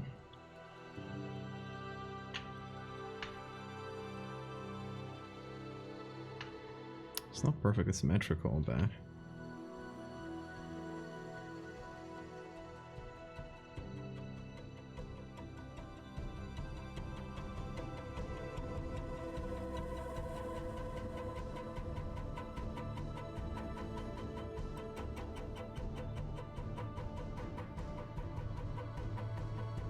oh yeah, everything's gonna have a glow later. We'll still haven't even done any lighting. Except from like the very basic one in these branches here. We kind of match things together very roughly.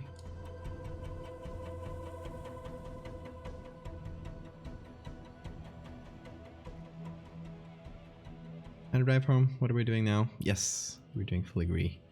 Trying to working little golden details. Yeah, to be awake, to be at a place at 9 AM. Oh.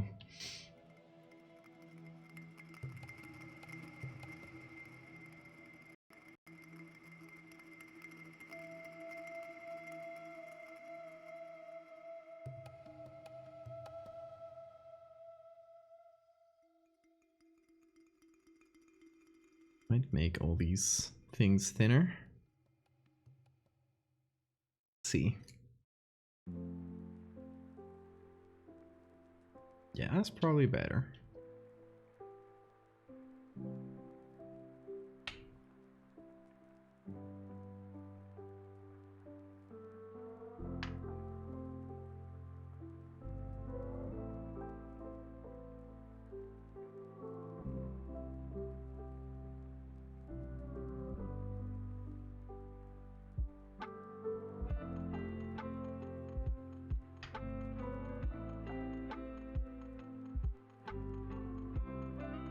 Kind of need a weird thing on the corners here.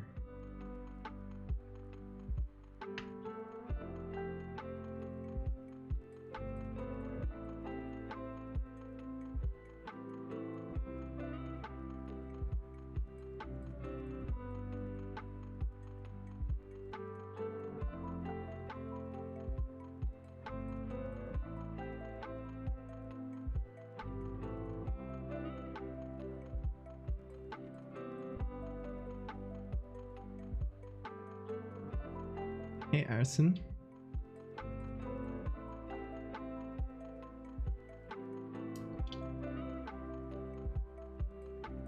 Thank you, Sora.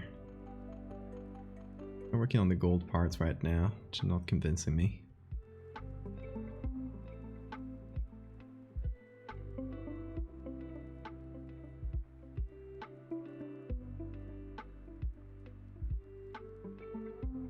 I think this is better.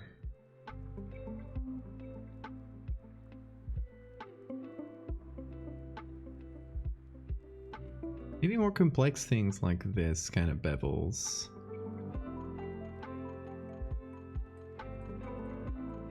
Yeah, I kind of like that. It's creating more complicated edges that do feel more organic, more natural. Okay, so something like that, yeah.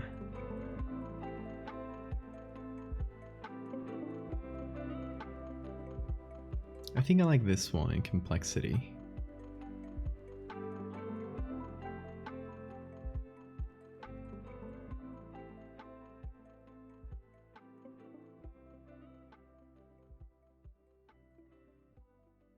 Does some funky things, but it feels more realistic.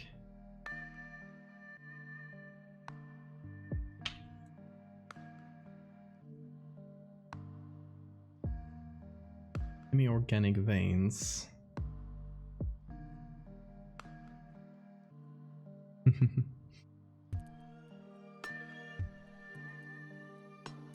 It's gonna have, so one of the things is once this kind of thing, this thing like crash lands in a cave, it kind of fuses with it in a way. Gets stuck in the cave, and all the gold filigree thing, it's gonna kind of expand through the walls. I don't exactly know how I'll do that, but at least that's the idea.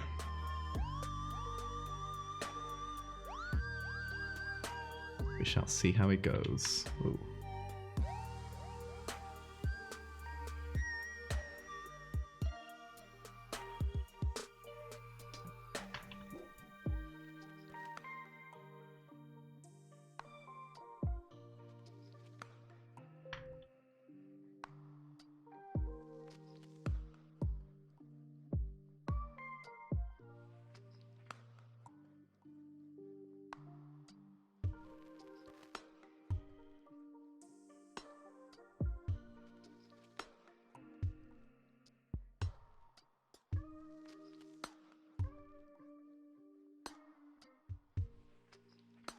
Yeah, the idea is that it's on top of the surface a little.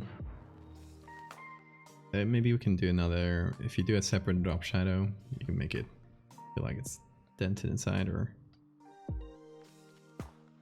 dented inside. You know what I mean.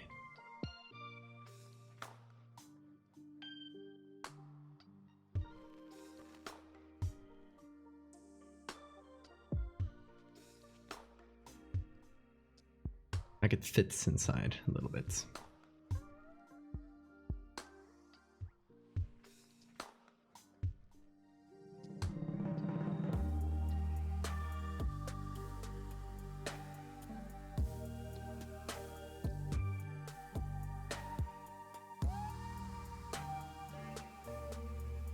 So I don't know if I like that as much.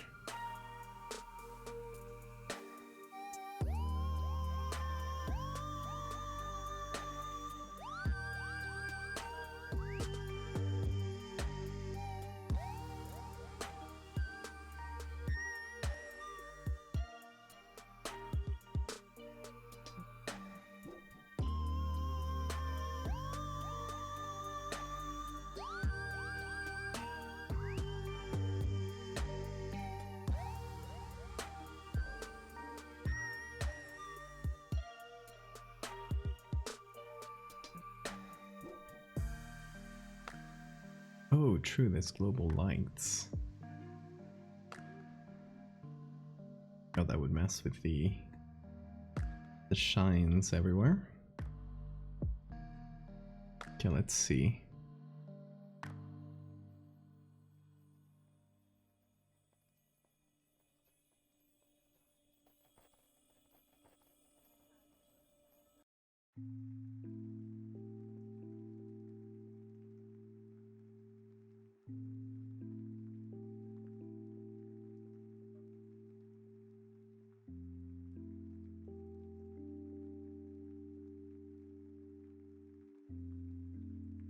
Okay, so what it says is overlay.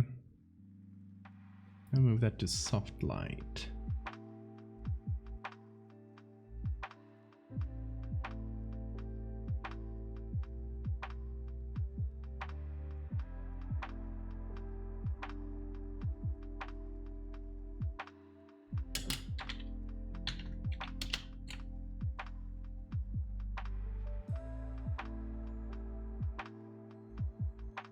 That's better. I'm liking this much better now.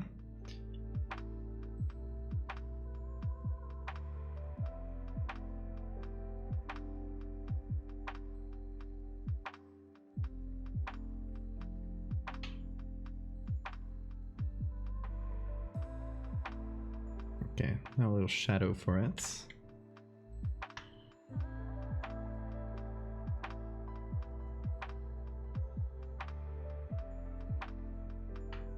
Thank you, Riz.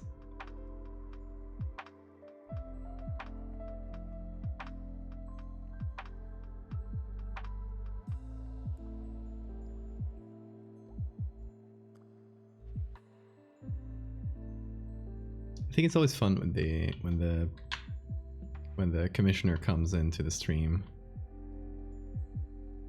sees it being made. No, it kind of it's something that's a little bit scary to do, because you know you'll always get some your problem clients that are like maybe too super picky and want to change a million little things. But honestly, that's never happened. To be honest, I just think it's fun for someone to see how it's been made as well.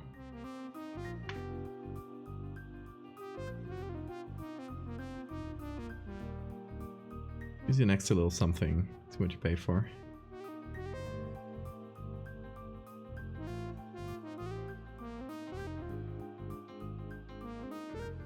Okay, Jaguar. You have a great night. Or a day, wherever it is. Have a great time zone.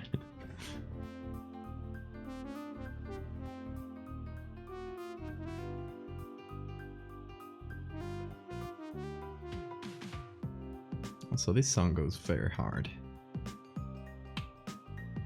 As usual by Too Mellow.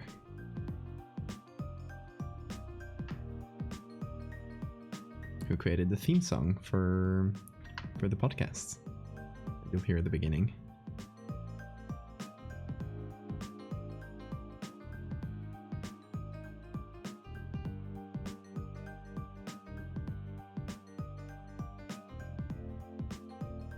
Every commissioner is always watching. Oh no.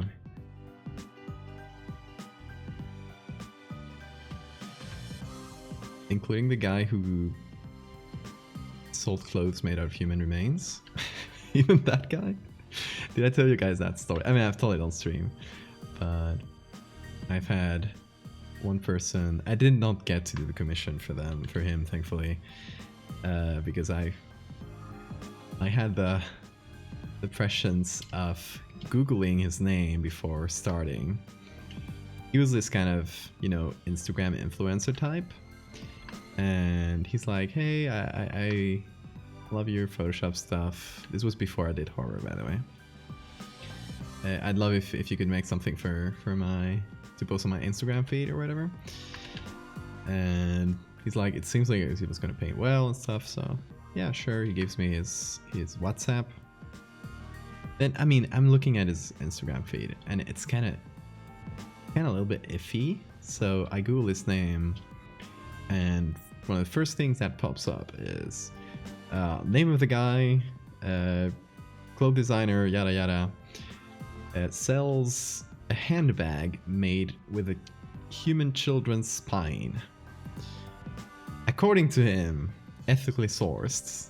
Because yes, apparently, according to this guy, you can ethically source human spines to make into handbags. And of course I ghosted the guy.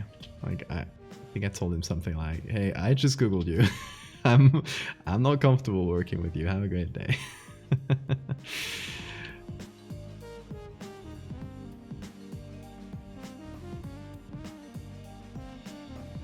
Sorry, I gotta retell it.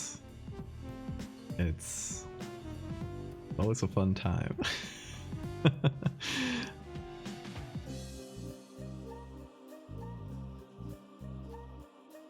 Ethically, yes. Very ethically sourced. Yeah, extremely creepy vibes from that guy. Also, I mean, I've talked about this one on stream a few times, but there's been developments. If you missed it the other day, and the other day is yesterday, I'm bad at keeping track of time. Posted this on Twitter. Got a little detour today. Okay, let me find it. Here it is. So, you might have seen this on stream, because I've talked about it extensively, but there's this band that I found out about it months ago, maybe like 6 to 9 months ago, something like that. They took one of my pictures. This was one of my pictures I did before I did horror stuff, more surreal things. They straight up took it and used it as an album cover. They didn't even like use it by itself. They did a horrible edit of it with, you know, some kind of flame lady and haphazardly put together red on top of the thing, some thunder. Let me turn off my camera so you can see it better.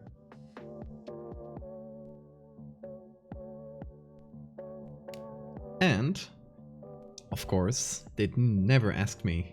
They never paid a license.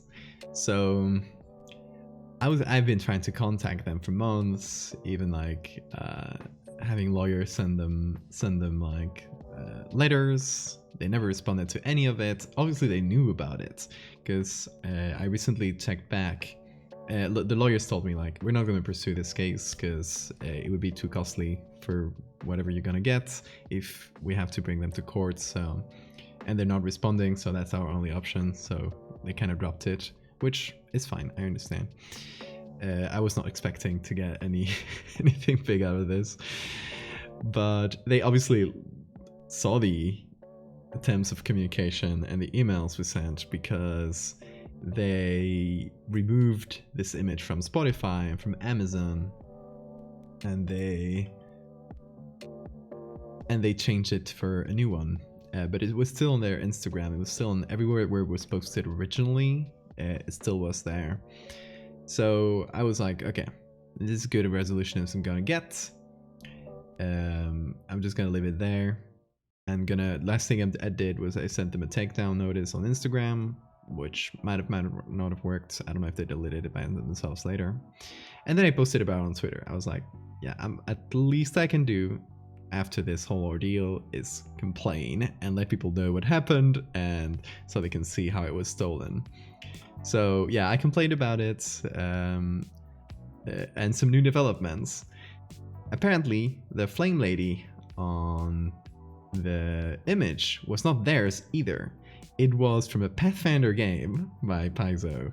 That, if you don't know Pathfinder, it's kind of it's a Dungeons and Dragons style game. So they didn't even make the thing they added. They literally just stole it again.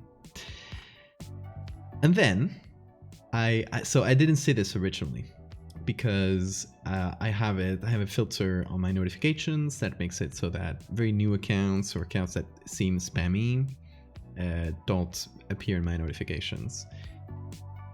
But someone replies to them, so I see they reply to someone with the same username as the people who have stolen it. I'm like, oh shit. He came in and he replied, and why did he appear as a spam account? Because it is literally new. They made a new account just to reply to me. And here's the kicker. Just Google Translate here. I'm gonna try to clean it up, but this is the situation. Eduardo Valdez promoted the image on the Unsplash website. The images on the site in question can be used for commercial purposes as legally. This image was deleted from the Unsplash site after the graphic were published. Judge for yourself. And he points to the tags under the picture where I said the original pictures came from Pixabay, Unsplash, and Pexels. And he interpreted that because I had used images from Unsplash, it was also on Unsplash, or it had the same license as Unsplash, and thus it he could use them perfectly, which is ridiculous, right? He even says, this is the normative or the regulation of the Unsplash sites. And he says, all pictures can be used for commercial stuff. So he basically came into Twitter, made a new account, and made an absolute fool out of himself by completely misunderstanding any possible reading of copyright regulation. So, I mean, I called him out on it. So, the band claims that because I use an image from Unsplash, a free stock site, my artwork is somewhat free to use for them. It, of course, does not work like that. I don't think he replied anymore. I wouldn't get in my replies. Let me see if he said anything else. See, tweets and replies. No, he just came out with that and disappeared. And also, I don't know if the image was deleted from the Instagram, the one I posted originally, this one. It's not on their Instagram anymore. I don't know if it was deleted by them because they started getting people commenting saying it was stolen, or if the copyright strike worked because both of them were sent more or less at the same time. So I don't know if it was them or anything else, but yes. So I say I checked the Twitter account, it was literally great. Yes, exactly.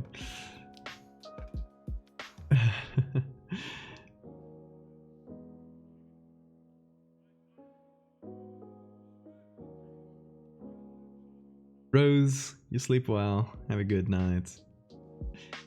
But yeah, we completely donked on the guy. He was not, and that's a fun part.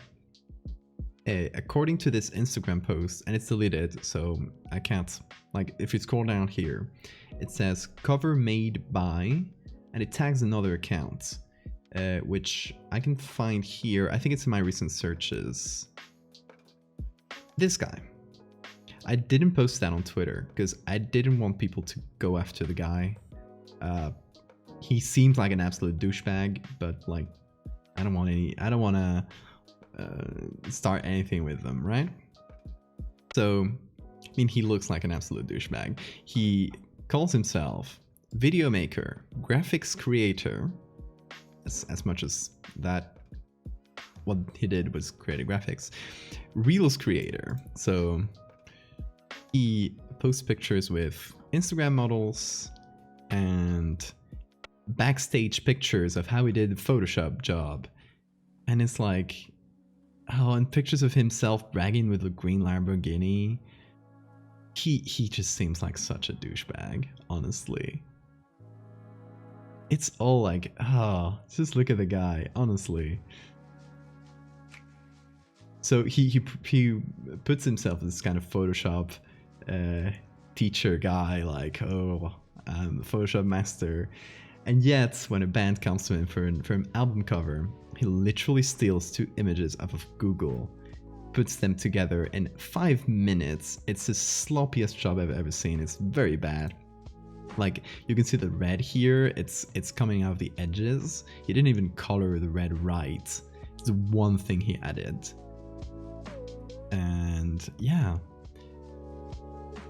that's about it. So I wanted to also tell the story on stream, because I had told the story on stream, but not these updates. Oh yeah, a bunch of presets, of course. And that's not necessarily a bad thing. Presets are fine. It's, you know, stealing other people's art.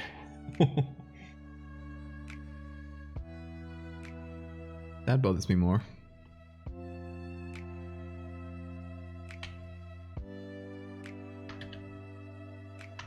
So yeah, update on the album cover thieves.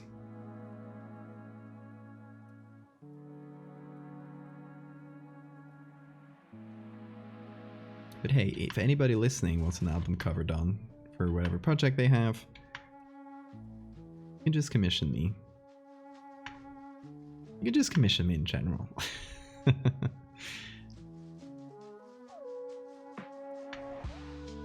I swear I won't spend it on an ugly green Lamborghini or on renting it to appear rich on Instagram. I'll do responsible things like paying rent.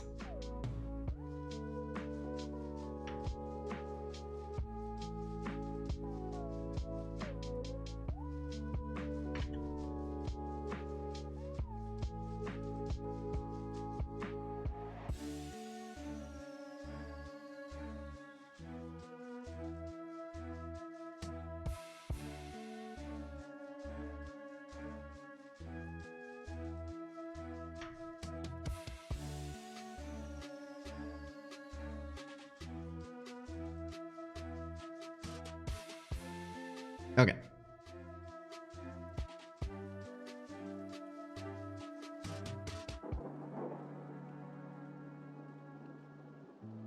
Dragging this guy in the style of a Renaissance artist.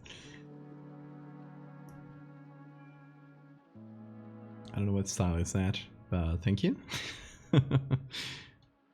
Guy isn't on the same level. He isn't. He's an absolute fool.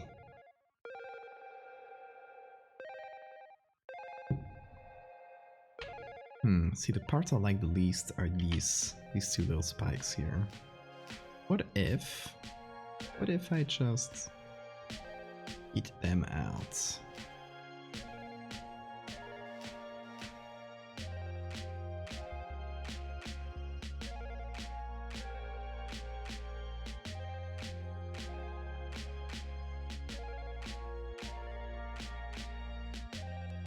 That's probably better. Yeah. Okay, there was this other thing I wanted to try out. I'm gonna get some kind of gold color.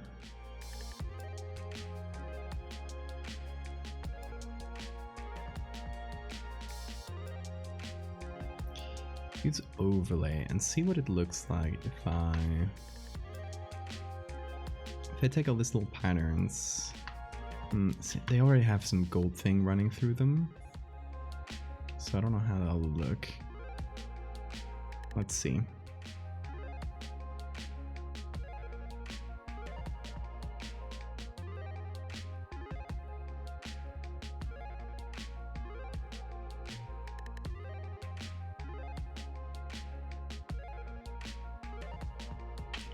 Stealing art is cringe. I think that we can agree on.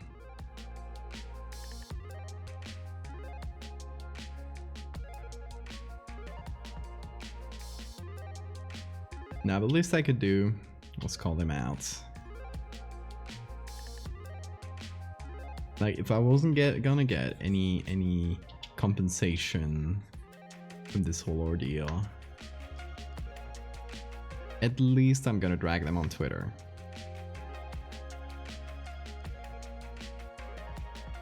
What else can I do?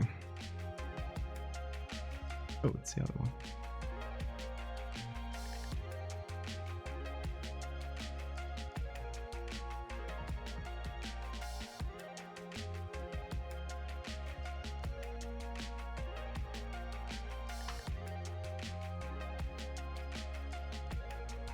Okay, now it might be time to do some shadow work after all this time.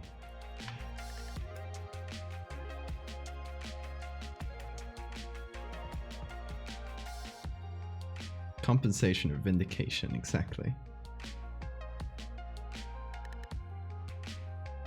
Yeah, it's like you thought you were super smart by mentioning the unsplashing, like, oh, there's a legal reason I can use it.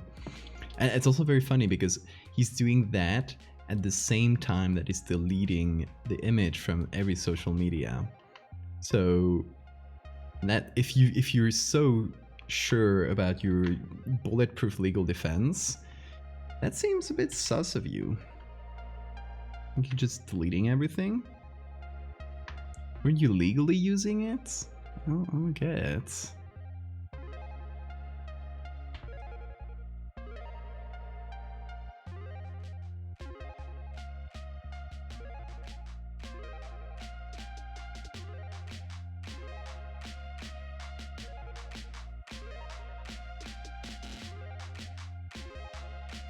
Yeah, it was an absolute retreat. And I love seeing it. Like, it's honestly best outcome of this whole situation. Apart from, like, getting money, which would have been cool. Best outcome is the guy looking like an ass in public.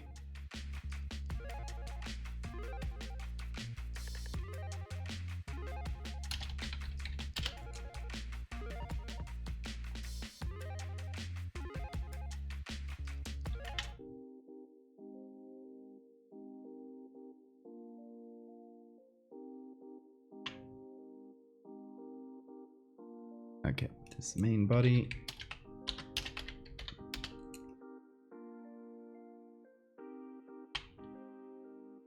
I think that should cover everything at least.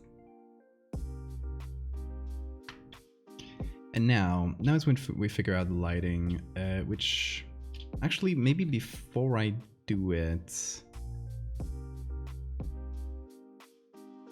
Yeah, maybe before I do it, I'll choose background.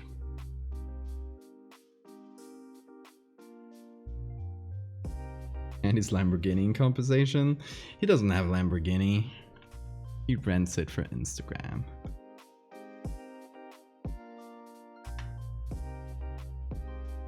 It is, you know, what the kids call a poser.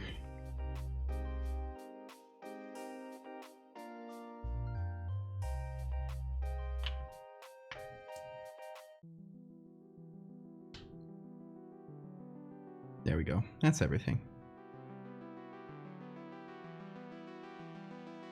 I was thinking it's this huge, massive thing. Oh, the boat disappeared. Being this huge, massive thing, it would be cool if it was kind of cut off a little from the image, like not perfectly aligned. To hopefully increase that sense of scale, and now we'll try to find a background for it. Yeah, the zoom working slowly means that this is already a pretty large document. Still layer count in a sec. We call them influencers now, true. I mean, it's not even an influencer. Did it have like 10,000 followers, something like that? It's a poser. It's not even an influencer, I'd say. Okay. We're gonna play this game. Guess the number of layers. If anybody gets the exact number of layers, you will get one guess each. If anyone gets the exact number of layers, you get a gift sub. So choose well. And I won't give you clues this time. I won't be nice.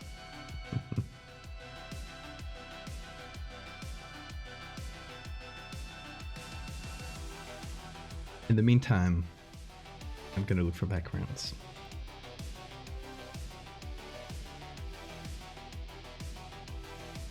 Let's go to Unsplash to make all my pictures free, because it works like that. So hold on, this happens over a tropical beach, I think?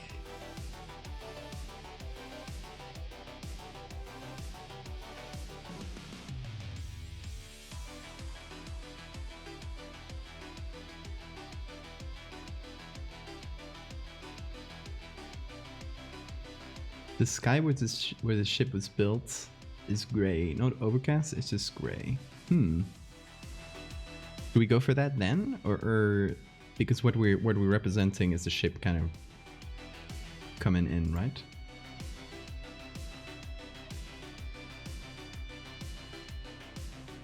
See what you wrote.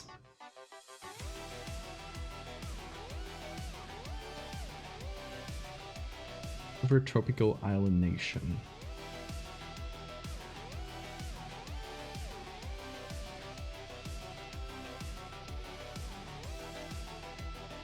Nobody's getting it right so far. I'm taking.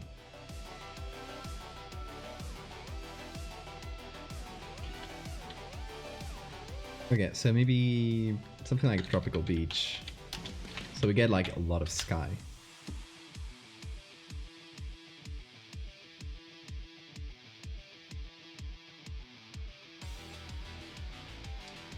So we have to be looking up.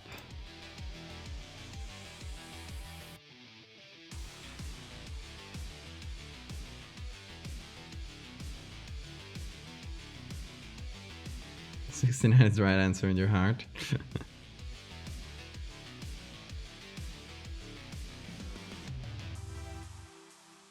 I mean, we have this one pointing at the sky, but I like the underwater thing.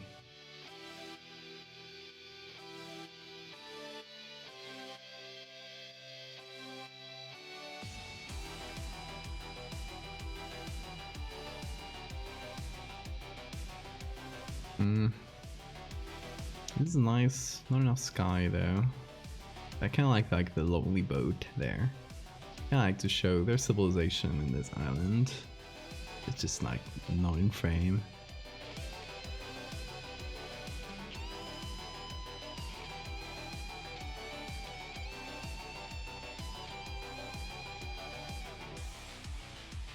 Tropical forest. I wonder.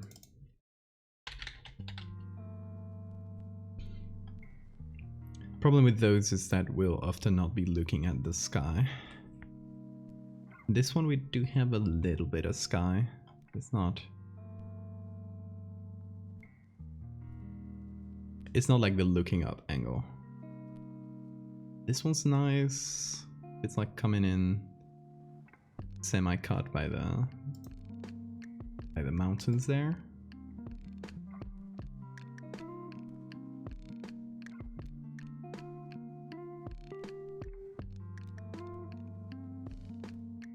I doubt Wikimedia will have what we're looking for. Ooh, this is good. I mean, it's pretty much just looking up.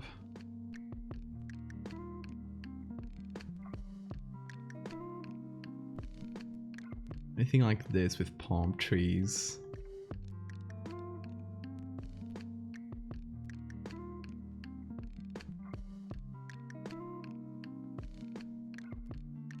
But I kind of like this one because it has these mountains coming in. It's sort of foggy as well. I think it's my first choice. Did anyone get their guesses in? Nobody got it right? You all like undershot it by a ton.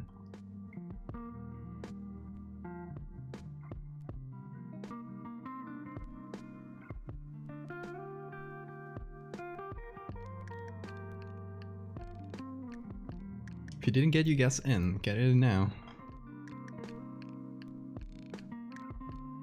Delete a bunch of pictures to make the thing lighter, because lots of pictures right now.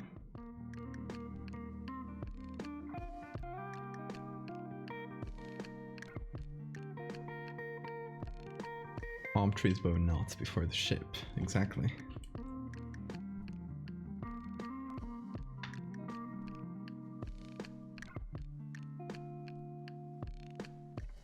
It's a very vertical picture.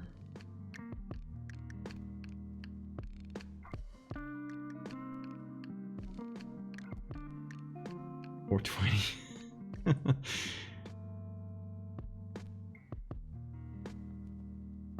Not that either, unfortunately.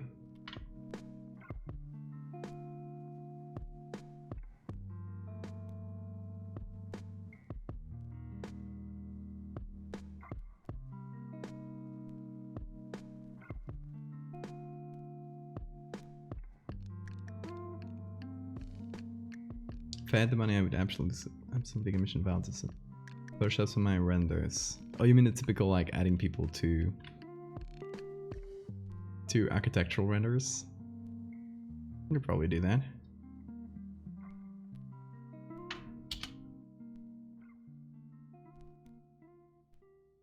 If I use this one, I'll crop the image differently.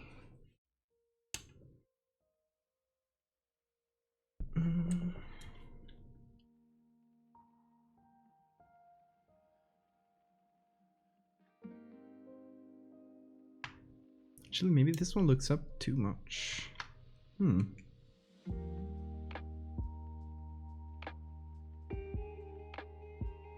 Look for more.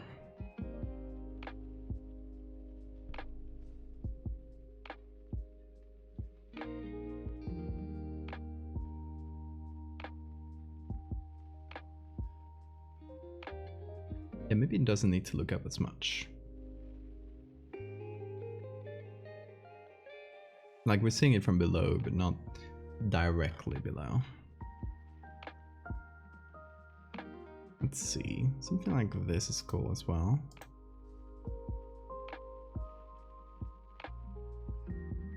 Obviously if we cut this and add some more sky. Or just like straight up use a different sky.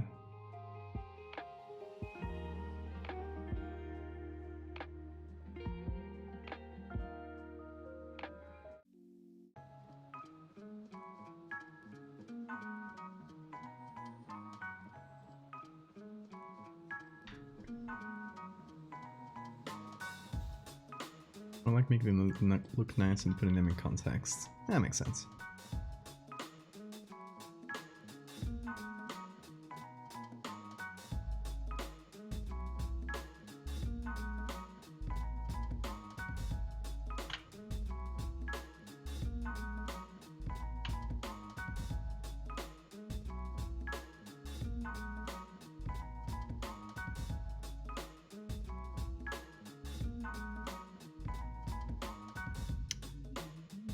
Doom is being so annoying.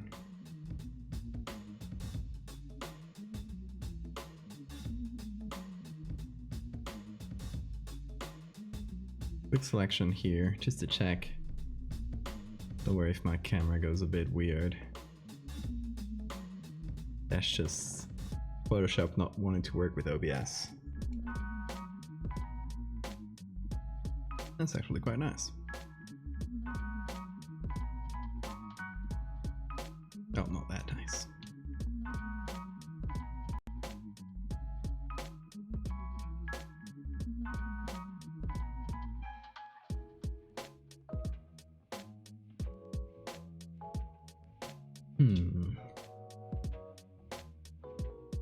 Getting closer, but not my favorite either.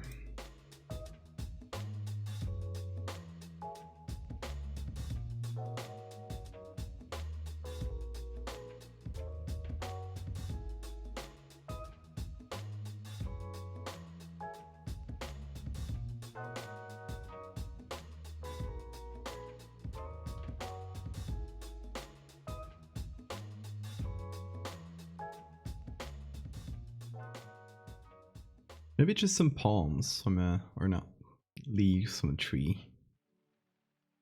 Kind of like the person is hiding inside a tree taking this picture. It'd be fun. And it also implies this kind of tropicalness.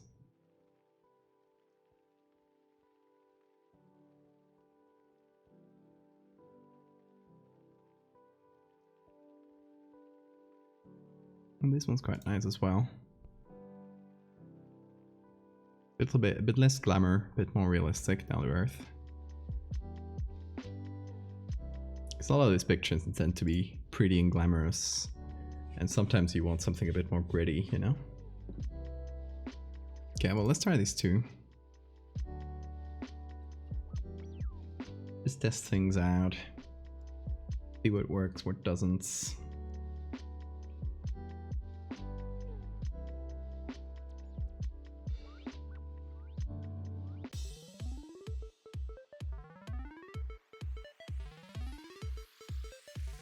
Okay. Let's see this one. Here's what I can do.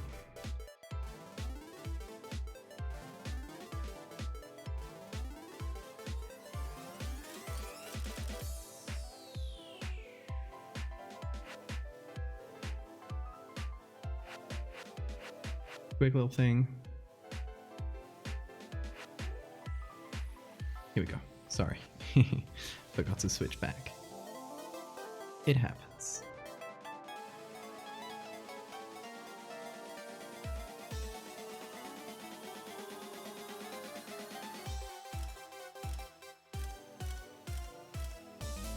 God, the zoom is being so annoying.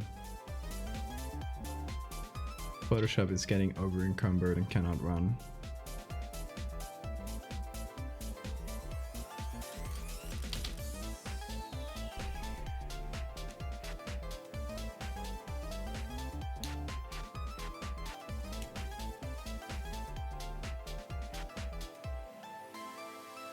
Okay, let's see these palm trees. Another option.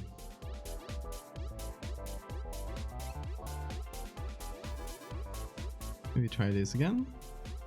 Will it work? Amazing.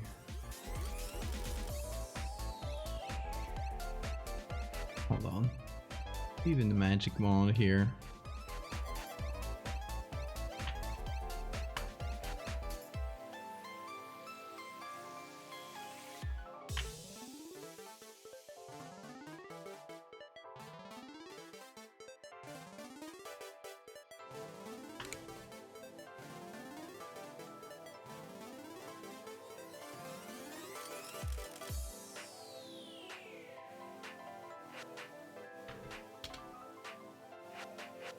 What about this with...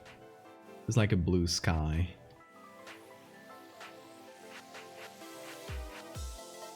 It feels like the person has been taking it while hiding among a tree. Or well, within the forest, you know, so they're kind of trying to take the picture from within the... from among the treetops.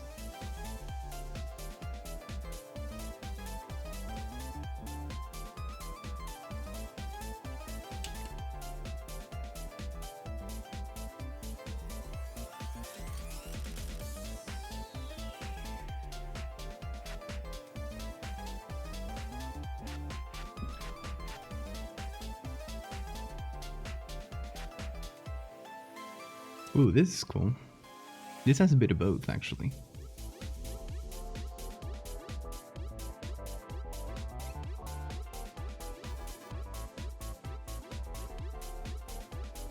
Many different backgrounds we could be putting.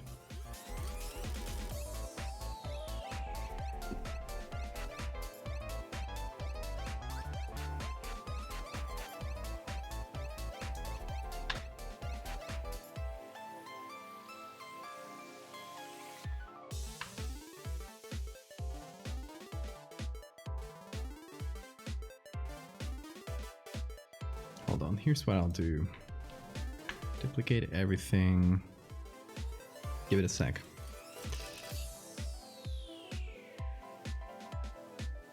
Okay. Now we just turn it into one layer.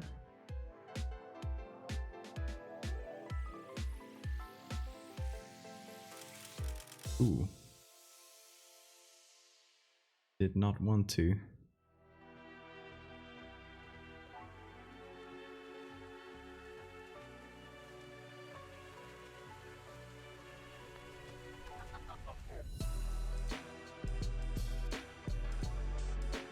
That messes with everything. Hold on.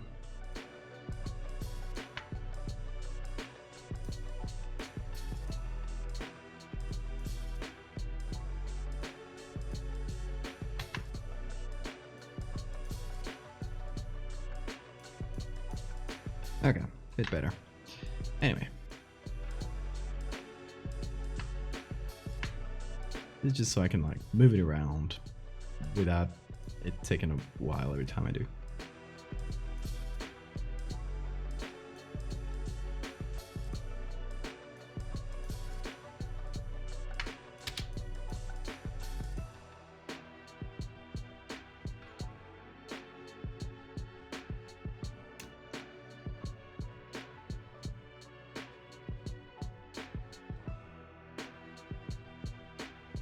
Then we do something like this as a quick placeholder.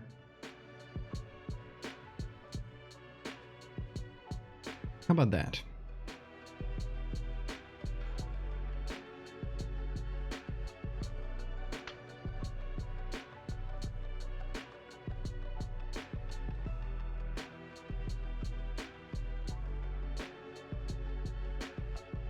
I think the angle here matches a bit better than before. It's still looking up, but it's not looking up at such a drastic angle that would be seeing the belly of it.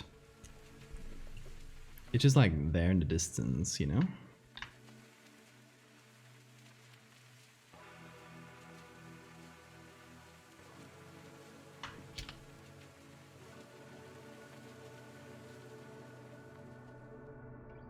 Well, it doesn't have the most dramatic lighting, where it's like blotting out the sun, but still. We could do that technically. We could make it blot out the sun. Just change the lighting a bit in our base image here. Could potentially be workable.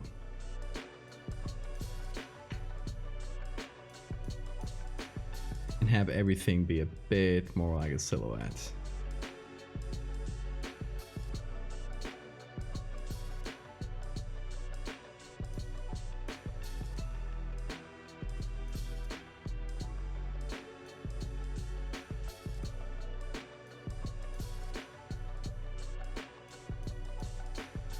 Without layering in that shitpost energy. Yeah, it does need crazy light rays still.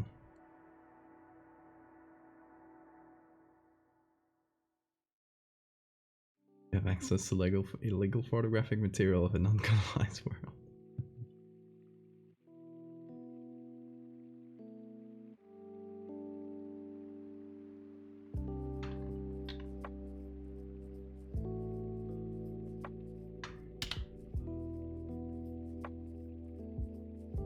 So, should we block out the sun?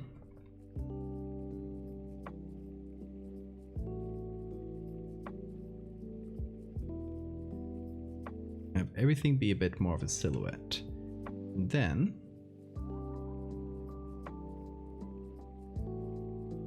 adjust this a bit.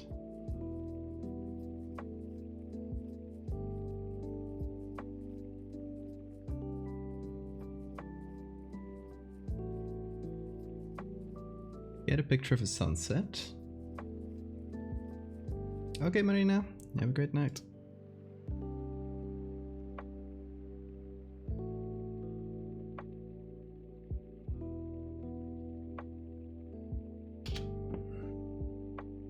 Let's see, not directly a sunset, but something close to it where we can see the sun, like kind of orange, low in the sky, something like this.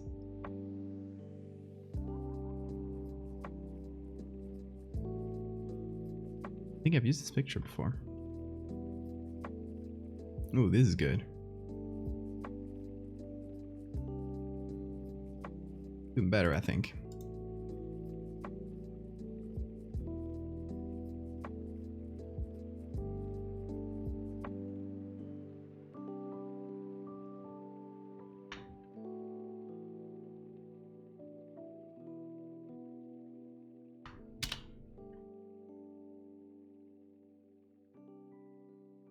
Okay. Where should the sun be? Maybe like somewhere here in between between these little arms.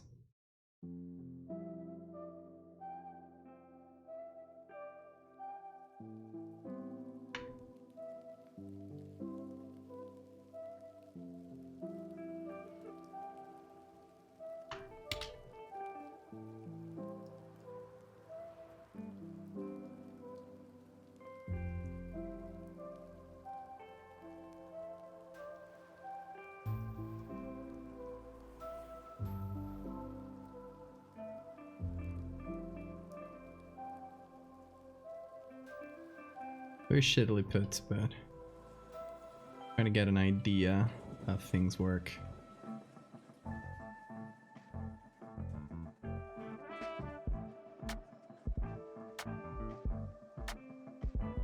I mean, technically we could straight up put it here.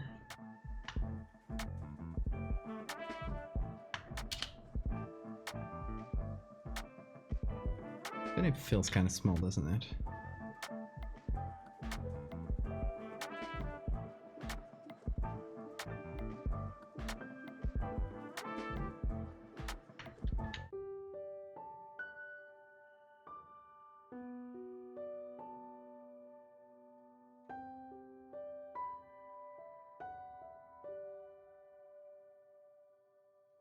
I think point is I need to make the image a bit taller. It'll take a second because there's a lot of things to crop. There's all little individual layers. By the way, the layers I had before, right now it's a bit less because I deleted a bunch of layers. But at the time I asked and nobody got it right. I had 105 layers. So there you go. You guys didn't even get close. I think the highest one was like 60 something. This song. I'll skip it. 105, y'all. There were a lot of leftover rounds which I deleted. Right now we're at 91.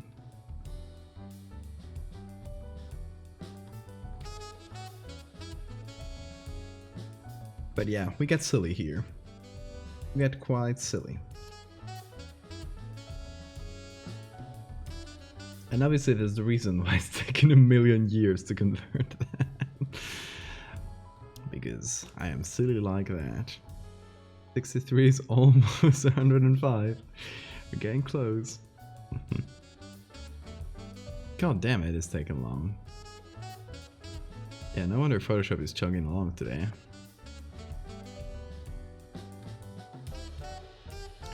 Having trouble.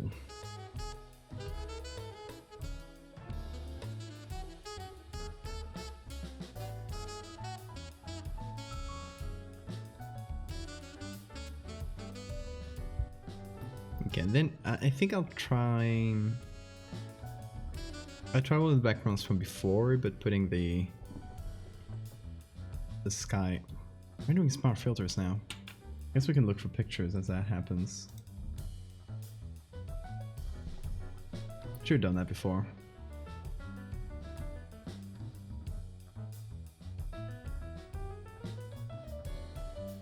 This would give us a cool silhouette look, but it would be very, very silhouette-y.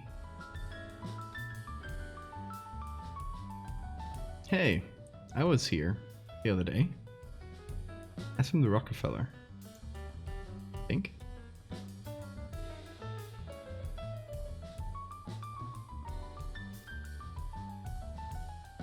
I mean, we could have god rays like that.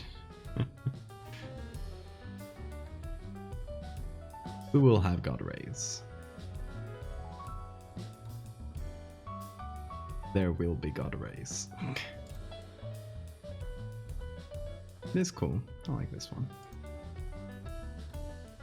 Okay. Oh, I finally finished rendering.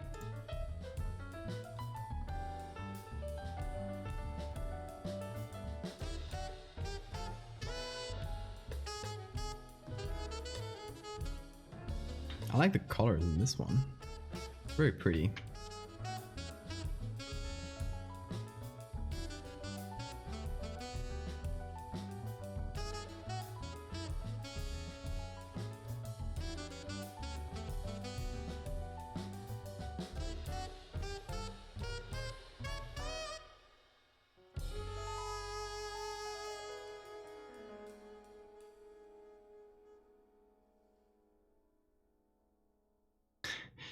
I mean, a lot of Photoshop is just doing a lot of detail and then removing it. Can't get attached to detail. The idea is that you do a bunch of detail work, and then you'll blur things out, move them around, squash those details, and they will become more like textural things. So they still have a value.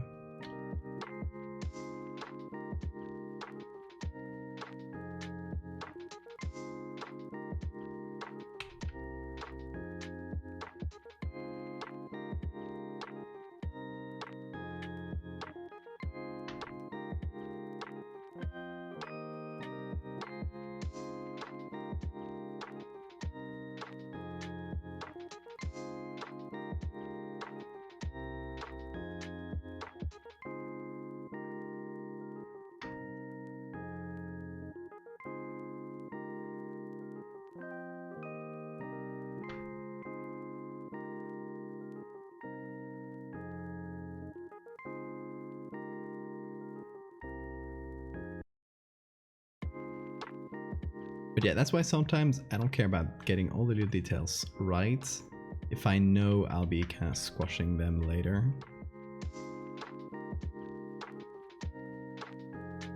Because if they'll become more textural things, then you don't need to be super, super correct with them.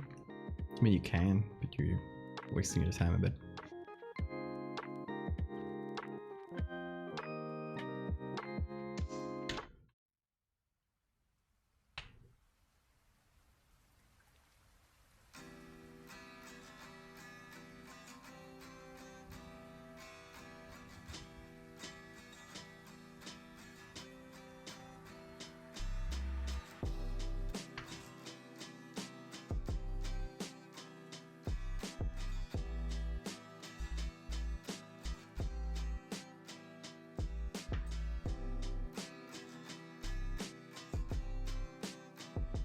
Trying out some lighting here.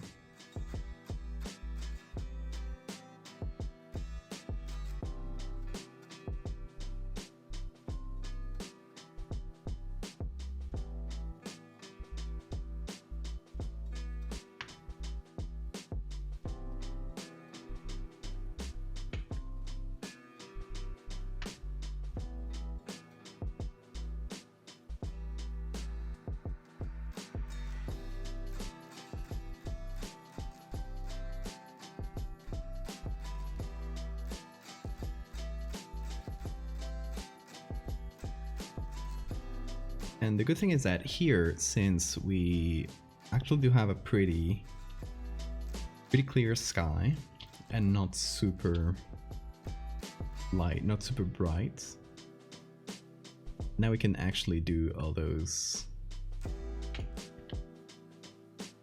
wings of light of sorts.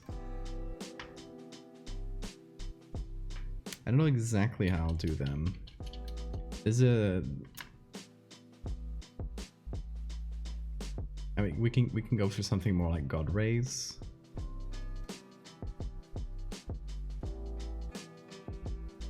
Just like diffuse beams of light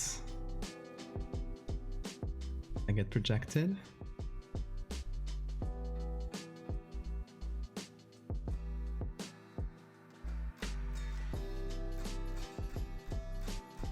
Or we could go for something a bit more wing-like, maybe even using images of wings.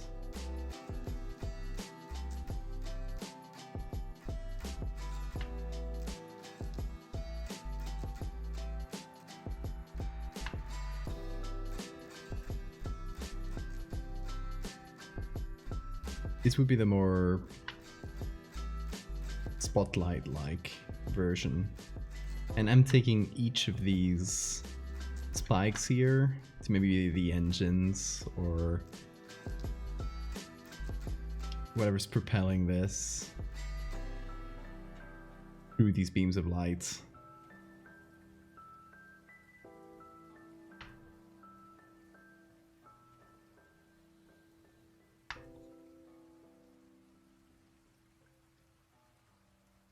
Oh yeah, the video there, that's from one of the SCP-1 proposals, right? Correctly? With the fire wings. We could use fire.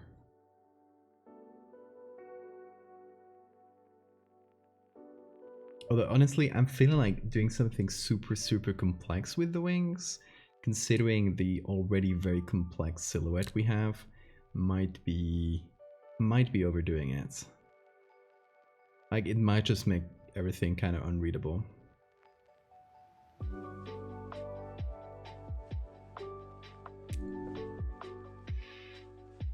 Currently, I'm feeling like something kind of simple like this could work.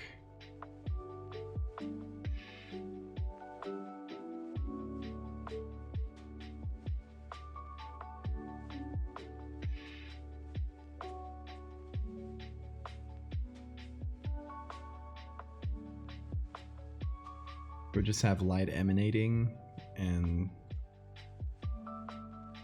just it appears wing-like. No, I don't think even the mast-like things we were saying at the beginning would be simple enough.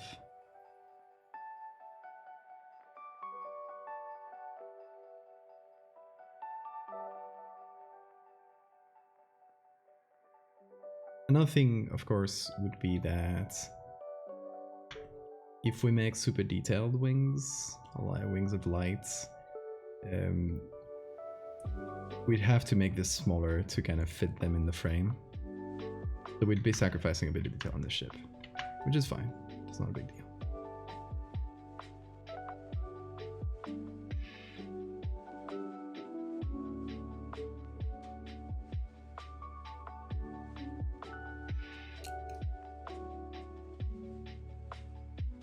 Yeah, it feels very much like an angel, doesn't it? Like some sort of man-made angel of sorts, which I think if it does look like that,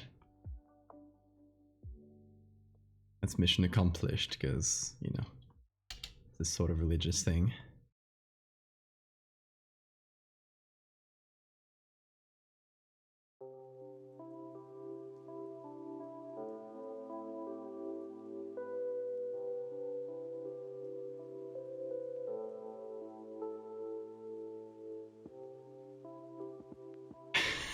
Hey Nathan, no chrome.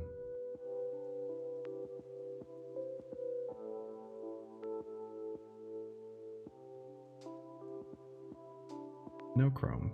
Bad boy, Nathan, come on. Every time you come into stream, hit you with a metaphorical rolled up newspaper.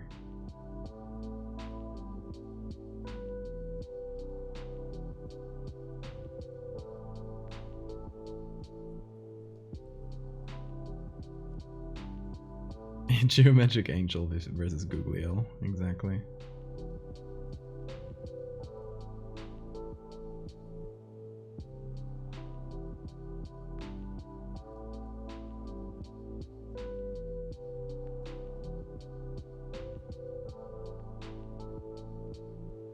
All the reflecting light.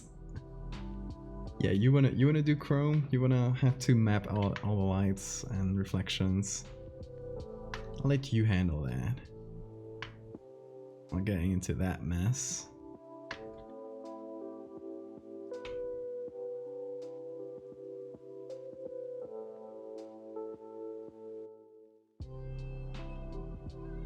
So we do have a complicated light situation on the ship because obviously there's a sunlight and the sunlight is right behind them.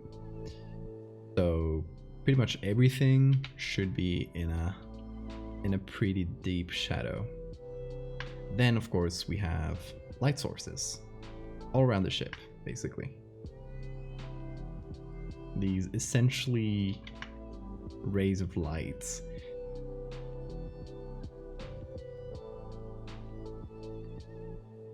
So some of the light of that will bounce around the ship, lighting it up slightly. I'm thinking especially in these areas where the spikes are kind of headed towards more than in the front. Though I think we could also have some warm light come from the inside of the windows.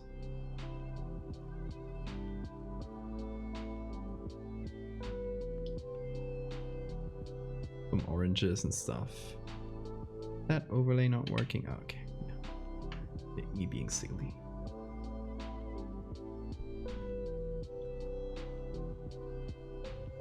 I mean, Brutalist architecture is hot, so you'd be right. But shape and femme shape is a favorite ship dynamic. Love that.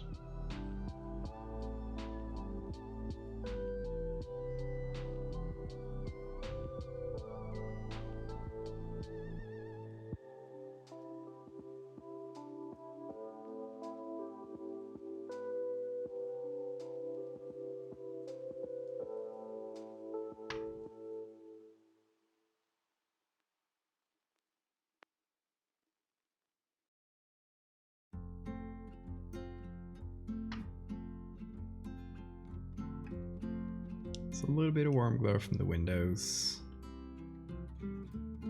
to make it feel lived in. And of course we got windows all over the back here. So again, we'll do the same thing. Screen.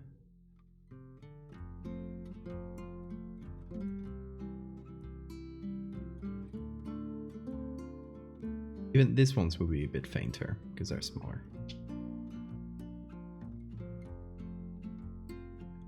Biker jacket for this boat.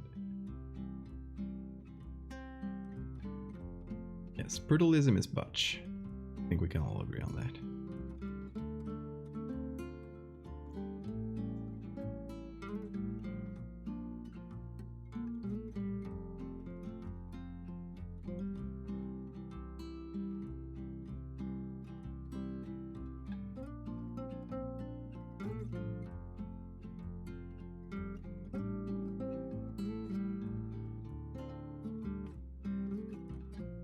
Orange glow around them. I think I might have gone overboard with the layer below this, so I'll have to beat a little bit. It is fine. No.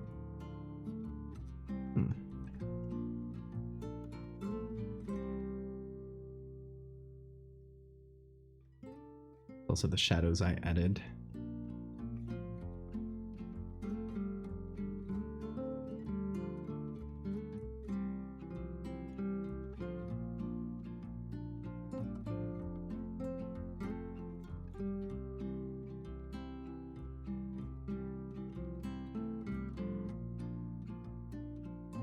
The color layer, of course.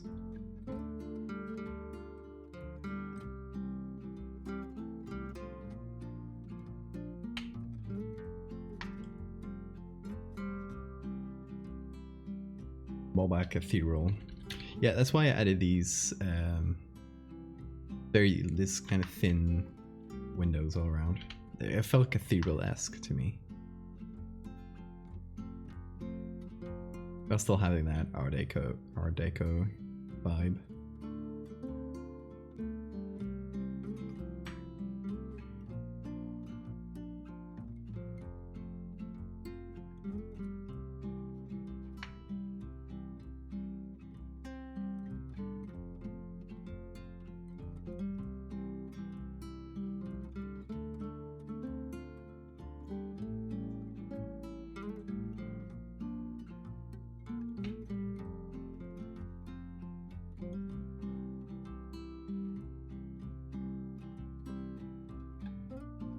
No, if their faith wavers, the ship goes down. So they better stay faithful.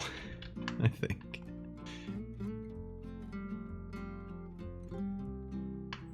Like this is powered by prayer, right? So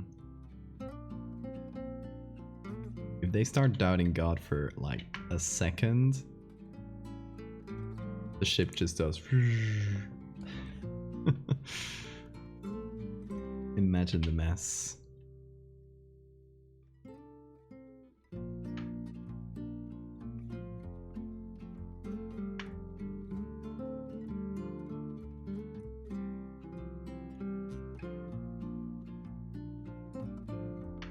That would be a good fun story, by the way. Like story taking place within this ship. And it's somebody trying to sabotage a ship instead of, you know, like putting a bomb in it or whatever. They just make their faith waver. Start. They make all the people inside atheists.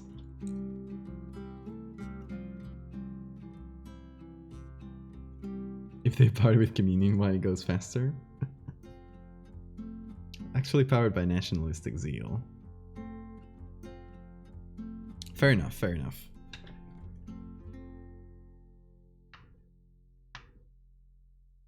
Then we can't destroy them by making them atheists, y'all. My plan. It has failed.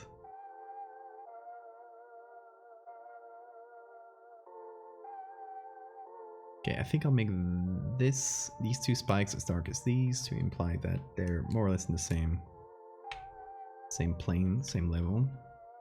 Because that's a problem right now.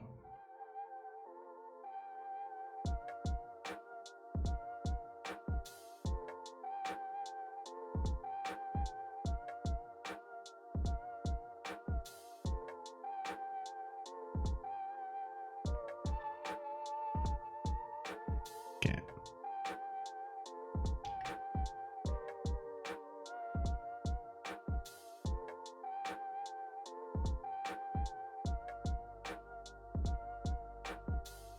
I am a storage box. Thank you for the follow. Religious schism. It's just the ship literally shifts apart. I love that. I had to make this greater map from memory. Oh no, what did you do? Ah, oh no. Actually, it looks kind of dope though. Like, I would put this as a poster in my wall. Beautiful, beautiful. Thanks, Nathan.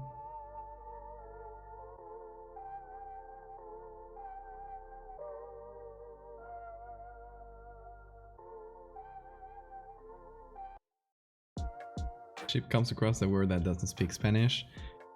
When has that ever stopped the Spanish from trying to convert people?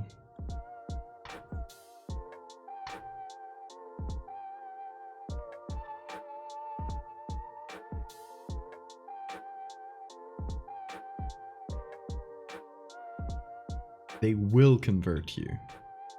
Not a question of if, but of when.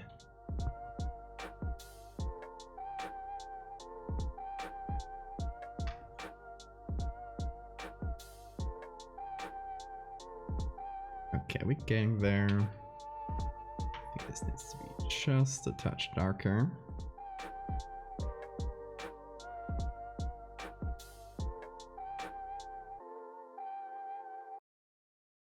Oh. I overdid it.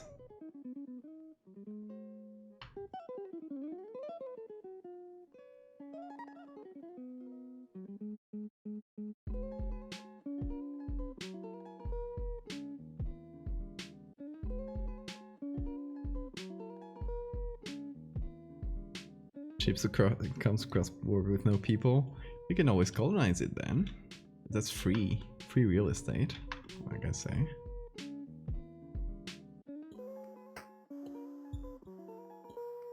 I try to convert Nathan every day. He's still resisting, but one day, mark my words, I'll turn you into a Catholic. As is my nature. Please don't blame me. It's my nature as a Spanish person.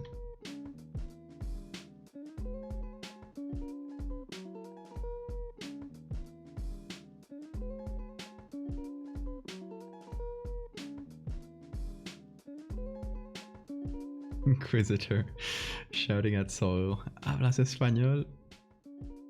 Exactly.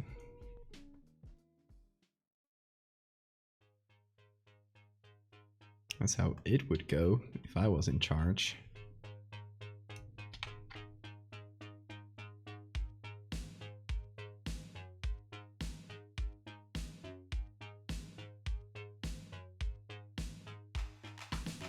Ooh, let's get some orange.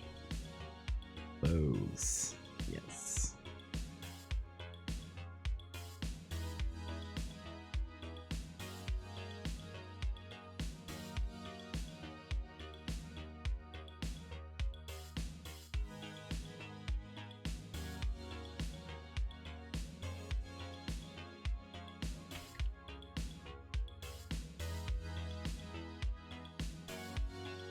There may be in fact some anti-imperialist themes to this work.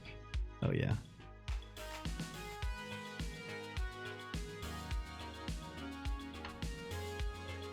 Yeah, I love when people write villains that are like objectively bad, but they have like a cool boat, and then everybody wants to be like the villains, and they completely miss the point.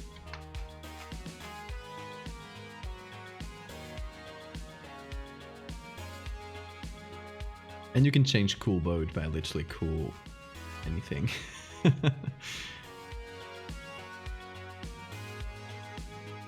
It almost looks like an angel from Evangelion. That was actually one of the things that that Swarm here asked for their pitch. So, hey, that's actually perfect. You want a cool boat. Why don't you buy one? Come on, I commissioned you, like, not that long ago. Don't you have that commission money?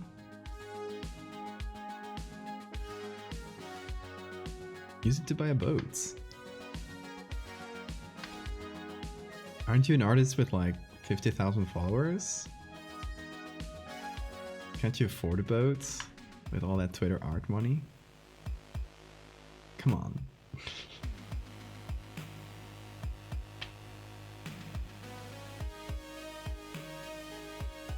Cooking with Christ.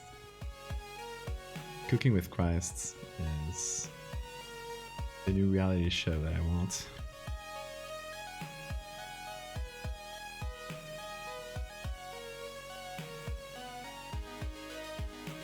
Okay, this was in the original picture. I don't know what it is, probably a camera thing. But now it just feels like it's shooting a beam. I don't want to shoot a beam. Peaceful. Wink wink. It's a peaceful deadly ship.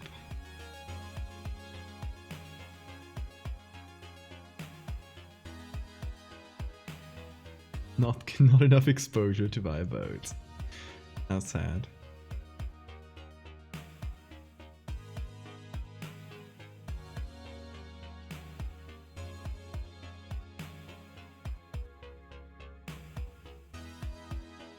Buy me a cool boat and maybe I will mention your name in my next tweet. I will think about it. I will ponder on this opportunity. Hey, I literally retweeted your stuff the other day. Come on, you owe me exposure. It's the other way around. You should be the one getting me a boat. I guess I retweeted your cool alien tweets. Come on. How is that fair?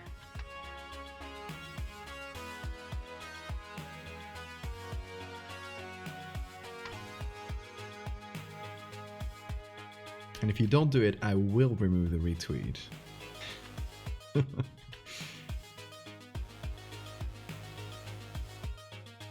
I'm capable of that. Don't test me. Ooh, girl, thank you for the follow.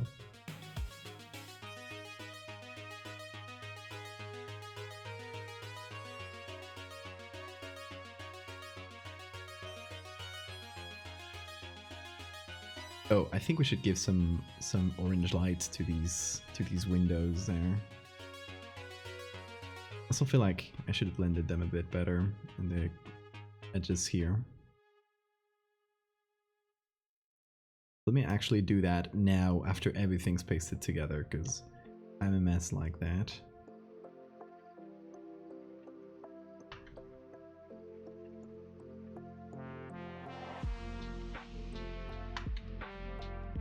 No, I love having the person that paid me to do this here watching and calling myself a mess and calling my every mistake.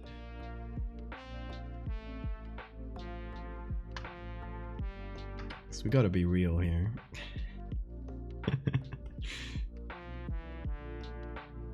What's important is the end results, not the 300 times I've messed up in the process.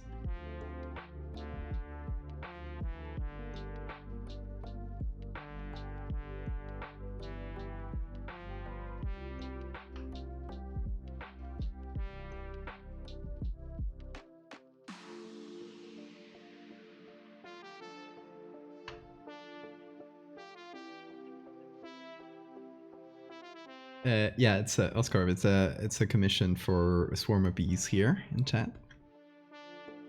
Who's making it for an SCP article?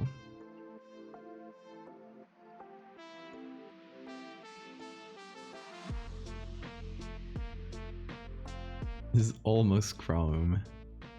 I won't. I will do it.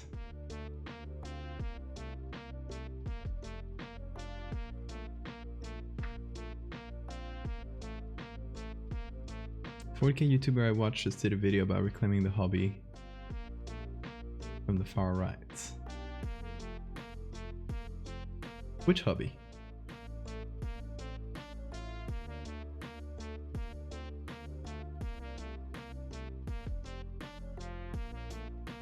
It sucks when the far right takes cool things. Like Viking runes? Viking runes are dope. Why did they have to be co-opted by Nazis? Well, literally any European pagan mythology, it's filled with Nazis.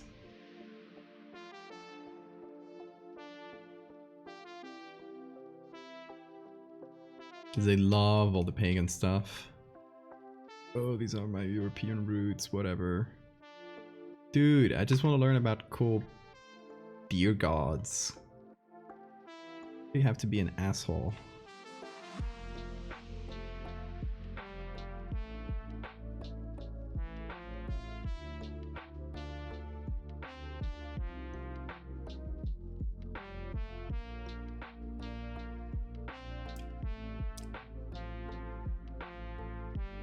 Like painting cool models.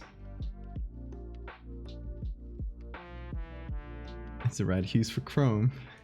Value tweaking. Do you want Chrome? Do you want Chrome? I'll give you the value tweaking you seek. Here. Do you want a higher contrast? There you go. Honestly, I will turn the contrast up a little bit later because that did look cool, like the first part of it.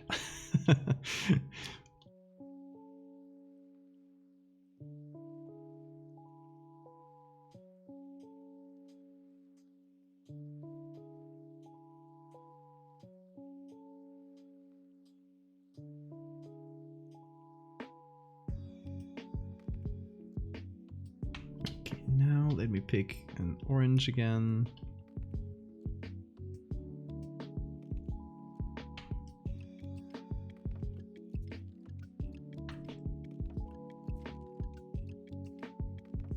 No, these are windows, but maybe we give them this a cool glow. It also look like maybe some sort of propeller thingy. Even though it's not the propellers. We'll leave that unclear. That will be one for the viewer to figure out.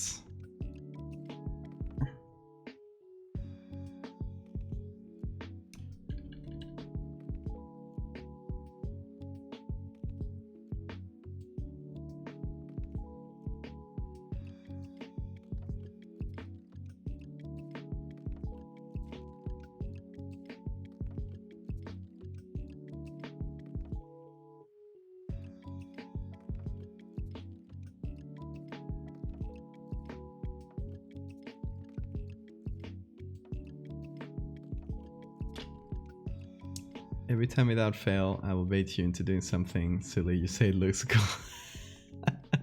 Not every time, but sometimes.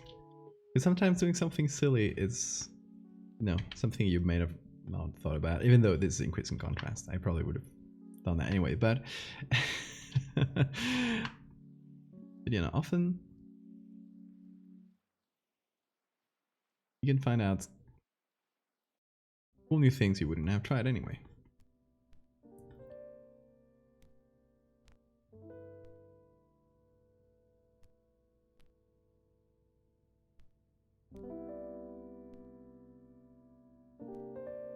Here's the overlay layer.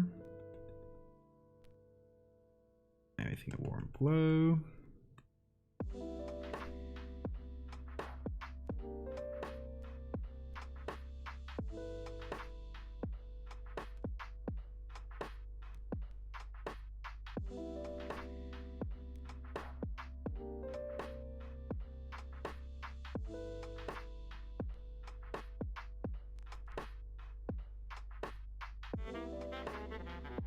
Okay.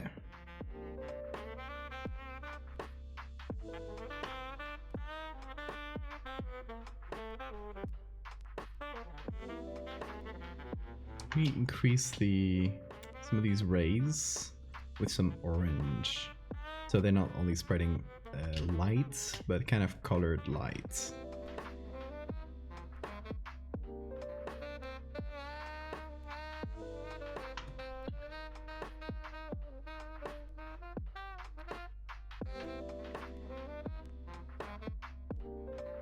I'll make that so that the smaller ones are not so bright, don't go as far.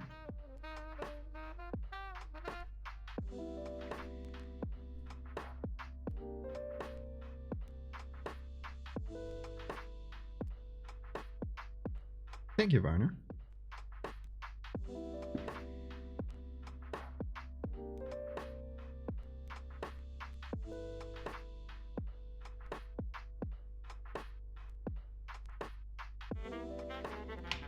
Okay. Oh, I still need to sign this. Where should I sign this, y'all? Like one of the patterns of the ship is probably a good place.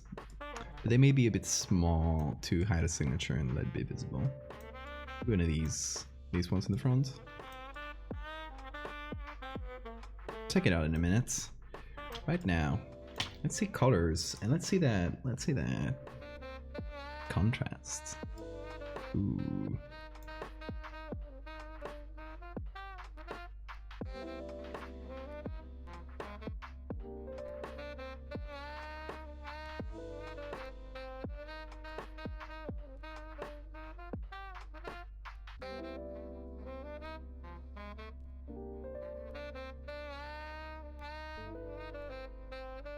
Bit more dramatic. I think it's nice. I like it at least.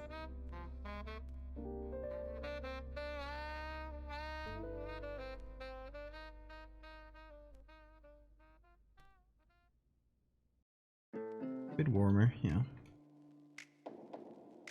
So in the back of the canvas.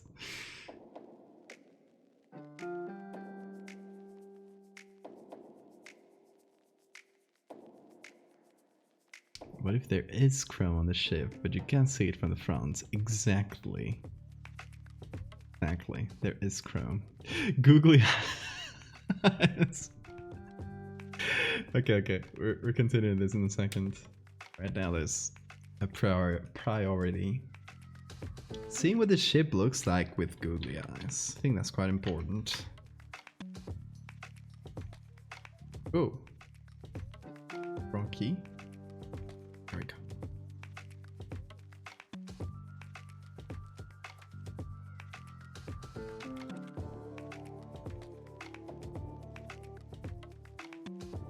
Well, I guess this in the center is an eye, isn't it? Would it just have one big googly eye? Or would it have two? I guess, Varner, you choose. Single-eyed or double-eyed?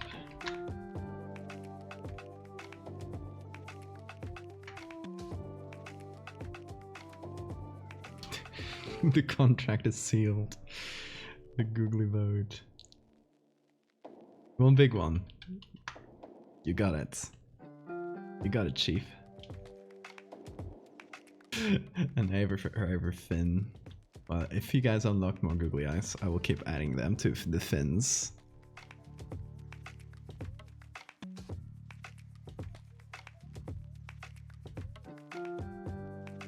Anyway, where were we though? Every ray. It's all googly eyes. Okay, we'll see them when we finish this. Now, of course, your traditional little bit of grain, just to blend things. Help conceal all the mess ups, of course, important. No, but it just helps blend. I like what it does to the gold as well. Makes it feel a bit more natural.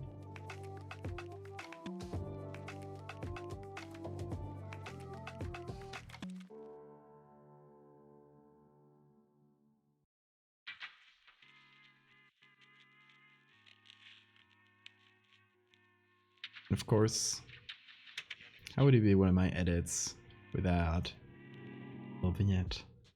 Just a little bit. Just a little bit.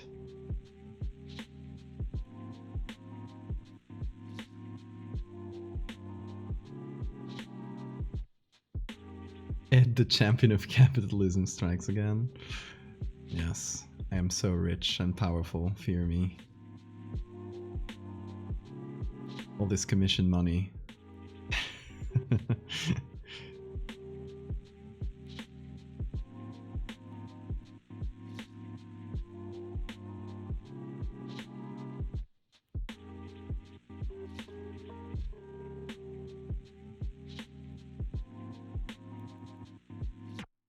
That said, here's a PSA for everybody, because I've had it happen too often. If you're gonna commission an artist, don't haggle on prices.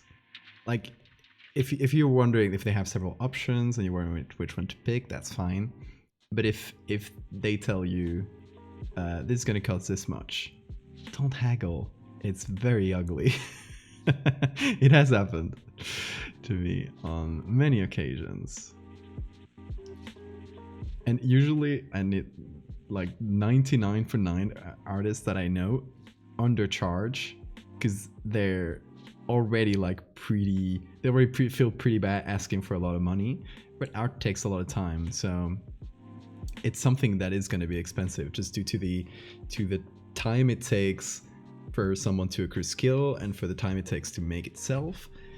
It's something that's just worth money. But most artists undercharge. So never haggle. How much exposure is the right amount?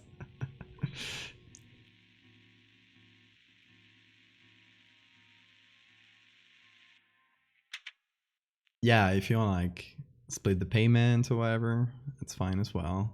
Although I do understand that many artists are not comfortable with paying after it's done, because many of us have gotten punked and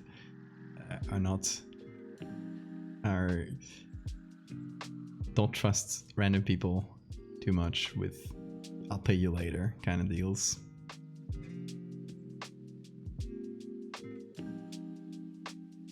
You fight them with harsh rhetoric.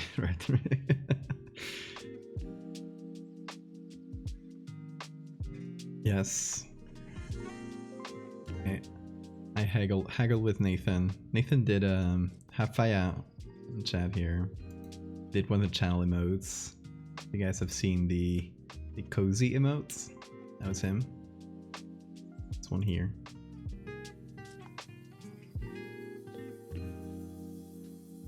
And how I haggled. Got it for like 2 cents.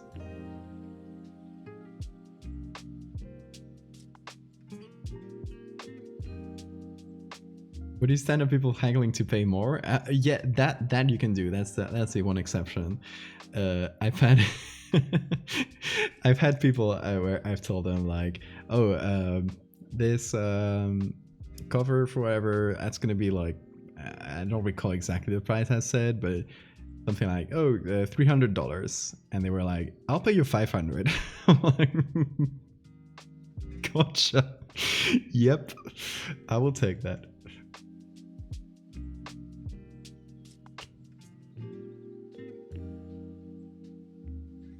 I will not try to fight you on that.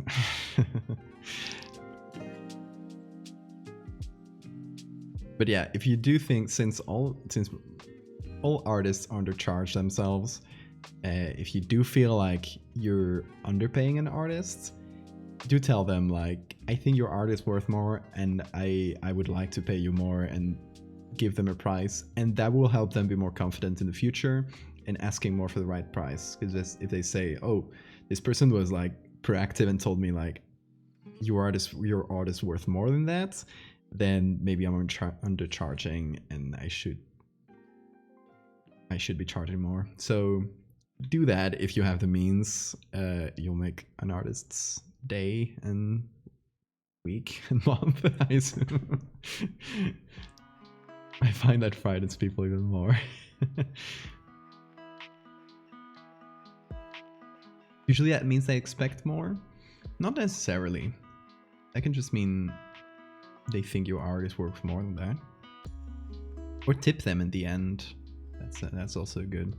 You don't want to make a situation or make them feel uncomfortable by saying you're gonna pay more. But honestly, like, just say it at the beginning, and you'll probably like help them have the confidence to charge what they should. Yeah, a lot of people undervalue their work. It's way too often. Especially if they're an artist that's not super recognized, or they just don't have a lot of followers. They'll get their prices down to try to get more clients, which, you know, makes sense economically, like, you know, supply, demand, that kind of thing. But they're definitely working too much for the money they're charging you. So it's always something to take into account.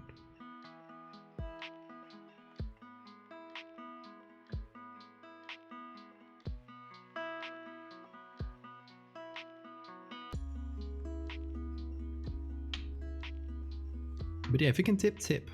And if you can like subscribe to the Patreon or support them in a more like, maybe you love an artist and you really don't have anything to commission from them. You're like racking your brain like, oh, I want to support this artist, but I don't have anything to, like, look if they have a tip or a Patreon, and just and just tip them, because most artists just put everything out for free on the internet, and that economically makes 0 sense. Right? You're just putting everything out for free. So having a small amount of people who, hey, Jaguar, thank you for the sub. Very kind of you. Yeah, I was subbing on Twitch or whatever they have that's more like small but constant source of payment. That's an amazing help to an artist.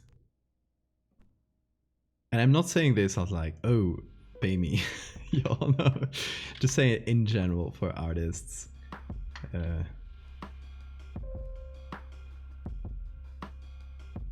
You'll make their day. Yeah, Prime subs don't auto renew. That's true. That's very annoying. I have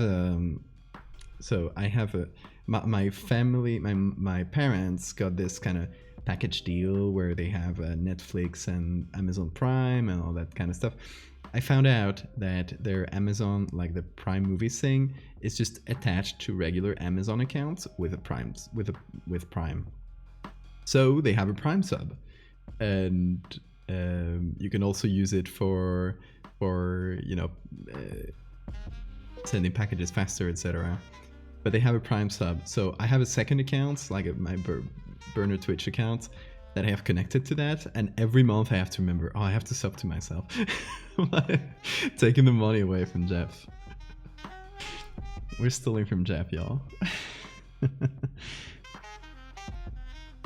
When I was starting on designer, I was underrated myself, just trying to get work.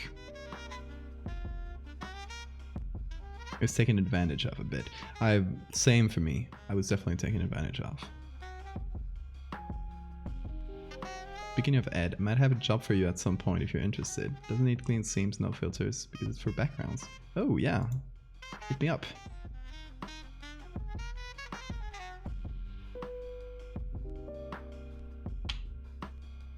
Yeah, the secrets Amazon Prime account. It's my little trick for Jeff Bezos. He'll never know. He thought he was only giving me Prime Movies or whatever the name for that is. But no. I was punking him all along.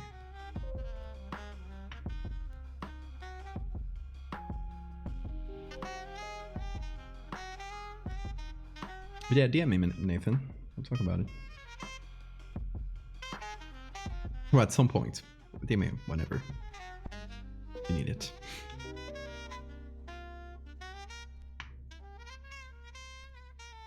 Okay, signature. That's what I was going back to do.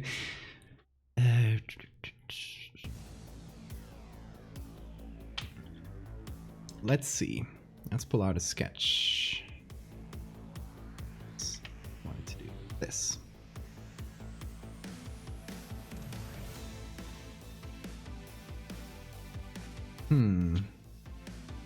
There are like patterns here, but I can't find a good way of connecting them. It could always be this, so they're connecting like so. Maybe there's something like that, so it kind of breaks the pattern, and that's where the signature is, this little break in the pattern.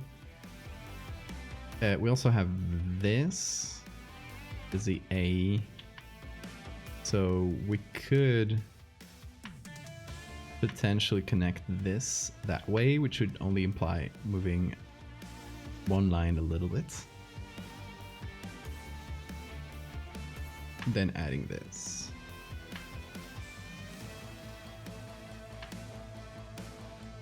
Somehow, I don't know exactly where, but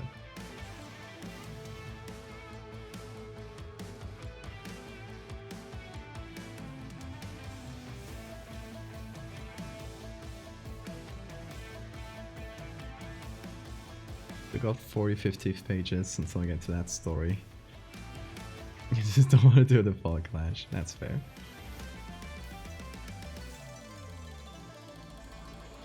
Yeah, but honestly, we could collab too.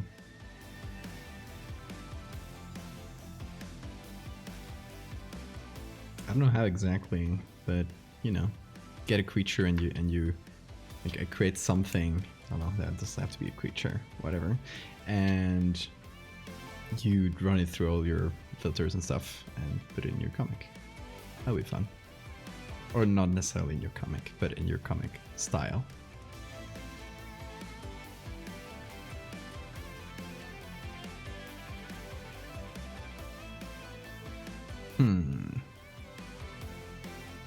I think those are the most logical places for the signature.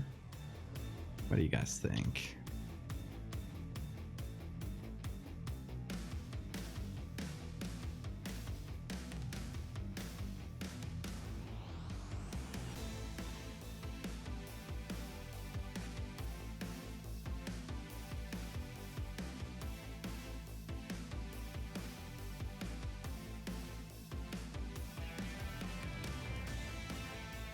Okay, let me pick maybe this. No, it kind of needs to connect better than that. I'm so glad I took so many pictures of Brutalist things in New York, because honestly, like, it's been such a great help here.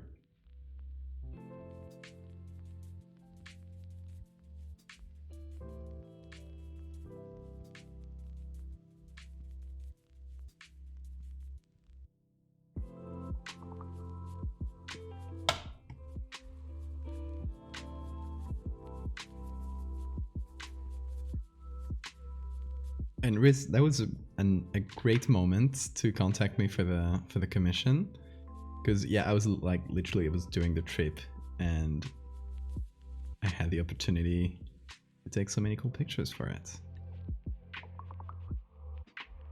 Like, I bet this would have taken much longer if I didn't have those.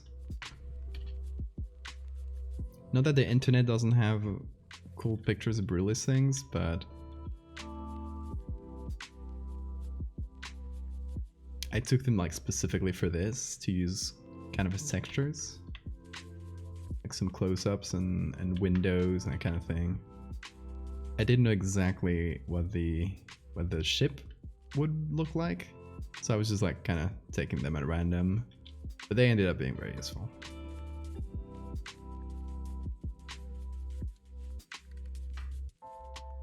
Not for cognizant at all, exactly.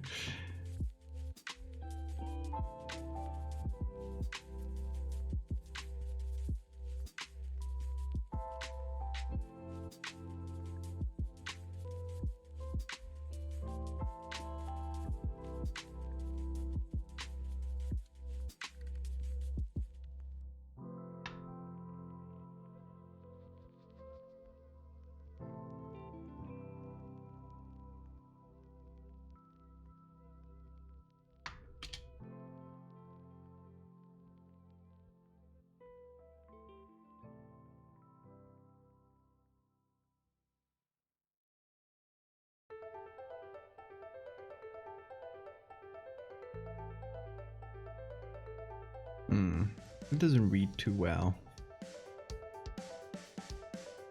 Let me see how I painted it. Yeah, it wasn't that different from what I'm doing.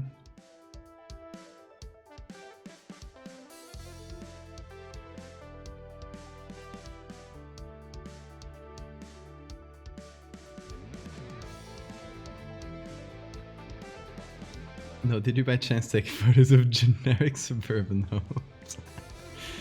I didn't. I didn't.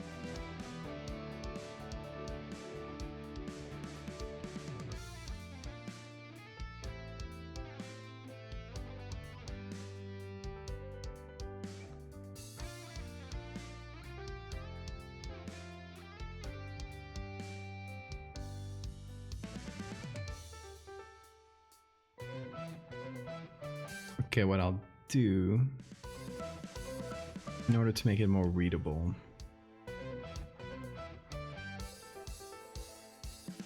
I'll move like this and this a little bit.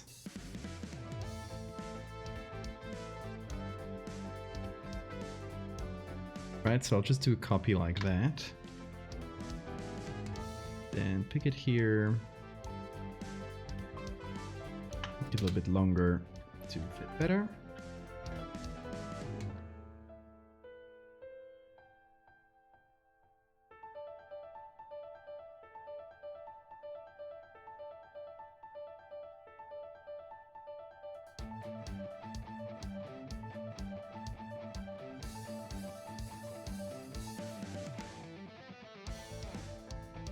And for this part of the A, same thing. Same old thing. Find some. I'm sure you can find some pretty easily.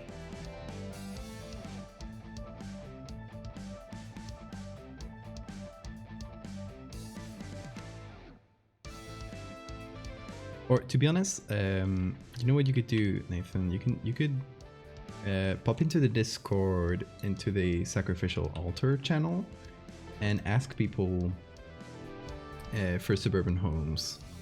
Like, I bet a lot of people can just go out that live in suburban areas on the Discord can just go out and take pictures. And they're very helpful. Like other times that I've asked for photos. I don't know if are you in the Discord? I don't recall if you're.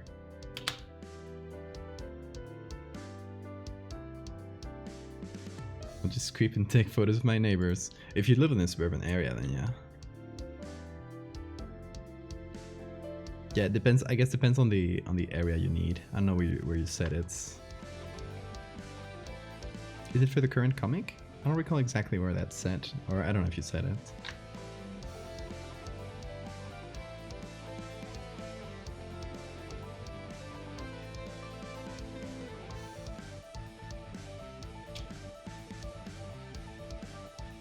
Also, for those that don't know, go read Vaya's comic.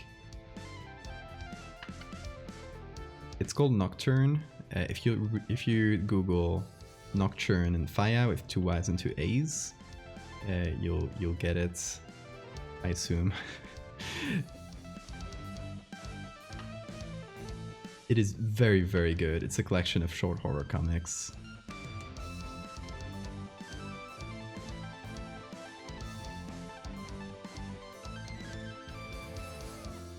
You can just jump it at any point.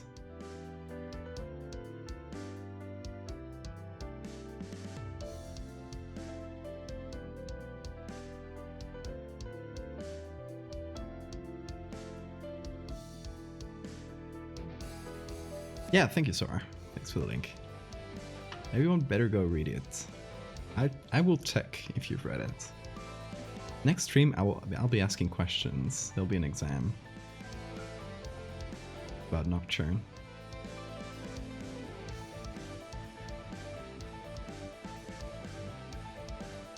Gonna have a whole street of the same house copy pasted.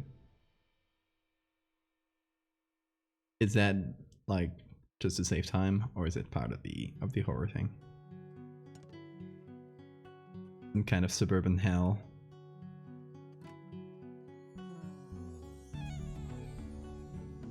Suburban purgatory.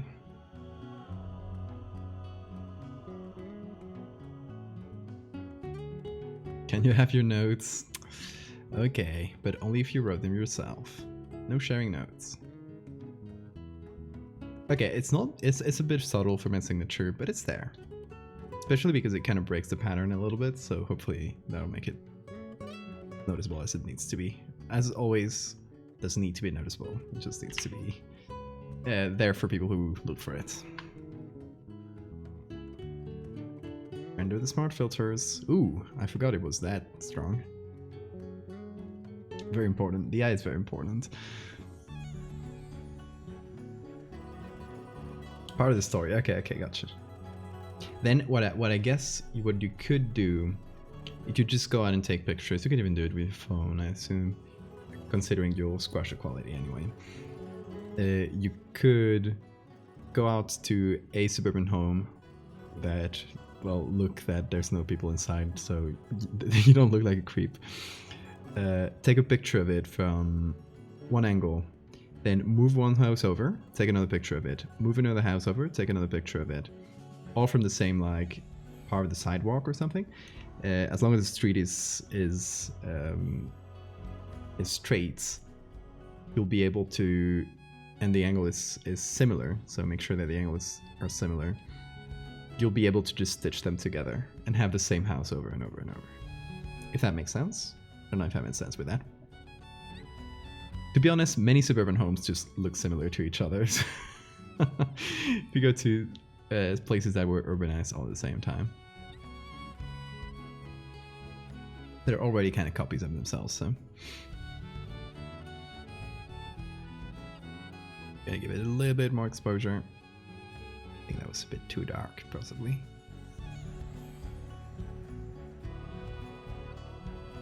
I swear I'm not planning to rob you. Yeah. You find me first.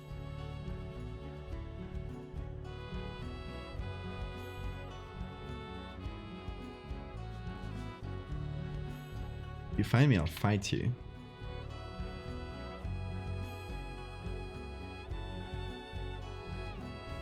That goes for everyone. If anyone, if by any chance, because most of you are not Spanish, so how would that happen, but you saw me in the street and recognized me, I would throw hands. That's my reaction. I would not be prepared.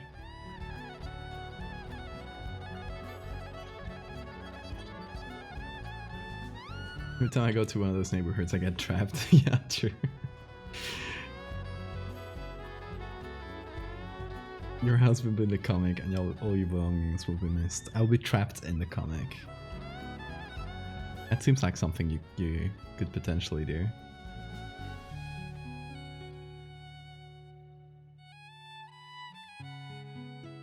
Oh. Okay, since we have an overlay. No, I'll make another overlay. I think that came out too bright. This was kind of added on. Tacked on.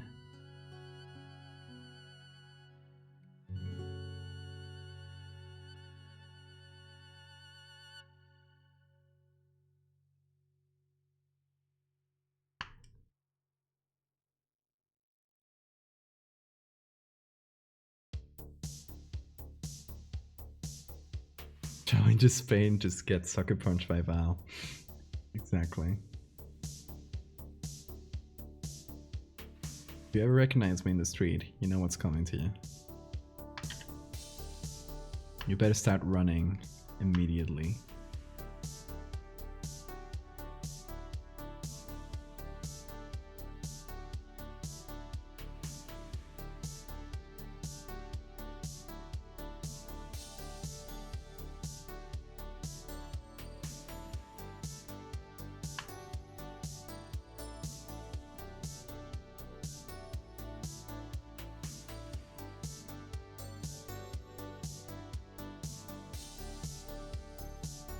This is horror artist. When you say throw hands, it means it literally. True.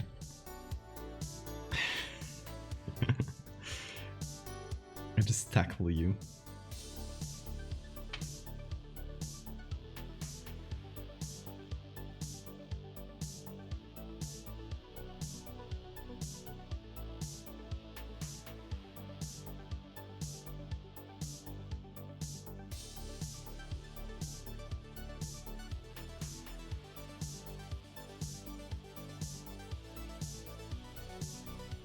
I'm shredded, yes.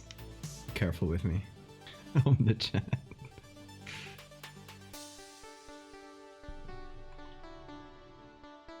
See, I'm so big. My camera is like an inverted fisheye, so because I would just not fit in the frame.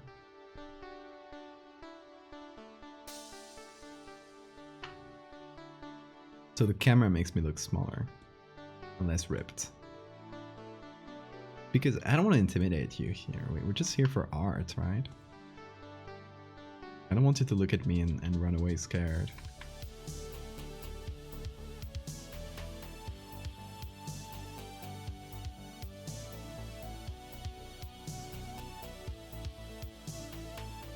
Okay, Riz, how are you finding this? Let me know if you got any notes before we call it done. How much? 6 hours.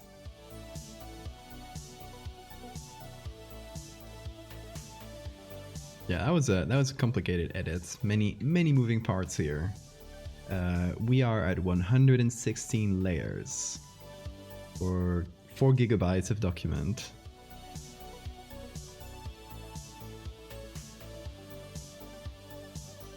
Well, thank you so much. I will send you the file and you can like take a good look at it and give it a good think if you want anything new or anything changed, of course. And there's also a second image I gotta do. Since we already have a very particular and very strong like silhouette for this, I think the idea of like putting it, the second picture for this is putting it underground and seeing like in a big cavern from afar. Here's a question though: would it be on? Would the arms here still be emitting light? Because I think that might be cool. Kind of imagine like the wall or the ceiling of this cavern, and there's just like these rods coming out and light being emitted, and that's like the only source of light. Otherwise, it can be like dead and that like completely off, and there's still like, and there's something pointing lights at it. Maybe like a bit from behind, so we get just a big silhouette.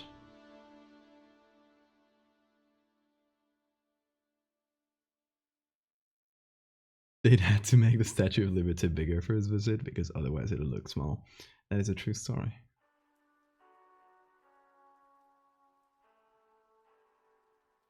Faint and flickering. Makes sense. Kind of like it's just at low power, running at minimum power. Maybe some of them are emitting light, some of them aren't, something like that. So the big ones are like the 4 main ones. We'll see. Well, I'll play around with it. Probably not on stream because I do have possibly a couple other commissions to get through this week. So I'll probably like just tinker around with it during the week. Church is out early, boys. Let's go. Yeah, okay, I'll send you this right after the stream. I'll send you the JPEG version. You can already like put it in the article and see what it looks like. Ooh, that's big. Oh, it's a very large file. Makes sense. I'll just save it. Save it as a large file. Still have all the deets, all the little noise and everything. But yeah, that's our SCP Evangelion. SCP Angel ship. I love the look of it. I especially love the spikes here. It was great finding that specific sculpture to use. So yeah, and I'm glad we got to use a lot of pictures in New York. Got some use out of the trip. Now it was a research trip, so I can file it under my taxes. When I do my taxes, I'll file it under a work trip. See? I won't. But that could be fun. What's her name? Tell me her name. Let me put it here.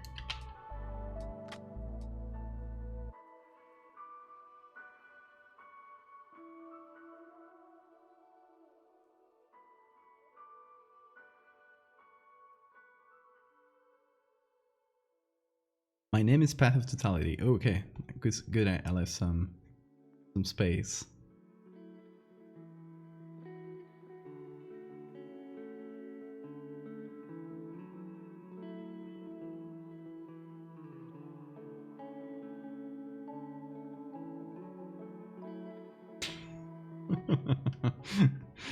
You will audit me. Don't even think of it. Patty for sure. Yes, please let Patty be the unofficial nickname. Also, Beats Robert, thank you so much for the follow 12 minutes ago. I missed it.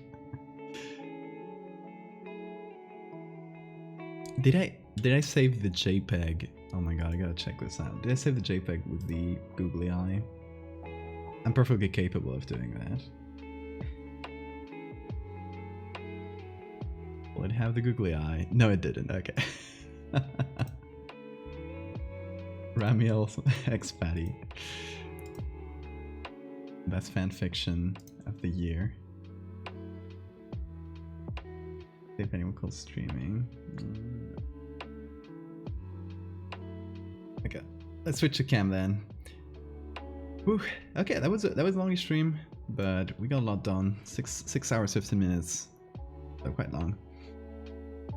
The final Pamio. I'm really happy with what it looks like. For the rest of the week, we have. Let me think. On Wednesday, depends on. Yeah, it depends on if the commission comes through or not, but it's a pretty tight schedule, tight deadline. So I'll probably on Wednesday I'll do a commission for a YouTube video about a cryptid. So it's gonna be about not a cryptid, kind of folklore creature, which is quite cool. I'll tell you more about it. It's like a dog otter. It's very nice. From Celtic folklore. I don't recall exactly the area, but that's probably for Wednesday. And for Friday, we shall see. Maybe another commission that is related to SCP, but we shall see if it comes to. Yes, folklore creature with some black and white stuff. So we're switching it over from this colorful style to classic black and white. We'll see though. We'll see. I might switch days around, but that's probably for Wednesday. If you guys don't know, I stream Mondays, Wednesdays, and Fridays at 5:30 p.m. Eastern Time or 10:30 p.m. UTC if you're European like me, and a complete night owl like me.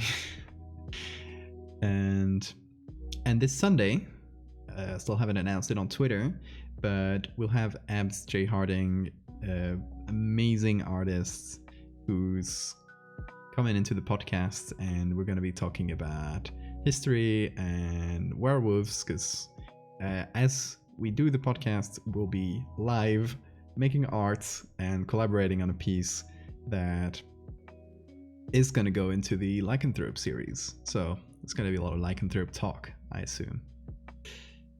Dober 2, yes, that's the one. Thank you, I forgot the name. That's the one for Wednesday, most likely. Depends on the client. But yeah, that's the most likely timetable for the week.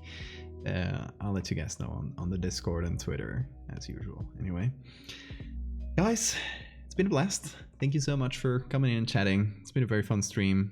Thank you so much, Riz, for coming in and watching your commission be made. It's always very fun, and I hope you enjoy seeing the process as well as the image. And y'all, I will see you on Wednesday. Until then, you guys take care.